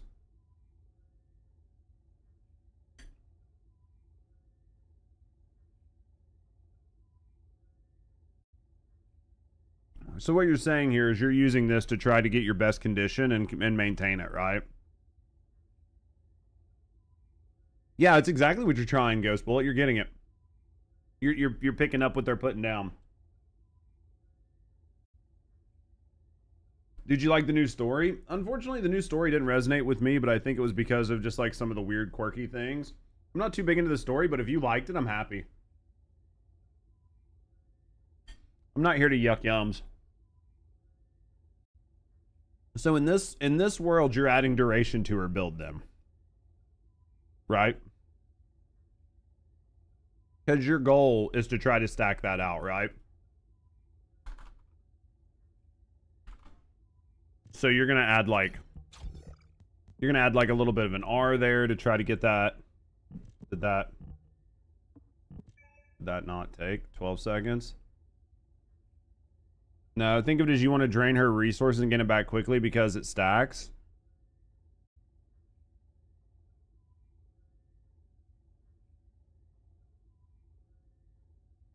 So what you're saying, Brave,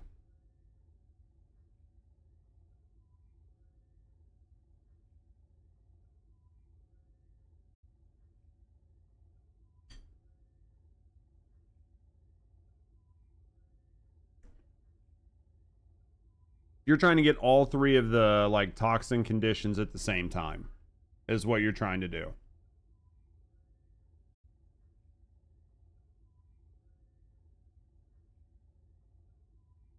Is what you're saying.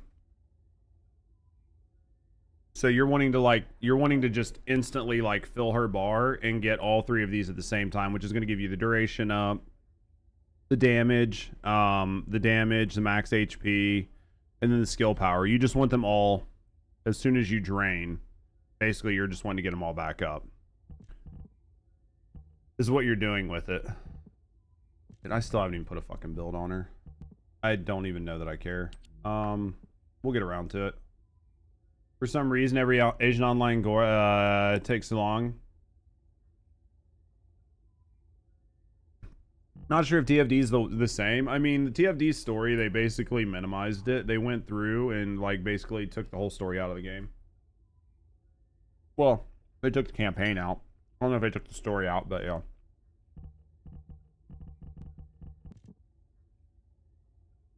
I'll have to figure out what other mods to put on her.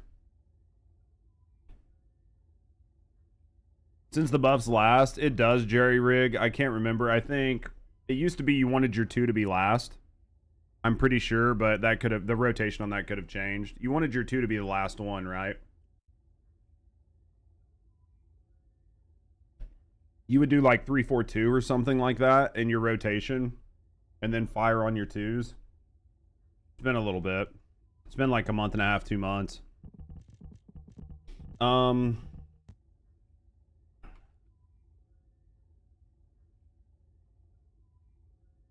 My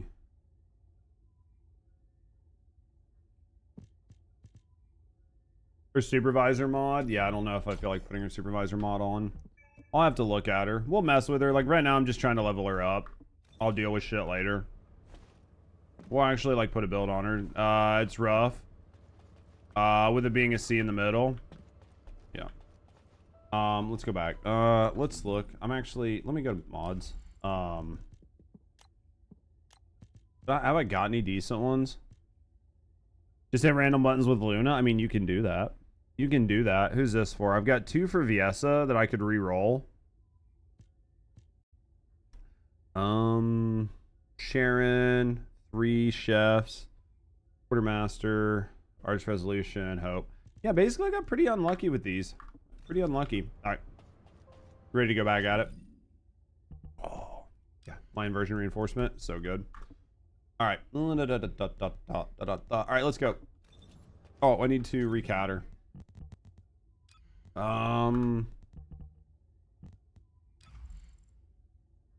They made the new mod interface confusing. What do you mean? You got a Luna with 77 crit damage and 50% singular base damage. Dude, those could be really big, though. I'm sure I'm going to be... I just need to sit down and actually, like, think about a build for her. I haven't actually made a build in a while. It's not worth re-rolling mods. I mean, it is to a degree. It is going to be to a degree. I mean, it's just going to be up to you on how many mats you're willing to spend. Like, you might only want to roll it 2 or 3 times, but there's never going to be, like, a not roll. Like, at the end of the day, because you don't have a lot of mats, like, you don't have a lot of mods, right? It's worth it to at least roll it some. To try to get a decent roll on it. But the question is, do you roll it 2 times? Do you roll it 5 times? Do you roll it 10? Do you roll it 20? Like, how much can you afford on resources? Because it's just going to be like, what can you afford?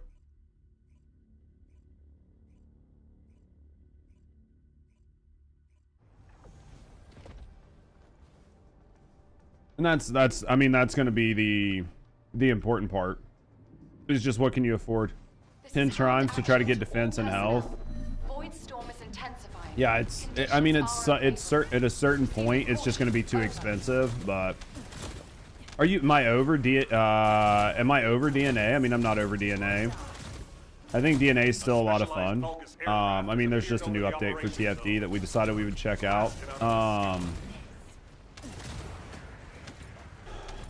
I don't know if DNA is going to be like a new forever game, right? Like, I don't know when or if or what is going to be my, like, this is the game I play all the time when I have downtime. I think that I'm still trying to figure that out.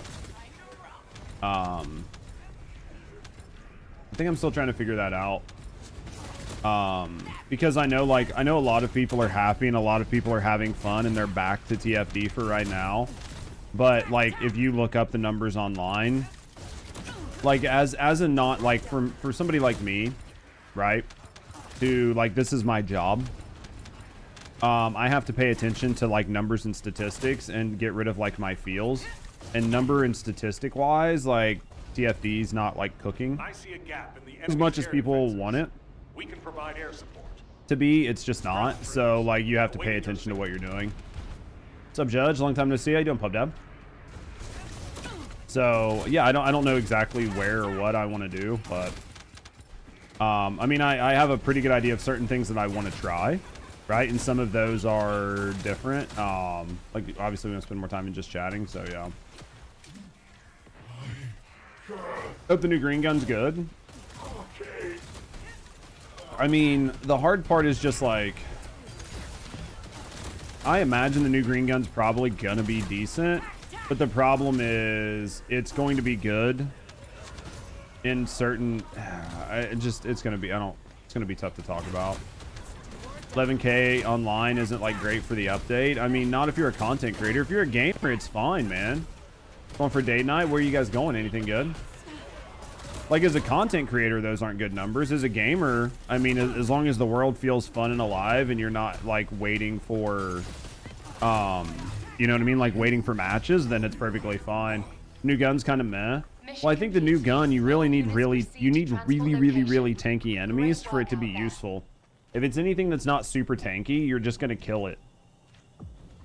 Right? The DNA is a lot of fun, though. I think the DNA is a lot of fun. I think it's going to slow down for people. Once, like, a lot of people start hitting, like, TR55 plus, it's going to slow down. It's going to become just, like, a weekly game that you rotate in. But, yeah. Board games. Oh, dude, board games are fun, though. I think as long as you guys are having fun, that's all that matters. Conditions are unfavorable. Burns, thank you for banging me, man. How you doing today, brother? Does a new green gun use green ammo? Ooh, I don't know. Probs, maybe? I don't know. That would be a big miss if they didn't, right? Just for continuity. Specialized Vulcus aircraft detected. That aircraft is used to Oh, void bull. storms. It must be Is it shot attack down. rifle? So no, so it's orange. Are for bad tier only? What do you mean? I mean, they're for everybody. Like, everybody can put them on. They can, I mean, they can make decent characters broken. Yellow, yeah. You got way too high last night? That's a thing.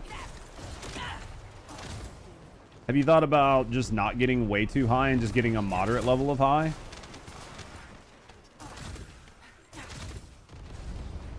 You could always just get like a moderate level of high.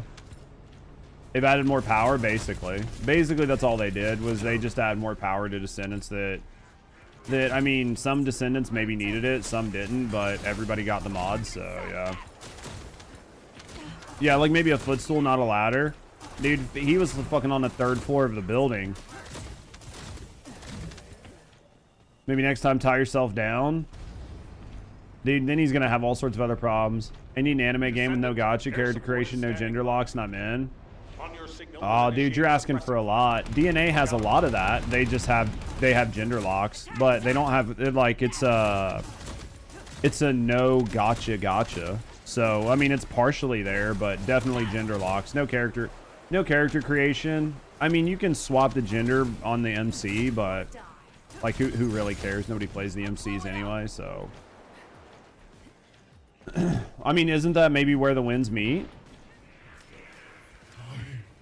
Her gameplay's still boring and new? No, I mean, like, people are gonna talk about how good she is because she's just doing more damage, right? I got enough copium for this, bro.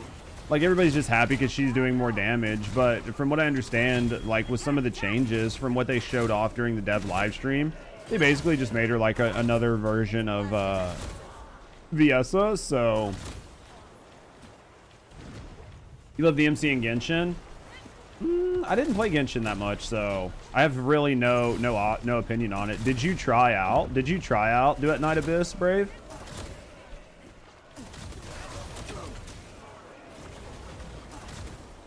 You had to lie down and hold on so you don't fall off the world. Dude, you could just like feel the earth spinning. You were like, dude, I'm so high that I can literally feel the earth spinning.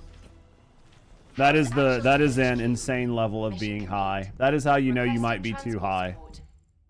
You might have accidentally got too high. That is an absolute possibility. Borderlands 4 is enough for you right now. I don't blame you. I'm waiting for like some new updates on Borderlands. Like the Ninth Doctor, fucking lol. Yeah, Do at Night Abyss is a lot of fun if you want like an anime weebie version of like TFD Warframe. I mean, it's still basically a gacha game, and everybody's like, oh, it's like Weeb Warframe. It's not really Weeb Warframe. It's a fucking gacha game. It just has like bullet jumps and a couple other things. Like they borrowed some stuff from a couple different games, but at the end of the day, it's still a gacha game. It plays like a gacha game. Got some good ones for Frano with Tech Power, Range, and Toxic. Fucking cooking. Dude, I've yet to even try to roll any of my Ancestor mods because I don't know who I want to roll for. Comparison is the theft of joy. I mean, I'm not going to say that's not true, right? I think that you can make a use case for that. I don't think that it's necessarily bad to compare something sometimes, but you just need to put in sort of like perspective what you're comparing for, right? Like, are you comparing to try to compare to find joy, or are you comparing to try to diminish the joy that you have from the thing that you're comparing it to, or like from, right? A lot of green brains, fucking lol. I mean, I have yet to even fucking try to roll, because I mean, like, I don't know who I'd want to put an Ancestor mod on. Plus, I don't really have that many. Want to play DNA, but it's not on console? Yeah, dude. I mean, for you consolers, like, you're basically fucked. Until, I think, isn't, like, the new Xbox, maybe, is going to have Steam access? So, when they make the new Xbox and it has Steam access, you guys might be in a better spot. But I don't know when that's coming. Close air support available. Who do you think might be the next Descendant? Probably Daya. Danger close. Probably Daya. I don't know. Maybe Alpha. Maybe I don't know. Find somebody else hot in town. Like, just walk around and find a hot chick in town. Maybe Anais. Like maybe they'll just like get rid of her and make her be a Descendant. You want Daya so bad, dude. Some people really want her. I don't know, just find like the chick in town that's like the hottest, that's like with the thickest ass and the biggest boobs, and then just assume that she's gonna be the next Descendant, right? What up, Scoobs? You need a male Descendant? Well, that's not happening. Probably not a man. Yeah, exactly. Probably not a man. You're sick of like the female Descendants? No, you're not sick enough, man.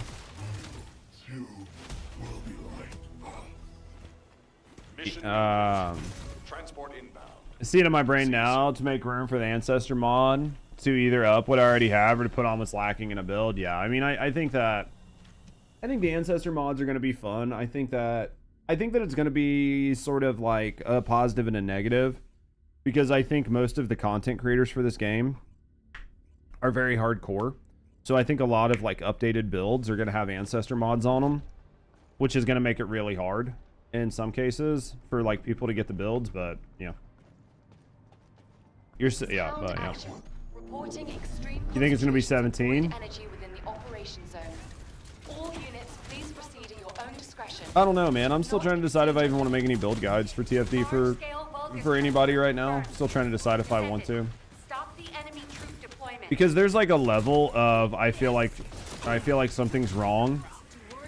Because, like, I saw the devs when they did, like, their, like, hey, we fucked up the trading video, they only had 17,000 views on that video. So, now, granted, it's not a build guide. Maybe build guides are going to get more, but, dude, if the devs only had 17,000 views on the video where they talk about, where they talk about how they fucked up trading and they were going to, like, make changes to the season and why they were going to do it, and it only got 17,000 views, like, I have to decide, you know, what's worth it as a like a time versus value proposition. A god roll is going to cost like a few K caliber, so you like doubt very many people are going to deal with it. Yeah, I mean, I think that depending on how things work, I'm curious to see what the marketplace looks like here, because I think you need a really robust like economy and a lot of people playing to get the cost of things down. Because if there's not a lot of people playing, then it's going to be really hard to get everything. So, but I mean, at the end of the day, like min-maxed, I don't even think it's really going to matter. You're just going to want something decent. And understanding which descendants actually get a lot of benefit out of the ancestor mods, because not every descendant gets the same level of like. And you give it now, right? How do you like Harris? Who am I giving a Scoobs? Scoobs, let me give you a sub. Remind me to give you a sub after we clear this. I'll give it to you. Harris is okay. I mean, I don't have her fully built. She feels okay. I'm sure if you get her like fully built, then she probably feels better. But I mean, she just plays like Kyle.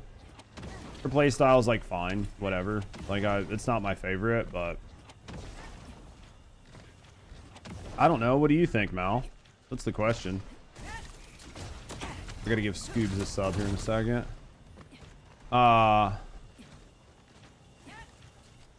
Dude, you're a whale, and you still never spend money on a mod. Spent like 3,000, no shot. Yeah, I mean, I don't think this game. I think that you're gonna have a hard time getting, you know, like crazy amount of peoples. What up, Born Deck? Good work, Descendant. Like maybe you'll get a bunch of people, maybe you won't. I don't know. There you go, Scoobs. Should be coming through in a second. I mean, maybe not. What are the drops? I think it's like Twitch JudgeGray Purple. Gifted a tier 1 subscription to free Super Scoob. Right, it should be like Twitch Purple paint for like character, I think, and Twitch Purple paint for your bike, and then a Eugen hair, I think, are the drops. Of course, it's Twitch Purple. Yeah, absolutely.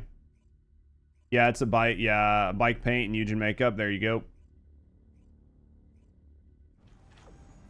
Yeah, I mean, I don't know that I would spend a lot of money for a Riven or like an ancestor mod. I just don't know that I would spend a lot of money for one on this game right now. Well, it's like Rivens in general. Like most people on Warframe don't spend a lot of money to buy Rivens. If they do anything, they would rather have an uncracked Riven, right? They would just rather buy uncracked Rivens because they're cheaper, right? Like where are my LRs at? You guys know. Typically, from what I understand, when it comes to Rivens, like very rarely are you buying fully capped, like fully maxed out Rivens. Most people are just buying junk Rivens that they can roll, or buying Rivens that they can crack open and then roll. You haven't gotten them in game yet? That I don't know. That I don't know if the bugs, if like they're fucked up. Yeah, we buy unrolled Rivens. That's what I thought. Like nobody really wants to buy a fully maxed out Riven because they're too fucking expensive. So everybody's like, they would either buy like an unopened, uncracked Riven, or they would buy one that only has like one roll on it and then roll it themselves. Like nobody's buying fully like cracked Rivens, right? Like fully like maxed out, leveled, perfect god roll Rivens. Very few people would actually buy that. We take breakpoints with stats. That makes sense. And now there's like better mods and shit than Rivens, right? In Warframe, but we're just talking like in general. Lowest Blair is 4.2. Why is Blair, like, I don't understand why some of these characters got such low fucking multipliers. It wasn't really about the god rolls. Okay, I can get X multi-shot with this or Y fire rate with that. Yeah, you were literally just trying to hit breakpoints, right? Even if you got a good roll, it hardly makes your descendant better than what they already have. Yeah. And then, well, I think it was really interesting. I know why they put the multiplier on there. We went over it the other day, so I'm not gonna like go through it super hard. But like, yeah, I know why they put the multiplier on there, and it makes sense. Dumb enough to buy fully cracked Rivens. Oh, you were dumb enough to buy fully cracked Rivens. You only played casually. Gotcha. I'm pretty sure isn't Blair like one of the lowest? Isn't he one of the lowest? I thought he was one of the lowest, right, Hotel? Extraction from operation zone initiated. outright, rather than farming the missions over and over, so I can focus on getting the sword skill level up. I mean, it's entirely up to you, Marty, or Martin. It's entirely up to you. I think that if you have the money and you want to do it, and you know, you would, you're going to gain fulfillment out of, getting those, or like having her, then I think you should. It's entirely up to you.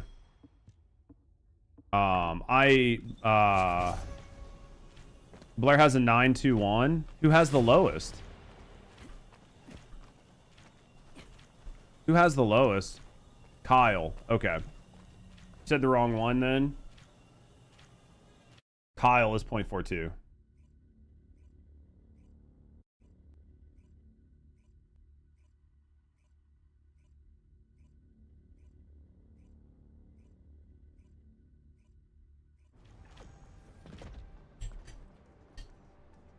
Serena, yeah. I knew Serena was low as fuck. She's like 0.46, right? Proceed with caution. This is HQ. Enemy reinforcements incoming. I just thought it was interesting. Staging area. Can anyone else not log in? I mean, I don't know. Are their login servers fucked up? I mean, they have it happen every once in a while. So where like if you're in, but the login servers are down. What up, Daddy Legs? I don't know if that's what's happening right now. Maybe.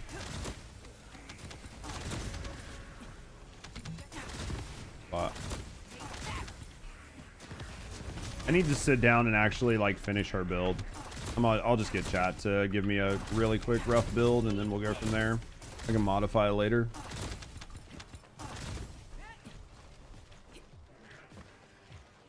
Hey, eat that. Hold that. There we go.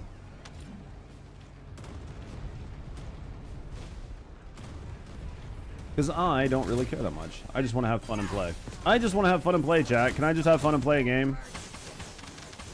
Can I just have fun? That's all we want. That's all we want to do, chat. We just want to have fun. 1.6. No fun allowed, are you sure? So you can get 249% damage? Are you saying that it weighs it down, so 1.6, or are you saying you can get a 100% crit rate?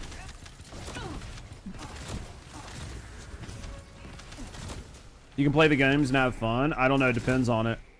Has anybody played RV there yet? I heard that's supposed to be kind of fun. For like memes. I wish Danny was here. I'm almost positive Danny's played it.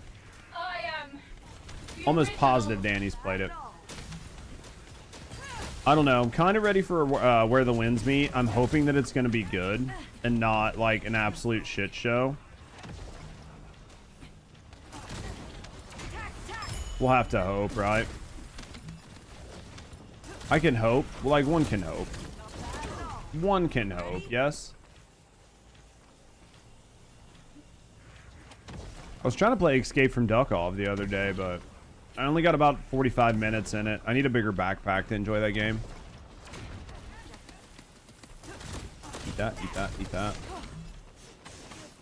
If somebody likes to play males, dude, I mean, there are a lot of people in here. There are a lot of our community that like to play male characters. And the lack of male characters is really something, right? Oh. All right, dude, I'm kind of awake.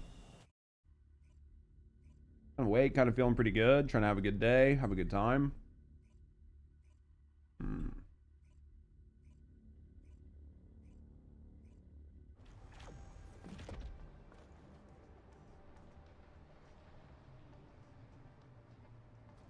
Oh.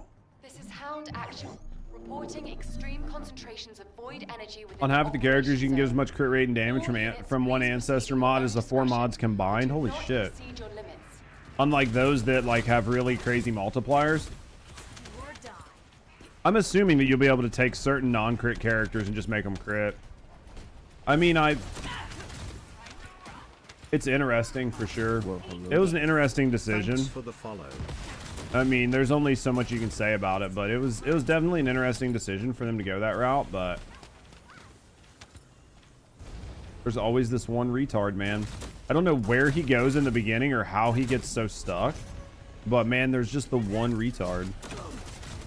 Thank you for the follows, by the way. We do keep them anonymous. So if you're just, you know, just hanging out, chilling and relaxing, I appreciate you.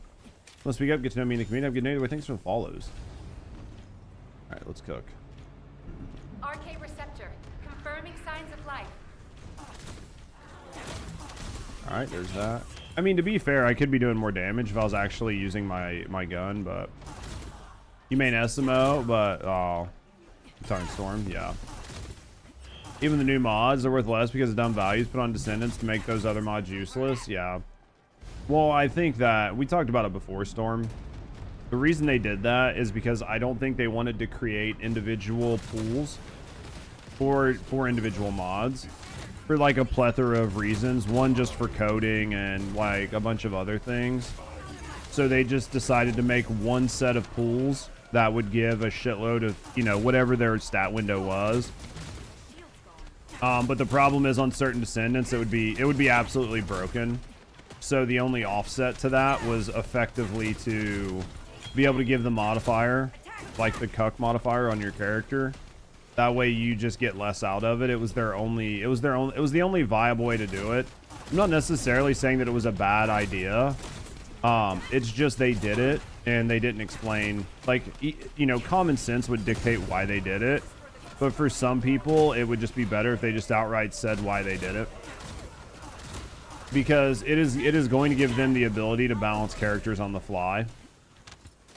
Because they'll be able to go through and just change those modifiers if they find that certain ancestor mods are like quote unquote breaking the game with certain characters. So in the sense of like for balance, it's really good. The question is if they actually balance off of it or if they just put it there. Right?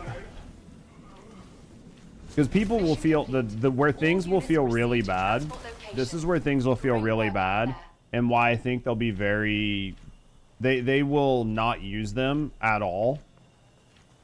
The reason I say that is because say you buy an ancestor mod off the market, right?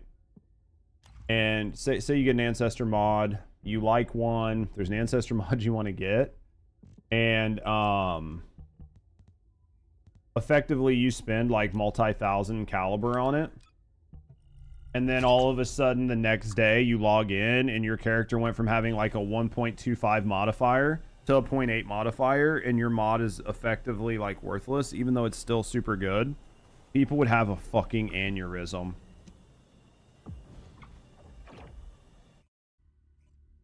They're on her level, which tells you everything you need to know. I mean, realistically, yeah. The fact that hers isn't just by far the lowest across the board. Well, but I think that what they're going to continue to do, or rather, is they're going to continue to create new enemies that just have resistances to Serena, and that's how they'll offset it. So, like, new enemies will continue to just constantly have resistances to Serena. Transport is en route to standby position. It's about making Giga Crit. No, I can see that. So like if you're playing a character, just make your regular crit character just hit even harder. And it's just gonna, are you saying it's just gonna kind of like exacerbate the issue, like the crit versus non-crit Descendants? Where basically if you're not playing a crit based Descendant that is all, you know, that is by default crit, you're just gonna be throwing because crit skill Descendants are just gonna do so much more damage than non-crit skill Descendants. The Colossus state is absolutely so sad. Something was very fun in the game. Dude, we're still waiting for the promise of the outposts. Yeah, I mean, you just gotta take them at their word, right? Good base crit, yeah. Inside a nearby Arche receptor. Yeah, you're just gonna take characters that are already cracked and make them more cracked. I mean, I think you can probably still take non-cracked characters and make them viable. But this is gonna be another one of those situations where it's like, you could take somebody that's non-crit and make them crit and use them, but why? When you can just run a crit character to begin with. Do the orange stat rolls like the red ones? The red ones will give you the highest stat range, but there's still like a range that you can hit, right? Like if you get transcendent versions on the mod, like Transcendent stats, those are going to be the highest possible stats you can get. Yeah. So, I mean, that'll give you the highest range possible.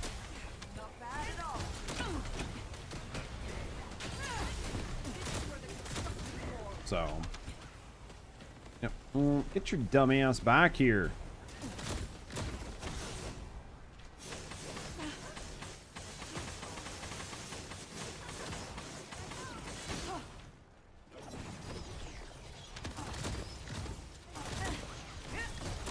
There we go. There we go. All right. Then we got all these Bayonettas running around. I think it's the same one. I think it's just Holmes' Bayonetta, but... Oh, boys. Man, thank you guys for hanging out today, by the way. Everybody's hanging out. Everybody's chilling. Everybody's chatting. Everybody's vibing, man. Thank you guys for being here. Thank you guys for the support. Thank you guys for hanging out. Thank you guys for all the love. Red roll means in the top 5% of the range. It's pretty high. Tired of pubs because AFK players with all the crappy builds. Dude, I could see that, though. I mean, I can completely get that. All good, man. I appreciate you. Requesting transport support. Oh, fuck, boys. Oh. Oh. Oh. They're clearly weaker. Oh, yeah, they're 100% weaker. When's this drip show? Dude, nobody wants to see that. We almost had to do it earlier. It was so fucking hot in my office. It was so fucking hot in my office. How you enjoying the update, buddy? I see you're getting your guides put out. You're having a good time. Putting in the hours, putting in the work. You enjoying it? You enjoying the update? You having fun with it? You're being negative about the game, but I really do love the game. But it's so difficult to find positives at times. It's one step forward and two steps back. Yeah, I mean, I think that sometimes you just have to acknowledge the truth, right? Like, just sometimes people just have to acknowledge the truth, and that's just what it is. I think acknowledging the truth and setting fair expectations is the best way to like get by, right? Cool besides the horrible dungeon farm in Sigma. So like basically it's cool except for the update. The update's cool minus the update. It's funny. Detected signs of remember when they released No Female Descendants were so weak like him, dude? Them fucking Keeling when he first came out was dumb as fuck. That was like the worst thing they had ever done. One of the worst things.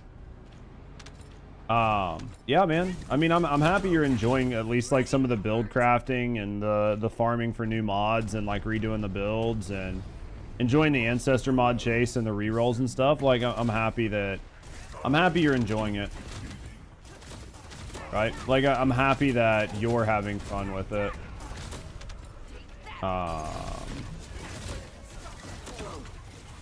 So, it's like a net positive. They gotta figure out something with their reward structure.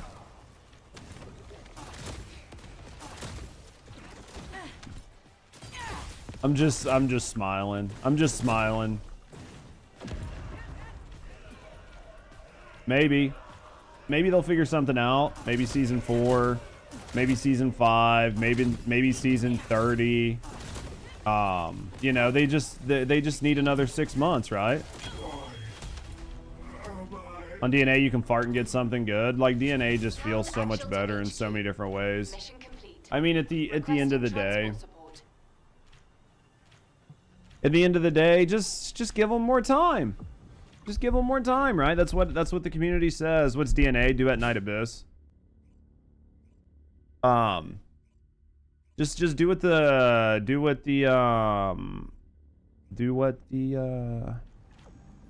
what everybody else says, and is just like, hey, just give them a little bit more time. Did they hit 13K? Good. Descendant, confirm arrival at the operations zone. They just need more data, basically. Give them another year. I mean, it's still a new game, right? It's still a new game.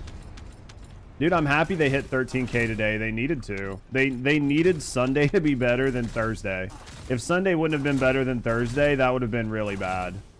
I think Sunday should have been much better than Thursday, but Sunday should have been better than Thursday, so...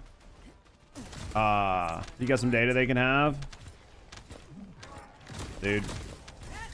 Hey, if you're happy, then that's all that matters. This is what I keep telling everybody, man. Like, if everybody's happy playing, then everybody's happy playing. I know where I'm at. We've detected signs of life inside I know where the I'm Arche at, receptor. so gladly take all the data, dude. Get all the data. You take all the data as deep as you want.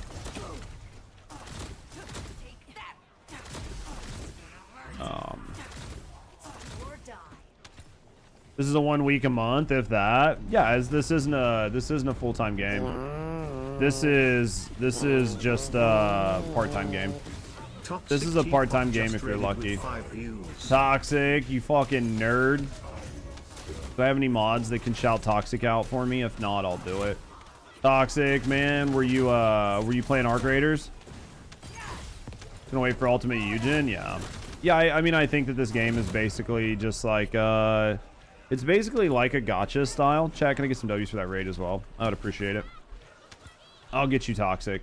Man, how was your game? If you got a raid and run, let me know. Can confirm I'm a nerd. No, 8 hours of Arc yesterday. Decided with some Civ 6. Should have done Arc. Thank you, thank you, Psycho. I appreciate you. Guys, go check out my buddy Toxic. Great dude. Scottish as a motherfucker. Absolutely hilarious. Good conversations. Plays a lot of games. And definitely somebody you should check out. Wally in 8. We should be able to clear this in 8. If not, we'll leave. You had to take a break from art. Enjoying the hell out of it. I wish I could play it. Maybe in the future. Right? Like maybe in the future, especially if I continue to like modify the channel. I'm hoping to be able to play it.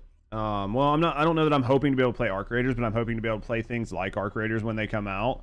Or worst case scenario, we just go back to work. Like we talked about it earlier today, man. Like at the end of the day, I want to be able to enjoy my job, and enjoying my job needs to come first, because if I'm not enjoying it, then I just need to go back to regular work. So that is sort of where I'm at right now. So that is where we are at. That's where we're at, chat. Where's this last one? I want to grab the retard. Where's he at? They got him. Okay. They got him. You enjoy your work, dude? I'm trying to enjoy my work. What up, God? I'm trying to enjoy my work. I got to a position where there were a lot of parts of my job that I wasn't enjoying. So we're trying to get to where we enjoy it, and that is going to be the best part, right? If we can get to where we enjoy our job again, then I'm haps, right? That's all we want. Will I be missing anything out? Not playing right now? No, or if you're enjoying DNA, just keep playing DNA. Coming back like this week, I think you're fine. I mean, yeah, you'll be missing out on like some ancestor mods, but you don't really need them anyway, right? Like you're missing out on something that you don't need, so you can get them later. I think if you're enjoying DNA, you're enjoying some other games, you're having fun. I think play the games that you're having fun with, right? Where the Winds Meet comes out on Friday. I know a lot of people are looking forward to Where the Winds Meet. DNA is already out. There's some other games, like, and we have no idea what's going to drop. Like the limited stuff. The Bayonetta emote, right? Like the Bayonetta, like, leg spread emote. That's probably the biggest one. I mean, basically, that is probably the #1 thing that you're going to want if you want a goon. Good work, Descendant. So that's probably the biggest thing, is just the goon emote. Like if you're like, oh yeah, but yeah, I mean, you're gonna miss out on the goon emote. So probably the worst. It's probably the worst of it. Oh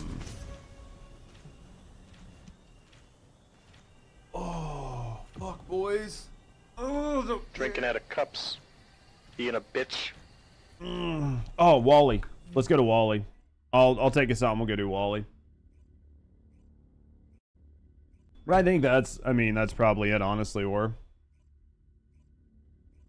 that thing's gonna get you kicked out of your house by your girlfriend. Maybe your girlfriend will like it.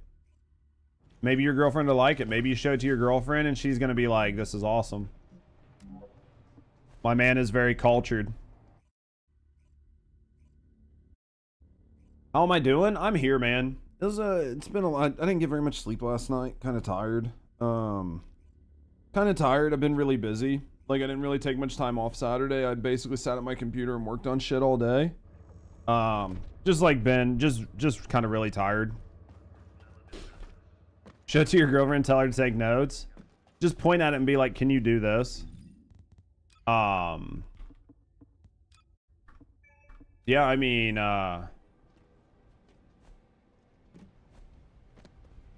she's your favorite, dude. A lot of people enjoy Nell. Nell's pretty good. You ever give somebody 3 life sentences? None. Just 2. It's probably the worst. It snowed here finally. Dude, I thought you said I showered finally. And I was like, Asmon, is that you? Dude, everybody's saying they got snow, man. I didn't get any fucking snow. Is there a comprehensive Gunnar tier list? If Genetic Code was here, if Genetic Code was in chat right now, I would tell you to get with them. You showered the Asmon way? Gotcha. Oh. Yeah, we haven't got any snow yet. Just got that feel of good wind. Yeah, it was kind of like stormy, but we just haven't got anything. You got some today? Dude, I mean, I don't mind snow as long as I don't have to drive in it. And right now, like, obviously I work from home. My commute is literally walk from the bedroom to the office and then back. So it's not a very long commute. I don't really care if it snows. It doesn't really affect me, chat, so. Oh, let's wait for Wally. Oh, what time is it? It's 4. We got 4 hours into the stream. Oh, what videos did we have? 65 degrees. Hubby's going golfing. Imagine leaving the house. Dude, couldn't be me. Literally could not be me. Let's go back to channel. Man, I really... Judge, stop talking, man. I don't literally want to listen to you right now. What do we got on the docket? Dude, I want to watch. I've been avoiding this Penguins video like the plague, dude. I've been avoiding this video like the fucking plague. Dude, I've been dodging this like dicks to the face, man. I want to watch it. I want to watch this. Thought about the Pirate Software one. We watched the DNA one. We watched this. I think I'm kind of short.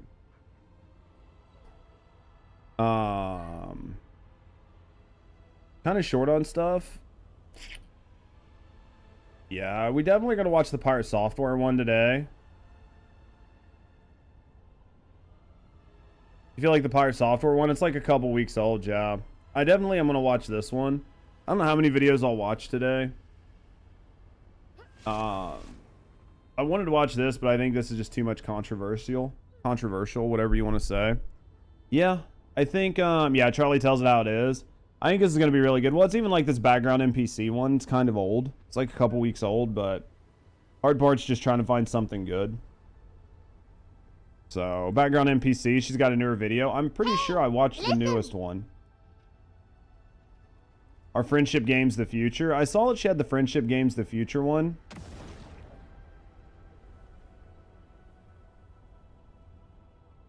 She's got some new stuff. We might just do the one video today. Charlie has a new one that hits pretty hard, newer than the one that we were just looking at. I mean, I can't just only watch Charlie's videos.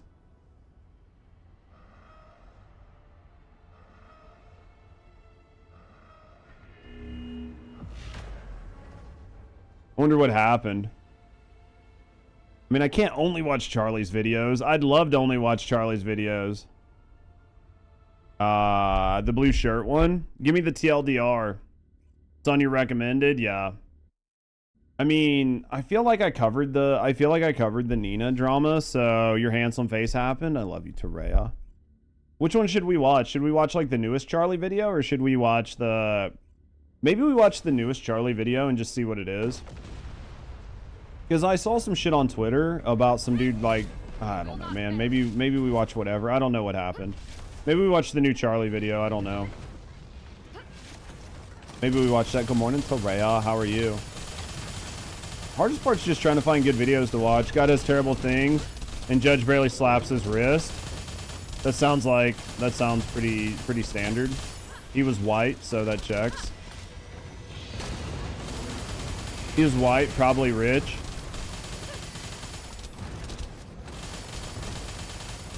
Right? You can be a Charlie regurgitator though.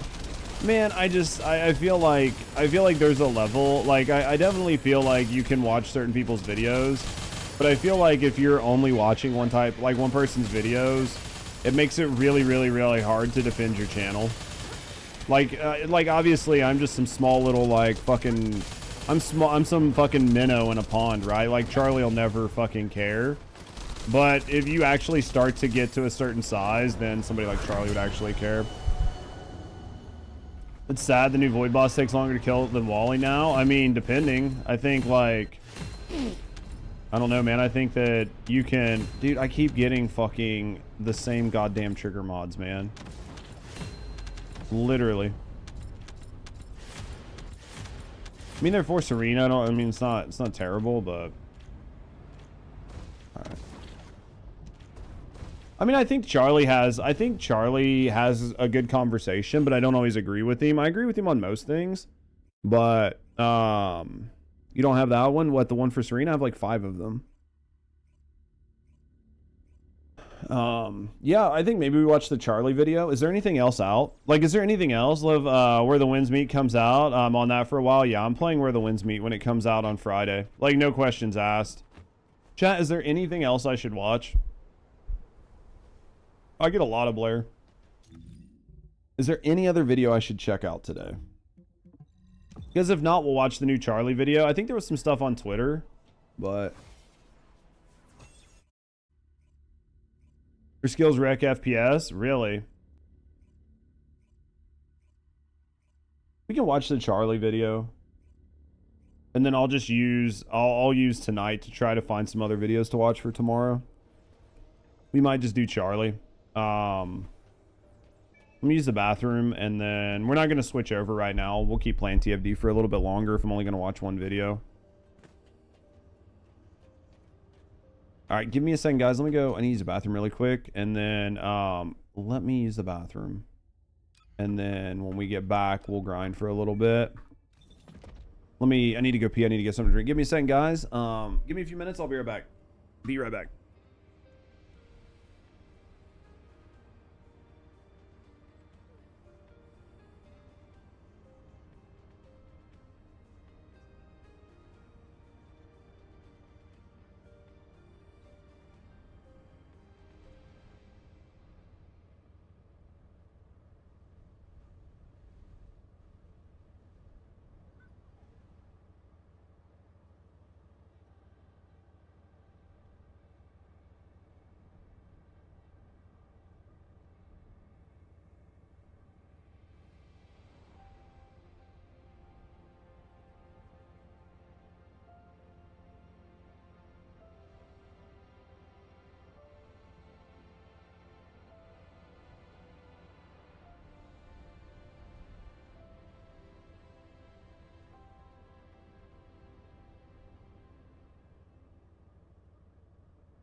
All right, we back. The new dungeon, like between VS's 4, sometimes it's like half a second. How bad is it? Like bad? All right, let's go.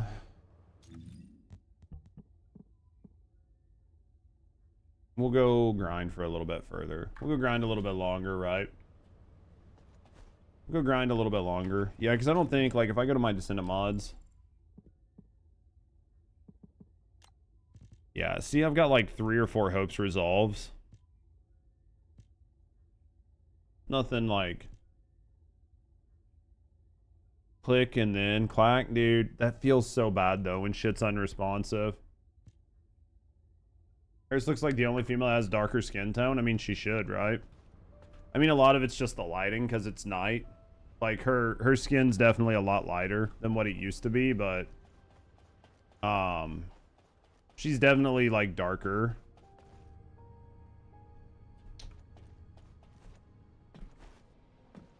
I mean, I think that Sharon was like olive, Hey, right? listen. We do 400s to level up faster. I didn't even think about it. I mean, we could. I mean,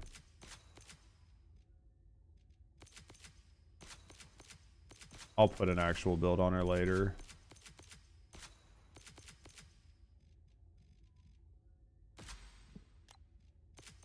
I'll deal with her later. I need to deal with her at some point. Right. What do I think of her? She's okay. I mean, I don't really care. I mean, she's okay. I mean, if you like her, then you like her. Some people are gonna like her. Some people aren't. I mean, she's just what it is. If you like Kyle, you'll like her. So yeah, we can run some 400s. I don't really care. Which one should we run? What do you want to run? Shelter? Seed Vault?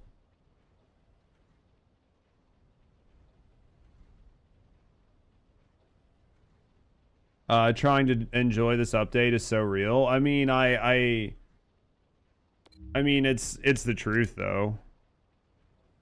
Right? Like I'm playing, you know, you know, I'm having fun with it, but here's the negative. Like here's how I honestly feel, chat. Like here's how I feel. I'm playing with her. Right? Like, so I got the new Descendant. I'm playing the new Descendant. Playing the Descendant in Axiom. Literally doesn't matter what build's on her. She's killing things just fine. And I'm gonna go into this 400, and she's got basically no build on her. She's gonna kill things just fine. I could probably take her into the new dungeon, but I wouldn't. I can run the new dungeon on any one of my Descendants that already has a build on it. They're gonna do just fine. So like, it just doesn't. It feels like it doesn't matter. So like in that sense, like. I don't want to say that I'm having fun. I don't want to say that I'm not having fun. It doesn't, you know what I mean? Like, and now there's a bunny here, so basically I'm not going to do anything. So, I mean, like,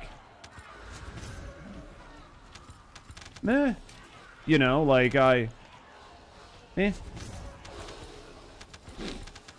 It's the same way you feel in Warframe with like new frames and shit. Yeah, it's just kind of, I'm like, you know, is it good? Sure. Is it bad? I don't know, maybe. Like, like I'm not gonna use her. Like after I get her done and put her up, I'm not gonna use her over like any one of a handful of other mobbing or bossing Descendants. Like, okay, that was super unresponsive. Yeah, I'm just not gonna use her over any other like. Oh, I'm not going to use her over any other mobbing or bossing Descendants. So like I'll use her, I'll craft her, I'll put some sort of like haphazard shitty build on her because I'm just not going to use her. So it just doesn't feel good. Doesn't feel bad, but it's just like not a feels good moment, right? I'm like, I can play her, I can not play her. At least with like DNA to a degree, like I could see, because I need certain characters for certain things and certain characters have certain advantages. right? Like you could play DNA and be like, oh, I need a fire character because the fire character is going to do 400% more damage and everybody else is going to do 50%. So there's a reason for me to go grind this fire character and play fucking DNA Mesa, right? There's like a reason for it. But now it's like there's not really a reason for me to play somebody other than like one of the greats, right? Like there's just not a reason for it. So because there's not a reason for it, I don't care. Imagine there is new Colossus weak to toxic, specifically built around using her. Theater's such a good way to introduce new characters. Yeah, I mean, there are other opportunities and ways they could have done it. You just use them because they give you a feel of something new. Oh, for sure. I mean, like if you're like enjoying TFD, right? Like if you're enjoying First Descendant and you're just enjoying the game and you're just looking for like a different way to hold your head while sucking dick, like you can, each thing is going to make you twist your head a little bit different, right? But, if you're just not having fun, or you're burnt out or whatever, or you're just to the point where everything feels the same, then it's just going to be like this same flavor of same. So the First Descendant, I think one of the biggest issues, well, that's one way to describe it. Yeah. I think one of the biggest problems TFD has right now is a lack of diverse content. And because there's a lack of diverse content, there's only one build you need. And because there's only one build you need, you're going to build every character to the same type of build. And if you do that, certain characters are going to be better than others. So people will play the characters that are better than the worst characters. Because why would you do something that just effectively takes you longer for no reason? Yo, what up, Raid? So yeah, you just end up in this situation where the game lacks build diversity, not because you can't make diverse builds. I mean, you could, not really, but you could to a degree. But the problem is there's no content that needs a diverse build. You either need a nuke or you need an AoE clear. So until they figure out a way to fix that, it's going to kind of all feel the same. And because of that, new things won't really feel that impactful. And most of the people that like the new things are going to like them because they make the old stuff feel different. Slightly. But they don't really like change anything. Take clear time TTK, too much consideration. Should be about having fun, playing optimized, people playing game for fun. People only play to complete. Absolutely, Brave. I think that like content creator content, the always on internet and stuff like that is sort of like ruined gaming to a degree because everybody thinks they need to do things in the most optimal way or they're wasting their time. And then every build guide, everything you see is just like, do this, fast. And then they optimize all the fun out of the game. And I think optimizing the fun out of the game is a problem. And I will agree with you 100% on optimizing the fun out of the game. Like, ruins the experience of gaming. But I will also, I'll agree with you 100%. But I also think that TFD does lack from TFD suffers from a diversity problem. And that diversity problem isn't helping a culture that is about maximizing. Right? It just doesn't help them. And that is like sort of that is sort of like the thing.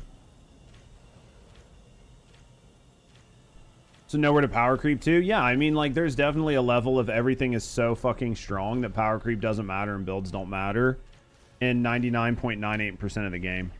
You can run like a 30% build and still be 100% overpowered. So, like, again, like, take it however you want. You can be like, Judge is being negative or whatever. I'm not being negative. I'm just stating facts. That you have fun clearing stuff really fast, and that's if that's what you like, that is the way they're taking the game, God. So if you're somebody that just wants to get in, you want to no brain, you don't want to have to think, you want to be able to play your favorite character, you want your favorite booty on the screen the whole time, You don't want to have to, like, you know, I like these skills, I like the skill play loop. It kills everything just as fast as everything else, and I just want to get on and like mind-numbing grind for stuff like that. That is what they're pushing this game to be.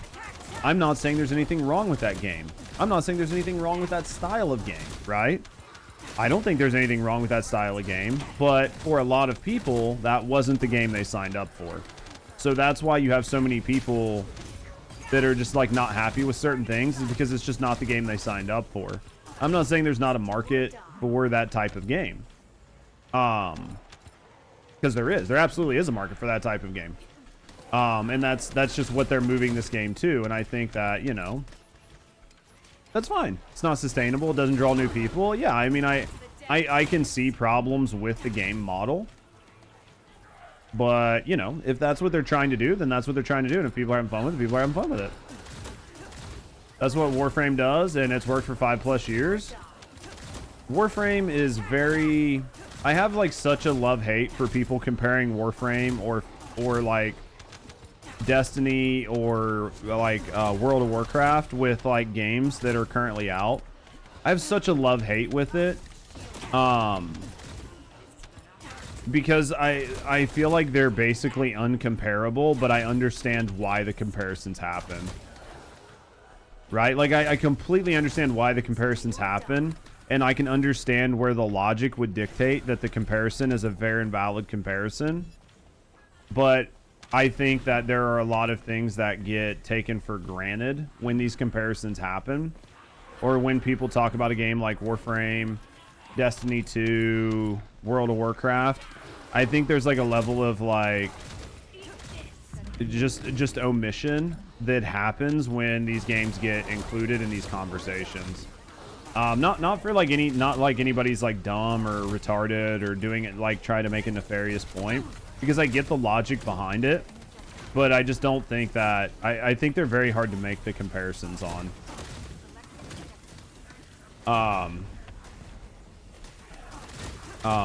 But I mean, I think that TFD has finally like set a direction for their game, and I think that it's just understanding the direction of the game. It's just some game where you can get on, you can have fun, you can run around, you can play, and that's what it is. I mean, like I think that's just where we're at. That's where we're at with the game.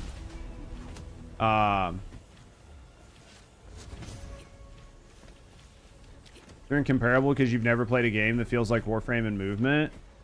The reason they're incomparable is because of the times. The time in which the game was released, the longevity of the game, and the market that the level of the market that they control makes it very hard to compare things. Because like a game like Warframe released 12 years ago or 13 years, whenever it released, very different market conditions. Hey, listen. Very different market conditions, very different player psychology, very different competition. And because of that, it was able to solidify a base that it still maintains, and that it still continues to try to grow.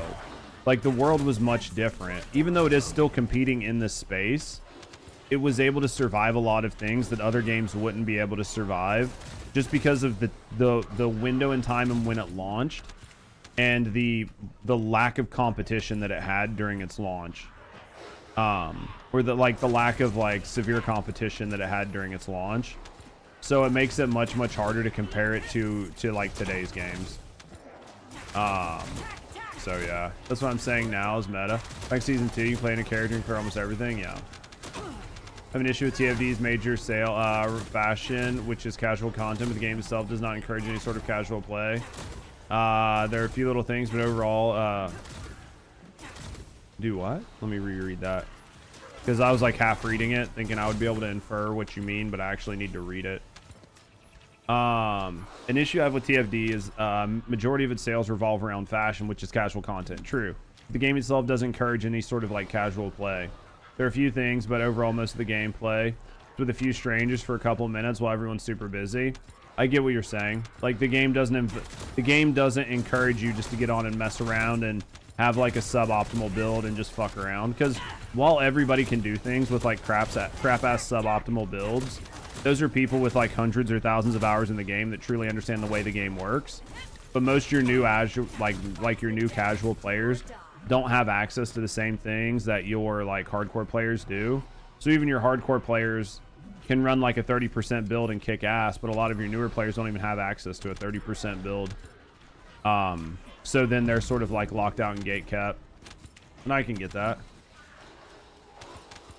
Just to play Ajax and all the new content and have fun without having to play Last Dagger all the time. I get that. Yo, what up, English?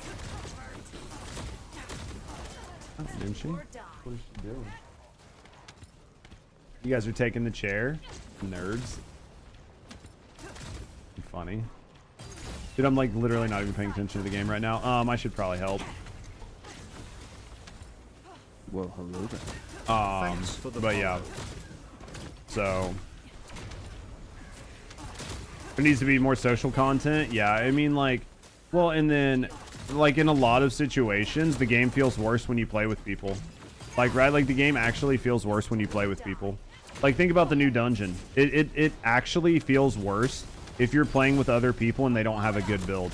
Like it doesn't feel better and easier. It feels markedly worse. Like you can do the new dungeon solo much easier than you can do it with other teammates if your teammates have bad builds. Where's the funny where's like the more funny, more like downtime, just like enjoy yourself meme ass content? Like fishing, right? I don't think this game needs fishing, but fishing would be like an example, right? Go into the new dungeon with like an Inez build, like 100%, and you won't have a good time. I think that you need to have content for your hardcore. God, I feel like I have the same conversation every fucking day. It's like my life is a Groundhog's Day, man. Jesus Christ. The game needs content for everybody in the ecosystem. Like from plankton all the way up to whales, from like hardcores to softcores, right? Where Nexon keeps fucking up, or Magnum, I will say Magnum and not Nexon. Where they keep fucking up is right here. Where they keep fucking up is right here. This is difficulty. You have one mission type. You need to have this level of difficulty, this level of difficulty, this level of difficulty, this level of difficulty. Each one of these gives increasingly better rewards. And then the more you play and the harder you play and the better your characters are and the better you've upgraded your builds, the better your rewards get. Right? TFD is this. Boop. Easy. Less easy. Rewards basically are the exact same. So what the fuck does it matter, right? Like what's it matter? And that's sort of like the issue. Their insistence to be afraid of putting in like multiple difficulties is something that I think hurts them quite bad, like quite frequently. So many things that don't make sense in the game, and I understand why I can't cast every ability while sprinting. They recently changed Bunny and Estima. They feel good when casting their abilities. I don't know why, because things were different, Mike. I mean, like the true answer to that, the absolute honest to God true answer to that is because the game didn't used to be this fast. So the game did not used to be as fast as it currently is. Believe it or not, this game used to be a tactical third-person shooter. I know that's going to sound like really foreign, but this game actually, you used to have to think, you used to have to plan, you used to have to know what you were doing, plan around your teammates, have certain team comps. Like, I know that's a foreign concept right now, but the game used to actually have that. So when it had that, they limited things, right? Like, you couldn't sprint when you cast, or like the way like reloading feels like shit. Like if you try to like reload and then shoot, or like reloading doesn't cancel certain casting animations, and you can't you can't cancel certain casting animations and shit like that. That stuff was all done by design because it balanced their game. right? It balanced the game. But what's reloading? I mean, you don't have to worry about reloading if you don't use weapons. But over time, they've sped the game up. And the new characters and the new Descendants were all built around this newer system. But then the older ones didn't get any love and they didn't get updated. So that's why some characters,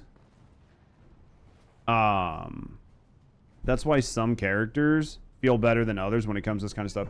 Not really. The rewards are different between 250 and 400s, but I agree. No one needs a system. I mean, OG, I could literally just like, I can make a very broad sweeping statement like what I said, and the idea there is like the overarching meaning behind what I said. And there are always going to be exceptions to the rules. Like the difference between like a 100, a 200, and a 400, you could argue that there's a difference, right? Like you get better, you like more drops or whatever. But if I go look at like Sigma high risk versus Sigma low risk, the big difference between high risk and low risk is the character you get. Oh, you get one dog over another dog. You get one character over another character. You're effectively getting the same shit. I'm not running low risk doesn't give me a 2% chance to get an Inez part, and running high risk gives me a 20%, right? Like there's like a whole like, and then oh, I want to run the super hardcore like Mega Giga Chad that's like 100% guaranteed drop rate or something like that, right? Or if I run the super mega big dick version of Sigma Sector, I get an ultimate version of like the AK, but it has 5 perks on it instead of 4 or something. You could argue 400s. 400s are easier than 250s because you don't have to deal with like all of the gatekeeping time mechanics, right? Like you don't have to deal with lasers and shit like that. But the difficulty is an insane level for meta builds. Yeah, I mean, like, that's what I mean. Like, and then people would be like, oh, well, I'm not gatekeeping shit. You can get these exact same drops in the lower levels. These are just made for your hardcore levels to do whatever. Right? Like, I'm not... And again, I'm just saying I think that it's a problem. I don't think it's the only problem in TFD. I don't think it's the main problem in TFD. But I do think it is a problem, right? We could argue to, like, the merit or level of it being a problem. Like, how much of a problem is this realistically, right? Like, is this 10% of the problem? Is this 20% of the problem? Is this 100% of the problem? Right? Like, you could argue it until you're blue in the face. But the conversation here is that it is just somewhat of a problem, right?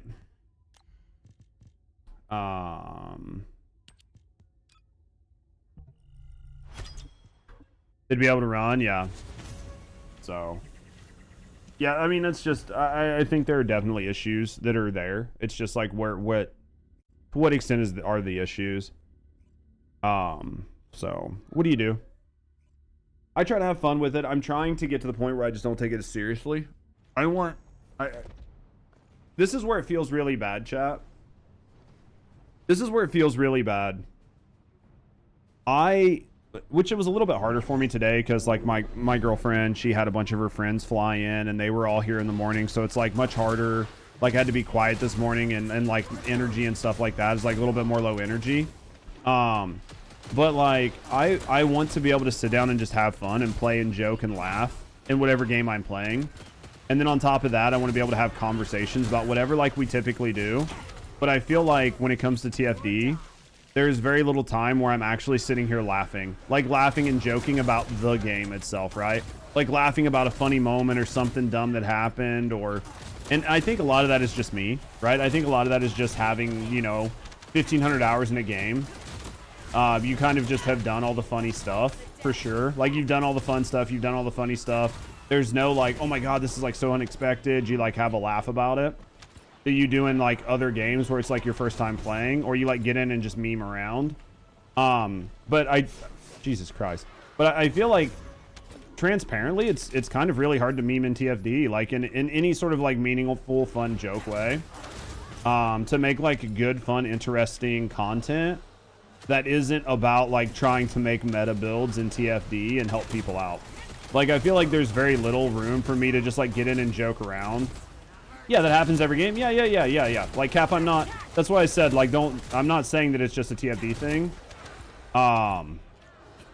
So, that's a me thing. But I know the type of content that I want to make and produce, and I have to pay attention to that, right? Need to unleash your inner gooning self. Need to get banned. But yeah, I do. I feel like it'd be...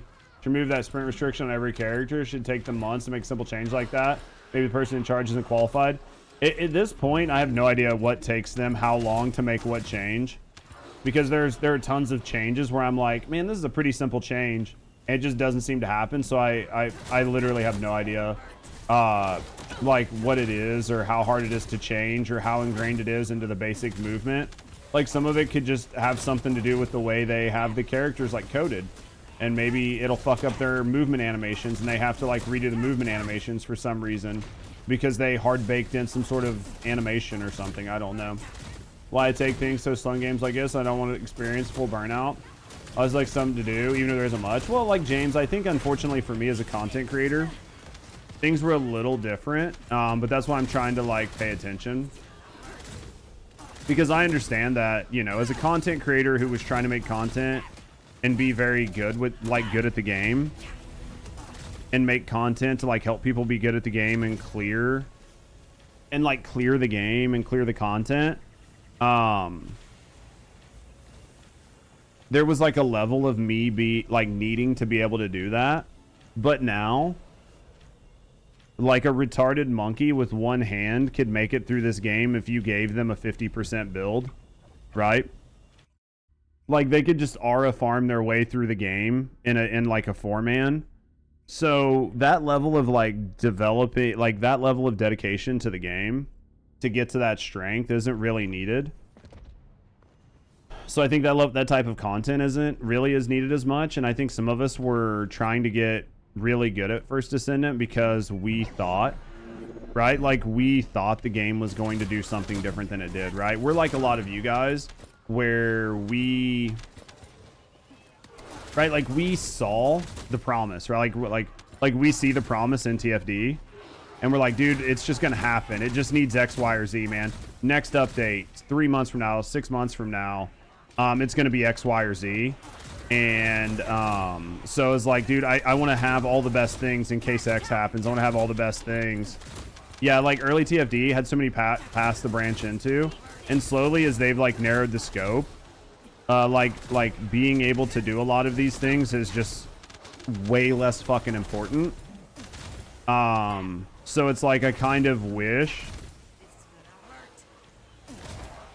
I just kind of, you know, wish that I could still derive a similar level of joy.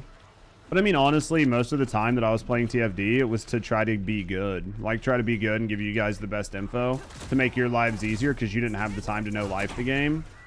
I just don't know that I want to know life right now. Right? Like, maybe in 6 months, maybe in a year, but I don't know if I want to know life it.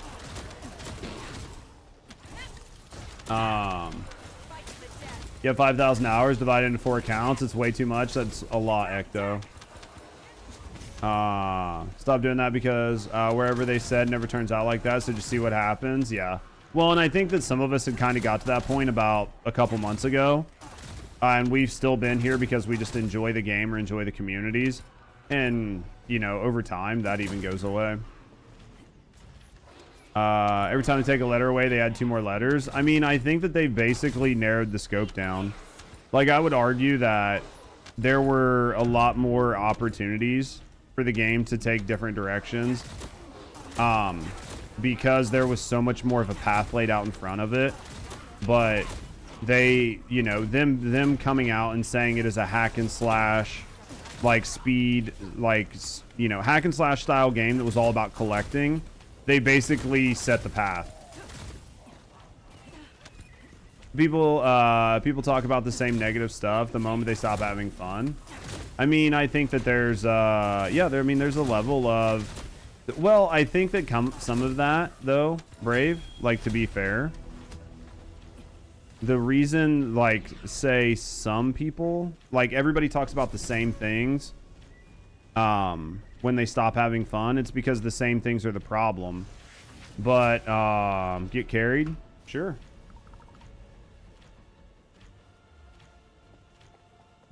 I think that this dude in the party, this like Squirrel Blake dude, just like put in like chat and he was like, get carried. I was like, sure, yeah, fine. I just got carried. Don't care. I think that part of it is the same things that people are talking about are the problems that a lot of people are seeing. It just, once they stop looking at things through a certain color lens, then everybody's seeing the same problems, right?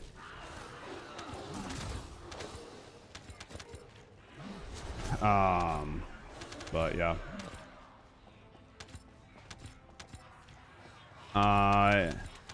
It's sad that we don't have much variety in this game genre. Like, I mean, like looter shooters, it's hard to have a lot of variety in them.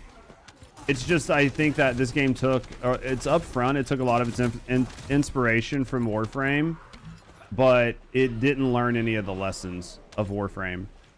I think it drew a lot of inspiration from Destiny, and it drew a lot of inspiration from Warframe. But I think if you're going to draw inspiration from something like Warframe, which is perfectly valid, you need to like use the learned lessons that Warframe had and that their community had around how to make something work.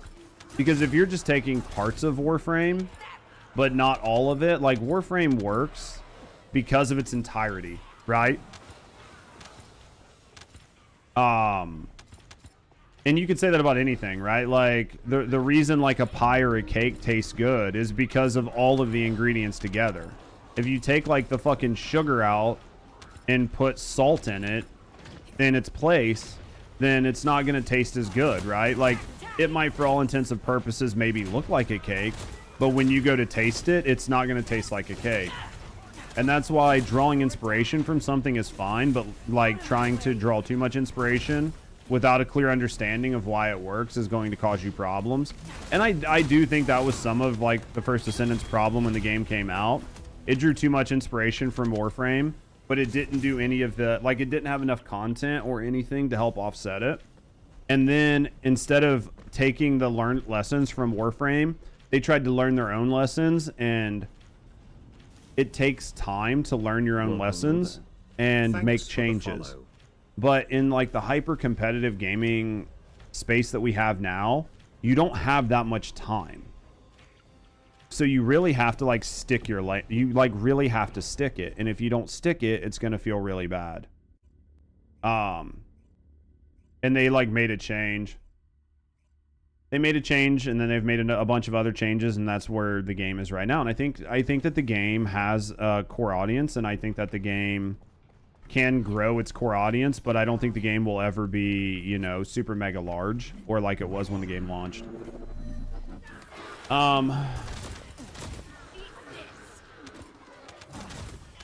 Like finally somebody realizing their partner's a narcissist. Yeah, I get what you're saying though. Like I know what you mean though. To me, the turning point was the Inez perfect backlash. It screwed and messed them up, made them afraid to balance the game. Now they can't make because they've leaned too much in speed farm power. Well, I mean, I think that like definitely, I get what you're saying. I think the speed farm power fantasy is definitely the direction they went because it was the, I think it was the type of community that they have like started to like foster. That squirrely dude really carried you. He probably did. He probably did. He probably did. I mean, I saw that Squirrel Blake dude just like standing in a doorway for a little while, so but yeah, I think that what the fuck was I saying, chat? I don't even remember. Chat, what the fuck was I saying? People got too much ADD. Yeah, I mean, like you can't even like the Inez stuff. Was I talking about the Inez stuff? I can't remember. I can't remember what I was saying. The whole thing scared them too much. They just need to get paired to do their job. Talking about state of TFD, yeah, that's basically what we're always talking about. I fucking lost my train of thought. Well, hello then. I lost my train of thought. Yeah, completely lost my train of thought, you know. That does happen sometimes. She sucks against the mini bosses. It's just the new zone. Like if you take her against everything else, she does fine. It's just the new dungeon she kind of doesn't do really good in.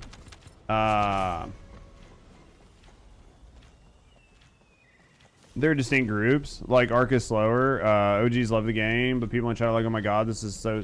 Yeah, I mean, you just need to know your audience. And I think that TFD has an audience. Listen. You're level 40. I'll cat here in a second. Because I'm going to go to just chatting here in a little bit. Holmes. I think that TFD has its own audience and it's grown its audience and it will continue to grow the game around the new type of game that they're going with. I don't think it's ever going to be some big massive mega game again. And there's nothing wrong with that. I think that people are happy with it. So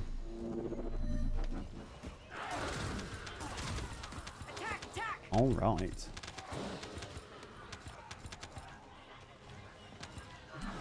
I do not know though. Bro, like half of the times I get stuck on like the dumbest shit in this game. They really need to work on like despawning the bodies faster. Like leaving hitboxes after a despawn. So bad. What are your thoughts on Arc Riders or Arc Raiders? Haven't played it yet. I know a lot of people are enjoying it. I would like to play Arc Raiders and try it out. Even though I'm like making changes to the channel, I don't think I've made enough of a change to the channel to where I could play something like Arc Raiders. At least not right now. I think Arc Raiders looks fun though. Like I can see the appeal of it, and then the fact that they gave you like solo queue. I think if they added duo queue in it, and they have solos, duos, and trips, I think the game will do really well. And I know people like Co and a handful of people have talked about them even adding a PvE element. I don't know if they'll do it, but like just doing a PvE Arc Raiders, because Arc Raiders was originally going to be a PvE game, and then they made it into an extraction shooter. So I mean, I think Arc Raiders is good. I think that everything I've seen from Arc Raiders is it's a good game and it's good for gaming in general, and I'm happy. It's the same thing when you try to slow down a looter shooter. People hate it. Some is exactly what they want. Yeah, I mean, I think that you just have to understand your audience. And I think understanding your audience and creating a balance of content for different audiences is sort of the, like, trying to thread that needle. But if you can do it efficiently and effectively, right? Like, if you can do it efficiently and effectively, then you're going to be in a good spot. The hardest part is, like, just can you do it? I'm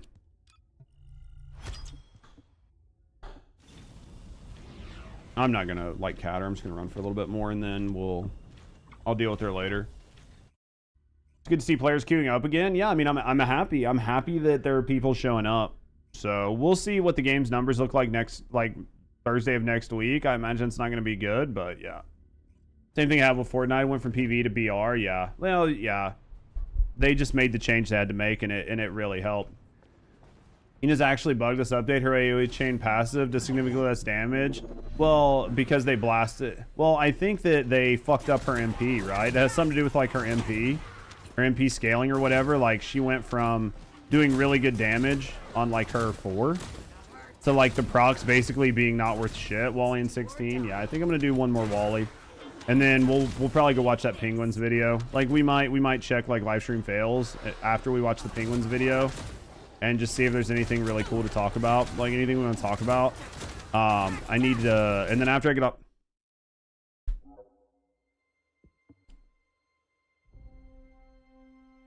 My internet go down, or did I just get kicked?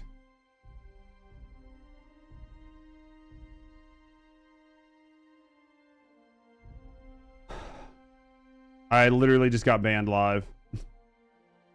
For I don't know what. I would laugh if I got banned live. Still live. Hello, game. Nexon booted you. Guaranteed. Banned. The memory leak got you? You think so? I was gonna laugh. Like, got banned live. Like, in the middle of, like, talking about the game, just instantly, like, the fucking hammer swings. Game's trying to tell you something? Yeah. Why would they ban you of all people for talking? I don't know. What am I in, like, second or third slot on... I'm probably in, like, second or third slot. Yeah, it's like Ellie and then me. So... just sitting here talking about the game, and they were like, shut that motherfucker up. Shut that motherfucker up. Poems, you can come back if you want. It's on Vic's Memory League and Albion. You didn't say only good things. I mean, there are reasons I didn't take any sponsorships. I didn't want to take any sponsorships to play the game for this update, specifically because I just wanted to be able to talk about it while I was playing. Was the main producer who booted you? I know we joke about it. There are definitely times where chat truly believes. What up, Lestat? There are times where chat truly believes that like somebody from like Magnum or the First Descendant team watches my content. I really doubt it, but it would be really funny if they did. I think because I have literally not to play. I think like watching it more than playing it. Quite a few people have said they actually like watching it more than playing it. They view everyone's. I mean, I have nothing to prove. I have no way of knowing that they watch any of my content. Think they're busy watching someone else? Yeah, basically. Basically. I mean, to be fair, my VODs are up on YouTube. So if they want to know what my thoughts are in real time, they can just like toss my VOD up while they're at work and be like, let's see what this judge dude says. Plus on top of that, like I start streaming, well, they're probably all at home. I really doubt, I imagine they're not watching me at 7 p.m. at home, like cussing me. You know, like, could you imagine? Early days, we were almost on spot with the direction. It felt like it. I mean, it felt like I could fucking call things out, right?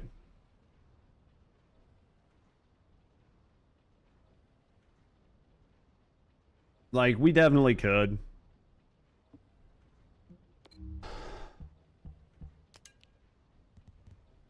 Man, I wish that they would, like... I wish they would just have a seminar with some of us. Like, I get it. And again, I don't think you need to, like, fly me out to Korea. And I don't think that you need to, like, just listen to me. But...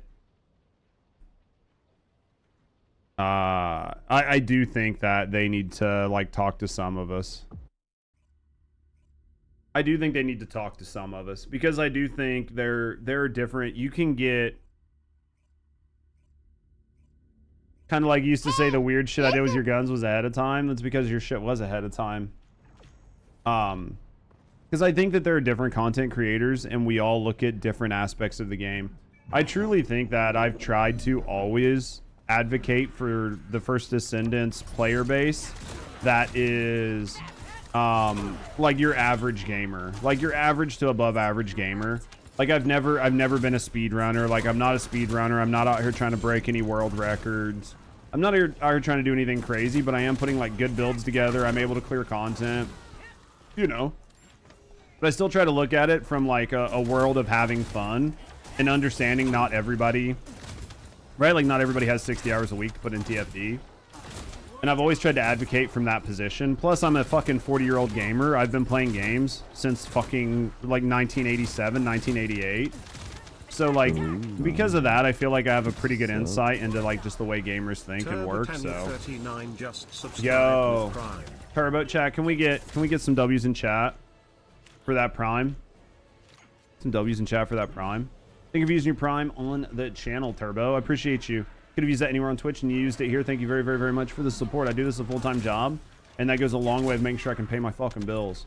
So thank you very, very, very much for using your Prime here. Pretty sure they drop last gen consoles. Devs meeting will take 200 hours to fix the code. Stops crashing PS4s. Fucking lol. I mean, I think that they definitely dropped last gen support because of some of the issues they were having and not being able to rewrite the game to make it not struggle. Right? Because I do think that there's definitely some issues within this game. like that need to be fixed from the UE5 side. I think they have a lot of tech debt, and I don't think that the First Descendant team is large enough to manage trying to get rid of all the tech debt from that's in UE5, plus all of the shit that they've put in it, plus some of the other issues. I don't think their team's big enough. I don't think they have enough people to do it. I wish they did, but I don't think they are, and I don't see it getting any better unless something magically happens and the game just ends up with like some insanely high player count. But you know, based on what we're seeing right now with the player numbers, we're gonna be pretty low pretty quick. We baby gamer 40, so old. I put muscle on my back, wiping my ass this morning. Fucking lol. That's fucking lol. Hey man, 40, I'm happy. I think that being a 40-year-old gamer gives me an ability to relate to other gamers who have been playing gamers for a long time, right? Like, any gamer that's been playing games for a long time has seen it all. Like, we've seen it all. Like, every game we play, we're basically, yeah, I've seen this before. That, yep, seen that before. Yep, that, I've seen that before. Every once in a while, we'll see something and we'll be like, holy shit, this is awesome. But it's so rare and far between that we can like see things and we kind of know what we're getting into and what we expect. So I think that when it comes to like discussing things with gamers, you know, trying to find ways to think outside of the box, or maybe to like figure out ways to implement things or things that might work, strategies that might work, it definitely helps when you talk to older gamers to get their perspective. Right? You stop focusing on skins. I mean, I know that everybody wants them to stop focusing on skins, and I don't disagree with you, but the downside is skins make them money and gameplay doesn't. Gameplay keeps you in so that you buy money for skins, right? So they only need the gameplay to be just good enough to keep you around. They don't need it to be amazing, because this game isn't about making money off of great gameplay. This whole game is about making money off skins.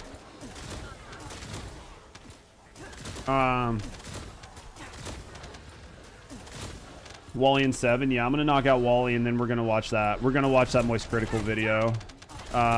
Group scaling. Blizzard did 2000. Yeah. I don't know. Lately the skins have been lacking. You've only seen a few of the most recent ones that are actually decent. I do think it's because their team has gotten smaller. So because their team has gotten smaller across the board, even trying to make like really crazy involved, like deep elaborate skins can be complicated, because I don't know. I don't know. In my view, it would not take that long to create a 3D character, but I must just be dumb. You know, because people wait months for like VTuber models from scratch. I would assume that you should be able to model, like, once you have a model, like you have a physical model and it's just making skins. Like, I feel like skins would be pretty quick because you're not creating an entire model from scratch. You're just like making the skin, doing some rigging to make sure it like flows naturally. But let's be honest, like most of their skins don't really flow. Like the Bayonetta one does, but like most of their skins don't have a lot of like long hanging pieces that need a lot of rigging. So I mean, like I would imagine that most of it's pretty quick. I mean, unless I'm just dumb, right? I'm almost certain these devs didn't even use this Steam kit in development. You think so? Less Skinner skins, more actually variety, normal type skins. I mean, I think there are a lot of people that would love some like more tactical style skins and not just tits out, but unfortunately I think tits out makes some money. Battle Pass is bad, but I still get it eventually, even if I see a bit of improvement. I get that. Guy Micro Center had a giggle yesterday. I picked up for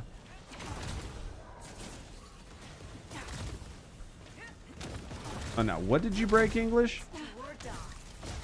The guy Micro Center had a giggle yesterday. I picked up a 5090 and a $200 all effect keyboard for my gaming rig. Still killing shit. Oh, I see. He had a giggle because he thought, oh man, like look at this old man here. I get you. Yeah, fuck that boomer. Or fuck that zoomer, dude. He didn't know what he could only hope that he's gonna be gaming as hard as you. They have like 4 teams involved in skin. None of them are in-house. A variety of teams are in charge. Where did you get that? Where did you get that from, Wordu? Is that just like you saying that's what you expect from like just like industry knowledge, or do you actually know for a fact that they have no in-house teams and they just contract it out? Gene, man. Thank you very, very, very much, man, for the 4 months. Thank you for the resub, chat. Gonna get some W's. Thank you for the support. Thank you for supporting me. Thank you for supporting the channel. You guys know I do this shit as a full-time job, man. That goes a long way to make sure I can pay my bills. Man, I appreciate you. How are you enjoying the update? Man, I really hope, like, I know, like, no cap. Like, I really do hope you guys are enjoying the update. Like, I hope you guys are enjoying the update. I hope you're having a lot of fun with it. I hope you're enjoying the new characters. Like, I really do. I hope you guys are enjoying everything. I'm super honest about how I feel, and I know that that can rub people the wrong way. But at the end of the day, I want everybody to have fun and be happy. And if you're having fun and you're happy with the update, then I'm happy for you. You know what I mean? Like, I'm not here to try to, like, be like a Debbie Downer or anything. Because I don't think I am. I just think I talk very fact of the matter and plain, and for some people that rubs them the wrong way.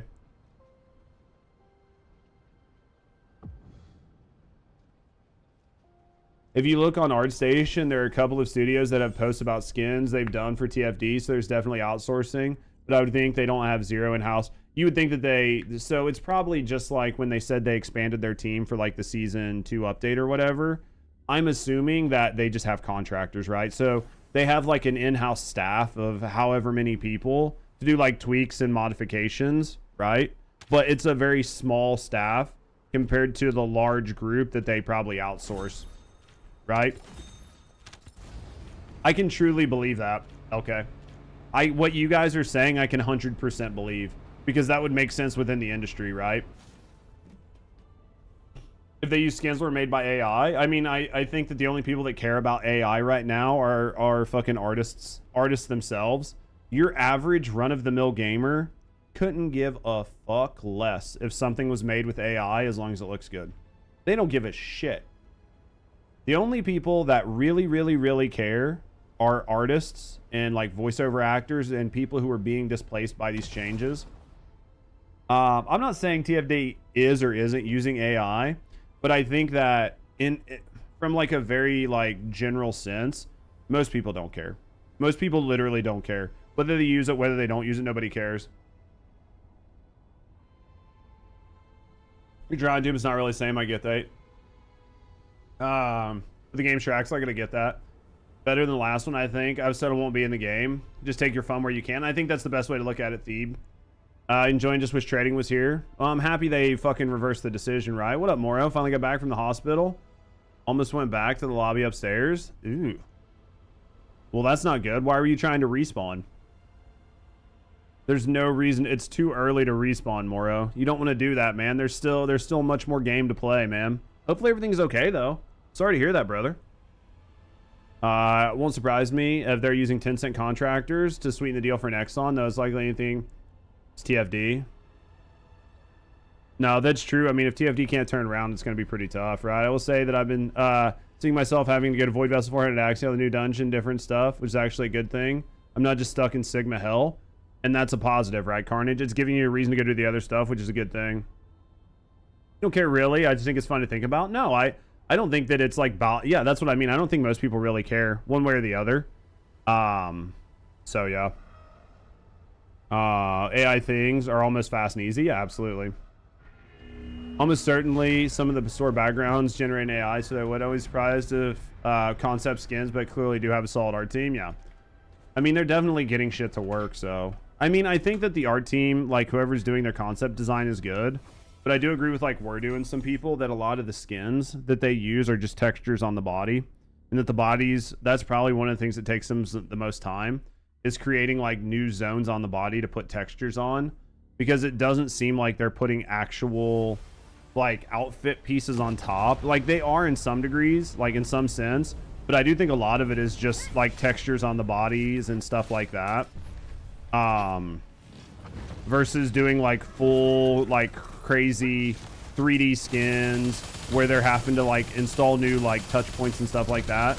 Obviously not all of them. You can definitely tell like some of the skins and shit are like raised and 3D textures and stuff, but I do think they do skins in a very interesting way in this game.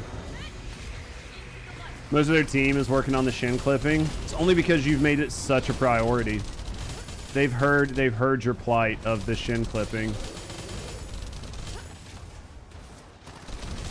Yeah, I've been seeing AI usage, and I can't relate that I see it in like TFD. You're speaking about like Nikkei and shit. Oh yeah, I mean it's for sure happening. It's absolutely for sure happening, and it's going to continue to happen.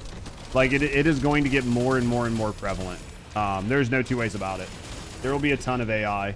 6 months or a year and a half, there's going to be so much AI in these games that you're not really going to. I mean, so many studios are laying off in favor of AI, so it's going to happen. And you had a respiratory issue that got bad? Dude, that sucks. Definitely stick around. A lot more titles to see. Game Awards. New meds. So no respawning. Continue your current save. Well, dude, Moro, GG's on continuing your current save. Dude, happy that you were able to get it taken care of. Dude, happy that you just got another day to be in chat. Dude, hopefully things get better for you. But, dude, you really dodged a bullet on that one. So, glad to hear that things are looking up for you, man. Dude, respawning does not sound fun right now. I mean, maybe for some people it does, but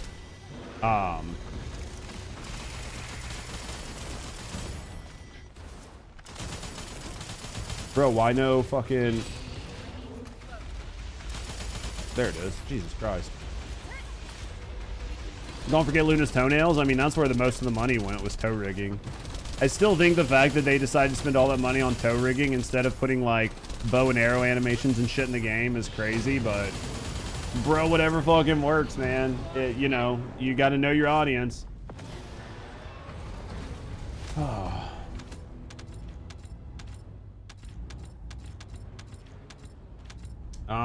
Workers, I use AI to optimize my workflow and save time on projects.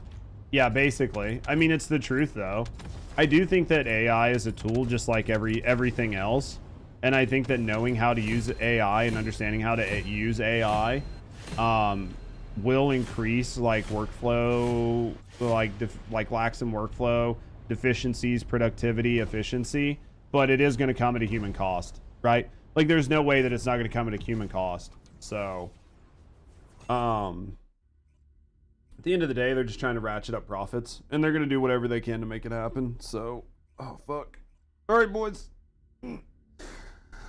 All right, boys. Fuck. All right, this is what I want you guys to do for a second for me. All right? I need you guys to do something for me.